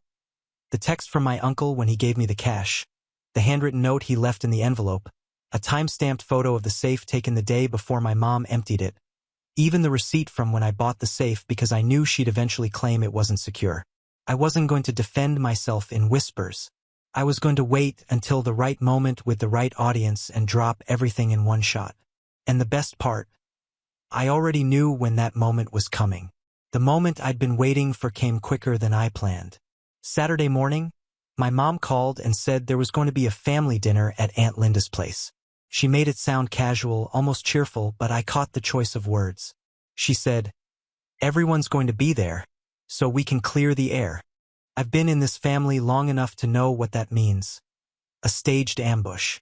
Get as many people in the room as possible, control the narrative, and leave me outnumbered. It wasn't about clearing the air. It was about locking the room and filling it with smoke I couldn't breathe through. I said I'd come, and I made sure my own preparation was airtight. The file I'd been building was on my phone, on my laptop, and in the cloud. I printed hard copies, too. If they wanted a spectacle, I'd make sure the ending wasn't theirs to write. When I arrived, the smell of roast chicken and baked potatoes filled the house, but the air felt tight. Conversations dropped a notch when I stepped into the dining room. My uncle was seated at the far end of the table, my mom right next to him. They were intense. They were comfortable, almost smug, like 2 lawyers walking into court with a case they thought was already won. Dinner started with small talk, work, weather, who'd gotten engaged recently. But it was the kind of talk where everyone's eyes keep sliding back to you, waiting. Halfway through the meal, the shift came. My uncle put down his fork, cleared his throat, and looked around the table. He began slowly, like he was making sure each person was following along. He said there had been a misunderstanding involving money he'd entrusted to me. His version was neat and rehearsed. He gave me a large sum, I failed to keep it secure, and my mom had to step in to resolve the crisis. At the right moments, my mom added her commentary, how I hadn't been clear about the ownership of the money, how she made a difficult decision to prevent a bigger problem, how unfortunate it was that things had become complicated. It was a well-rehearsed duet. I let them talk. The longer they went, the more confident they got, and the more certain I was that they'd trapped themselves in the rhythm of their own lies. When my uncle finally leaned back, satisfied that the table had absorbed their version, I spoke up. I said I wanted to add a few details, and I reached into my bag. The first stack of papers went to my cousin Sarah, then the next to Aunt Linda, and so on around the table. 3 pages each. Page 1 was a screenshot of my uncle's text telling me to keep the money secret. Page 2 was a photo of the safe, sealed and intact, timestamped the day before my mom emptied it.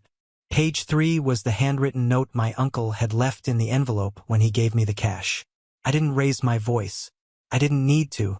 The sound of pages being turned and read in silence was louder than any argument. I laid out the actual timeline. No dramatics, no side comments, just facts. When I finished, I sat back and waited. That's when something I hadn't planned for happened. Aunt Linda leaned forward, pointing at the note. She said she recognized the handwriting, not just because it was his, but because she had received a nearly identical envelope from him last year. Same note print, same wording, same instructions to keep it safe and say nothing to anyone. At first, I thought she meant it as a joke, but then my cousin Sarah's face changed. She said she'd been given an envelope 2 months ago with the same kind of instructions. She hadn't told anyone because she assumed it was a one-time thing. In less than a minute, the spotlight moved. People weren't looking at me anymore. They were looking at my uncle. The room shifted fast. My uncle tried to laugh it off, calling it just how I do things. But his voice wasn't steady anymore. My mom stepped in to defend him, saying the situations were different. But the more she talked, the more obvious it became that she'd been helping him keep these little arrangements going. And now, with multiple family members realizing they'd been part of the same game, the mood changed from judgment to suspicion. But it was aimed at them, not me. I didn't push it further. I didn't have to. The room was already doing the work for me. Still, as the evening wound down, I caught my uncle watching me with an expression I hadn't seen before. It wasn't embarrassment. It was calculation. And in that moment, I knew something important. This wasn't over. If anything, the real fight was about to begin. The quiet lasted exactly 2 days. That's all the time my uncle and my mom needed to regroup. After the scene at Aunt Linda's, I knew they'd retreat, lick their wounds, and come back with something more deliberate. People like them don't just accept being embarrassed in front of the family. They rewrite the narrative until the humiliation belongs to someone else. The first sign came on Tuesday morning. A guy I used to work with called me out of the blue. We hadn't spoken in months, so I was surprised he even had my number saved. He said he'd heard I was going through money troubles and might be looking to sell off some of my tools and equipment. I told him no, but I asked where he'd heard that. He hesitated before saying, "Your uncle mentioned it at the diner yesterday." I knew immediately what that was. Bait. My uncle wasn't trying to help me sell anything. He was planting seeds in the community, making me sound desperate, reckless, or careless with money. The more people repeated it, the more it would feel like truth. By that afternoon, another sign. My landlord texted me to say he'd gotten a strange phone call. The person on the other end claimed to be handling a family legal matter and wanted to verify if I was behind on rent or if I was keeping large amounts of cash in my apartment. They wouldn't give their name, and my landlord didn't impress. But I didn't need a name. That was my uncle-style vague authority. Just enough detail to sound official, but not enough to be traced back cleanly. Wednesday morning, my mom showed up at my door. She had a grocery bag in her arms, wearing that concerned mother expression she used whenever she wanted to look like the hero in her own story. She said she'd heard I might lose my job soon and wanted to make sure I had food. I asked her where she heard that. She changed the subject. I let her put the groceries away because I already knew the play. Within a week, she'd be telling relatives she was helping me through a rough patch, reinforcing the idea that I was unstable and needed rescuing. But the move that caught me off guard came on Thursday night. My phone rang with a number I didn't recognize. The man on the other end said he was from a local collections agency and that they had an account in my name. $3,200 that was overdue. When I told him I'd never taken out that account, he rattled off an address I hadn't lived at in years. My mom's old house. The account had been opened 3 months ago. The date of birth on file was mine, but off by 2 days. The signature was a shaky version of my own, not close enough to pass under scrutiny, but close enough to cause a headache. I asked for copies of all documents, and he agreed to send them. That's when I realized my uncle and mom had changed tactics. They weren't just trying to discredit me within the family. They were starting to plant paper trails. They wanted to make me look like the kind of person who couldn't be trusted with money anywhere, not just in our house. They were smart about it, too. A fake debt here, a rumor there, a few concerned phone calls to people who knew me. Nothing big enough for police to take seriously on its own, but stacked together it was a character assassination in slow motion. The problem for them was that I'd already started my own counterattack. I called a friend from high school who now worked in cybersecurity. I told him about the fake account and asked if he could do some digging. Within a few hours, he traced the IP address used to file the fraudulent account. It had come from a personal email address, one that had also been receiving encrypted messages from my uncle's business account for the past 2 weeks. It wasn't just sloppy, it was reckless. And if I wanted, I could drop it all into the hands of law enforcement right now. But part of me didn't want to end it that way. Police reports are clean, cold, and impersonal. My uncle and my mom thrived on image, their place in the family, their reputation in town. Taking them apart in the same arena they'd chosen, in front of the people they wanted to fool, would be a much sharper knife. And the perfect opportunity was already on the horizon. Aunt Linda's birthday was coming up in 2 weeks. Everyone would be there. They'd think they'd silenced me by then, but I was planning something they wouldn't see coming. Aunt Linda's birthday landed on a Saturday. By the time I arrived, the living room was packed. Cousins on the couch, uncles in the kitchen, kids running through the hall. My mom and uncle were already there, side by side, laughing with a small group near the buffet table. They didn't even glance my way when I walked in. That was fine. They wouldn't be laughing for long. The first hour was harmless. Cake, presents, the usual small talk. But I noticed how my mom and uncle worked the room separately, talking in low voices to different relatives. They were still reinforcing their version of events, probably figuring I'd keep my head down to avoid ruining a birthday party. I waited until after dinner when Aunt Linda insisted everyone gather in the living room for coffee. That's when I pulled a small folder from my bag and set it on the coffee table. I told them I had something important to say and that it wouldn't take long. They didn't like that. My uncle leaned back, crossing his arms, and my mom gave me the same tight smile she used whenever she thought I was about to embarrass myself. I started with the money.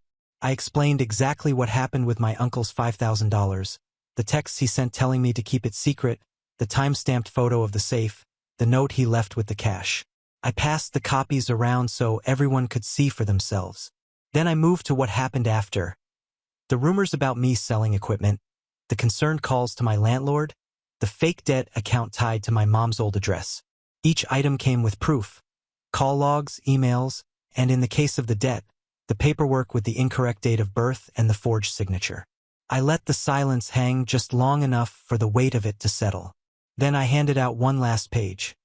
The IP trace report my friend had put together showing the account had been opened from an email address linked directly to my uncle, which had been in regular encrypted contact with my mom. The room went still. My uncle started to speak, but Aunt Linda cut him off. She looked right at him and asked why his personal financial issues seemed to involve setting up fake debts in my name. My mom tried to say she had nothing to do with it, but then my cousin Sarah pointed out that the forged account had been tied to her address. It unraveled fast after that. The questions came from every side, and for once, my mom didn't have quick answers. My uncle's voice got louder, but the more he defended himself, the more defensive he looked. I didn't push for an apology. I didn't need one. The point was made. Everyone in that room had seen the proof with their own eyes, and there was no version of the story my mom or uncle could tell now that wouldn't sound like a desperate cover-up. By the time I left, they were sitting together in the corner, isolated, not speaking to each other, not speaking to anyone. In the weeks that followed, the calls stopped. No more rumors, no more mysterious phone inquiries, no more concerned visits. I made it clear that if they came at me again, I had no problem going public. And this time, it wouldn't just be family who saw it. They haven't tried to take from me since. And while the family will never be the same, I can live with that because now they know I'm not the one you can use. I'm the one who keeps receipts. The update. A few months passed after Aunt Linda's birthday. Life was quieter, almost eerily so. My mom kept her distance and my uncle avoided me entirely. Word had spread through the family that things were resolved, though no one could quite agree on what that meant. I'd moved on, or at least I thought I had. Then, one Wednesday evening, I got an unexpected email from my friend in cybersecurity, the same one who traced the fake debt account back to my uncle. He said he'd been going through some old flag data and found something I might want to see. It was another set of encrypted emails between my uncle and my mom, dated months before the whole $14,000 incident. One thread stood out in it. They weren't talking about my money at all. They were discussing consolidating cash from a few other relatives. They mentioned specific amounts, people's schedules, even where those relatives kept their safes. And then there was a line from my mom that hit harder than anything I'd read before. Thomas is predictable. He won't make a scene until he's ready to drop proof. So, as long as we're careful, we can work around him. I sat there staring at it, realizing the $14,000 wasn't just some impulsive decision to help my brother. It was part of a much bigger pattern, one I'd only seen a corner of. They'd been running a family-wide game for years, moving money around, covering their tracks by blaming whoever they could. I wasn't the first target. I'd just been the first one to push back hard enough to stop it. I saved everything. Every email, every attachment. I didn't confront them. Not yet. Because the way I see it, sooner or later they'll slip again. And when they do, I won't need to spend months building a case. I'll already have one waiting. Until then, I'm keeping quiet. Let them think the storm's over. They don't know the real storm hasn't even started. We have reached the end. If you enjoyed this video, please be sure to like and subscribe to the channel for more videos like this, and give us your thoughts about the stories in the comments section. Thank you and see you in the next video.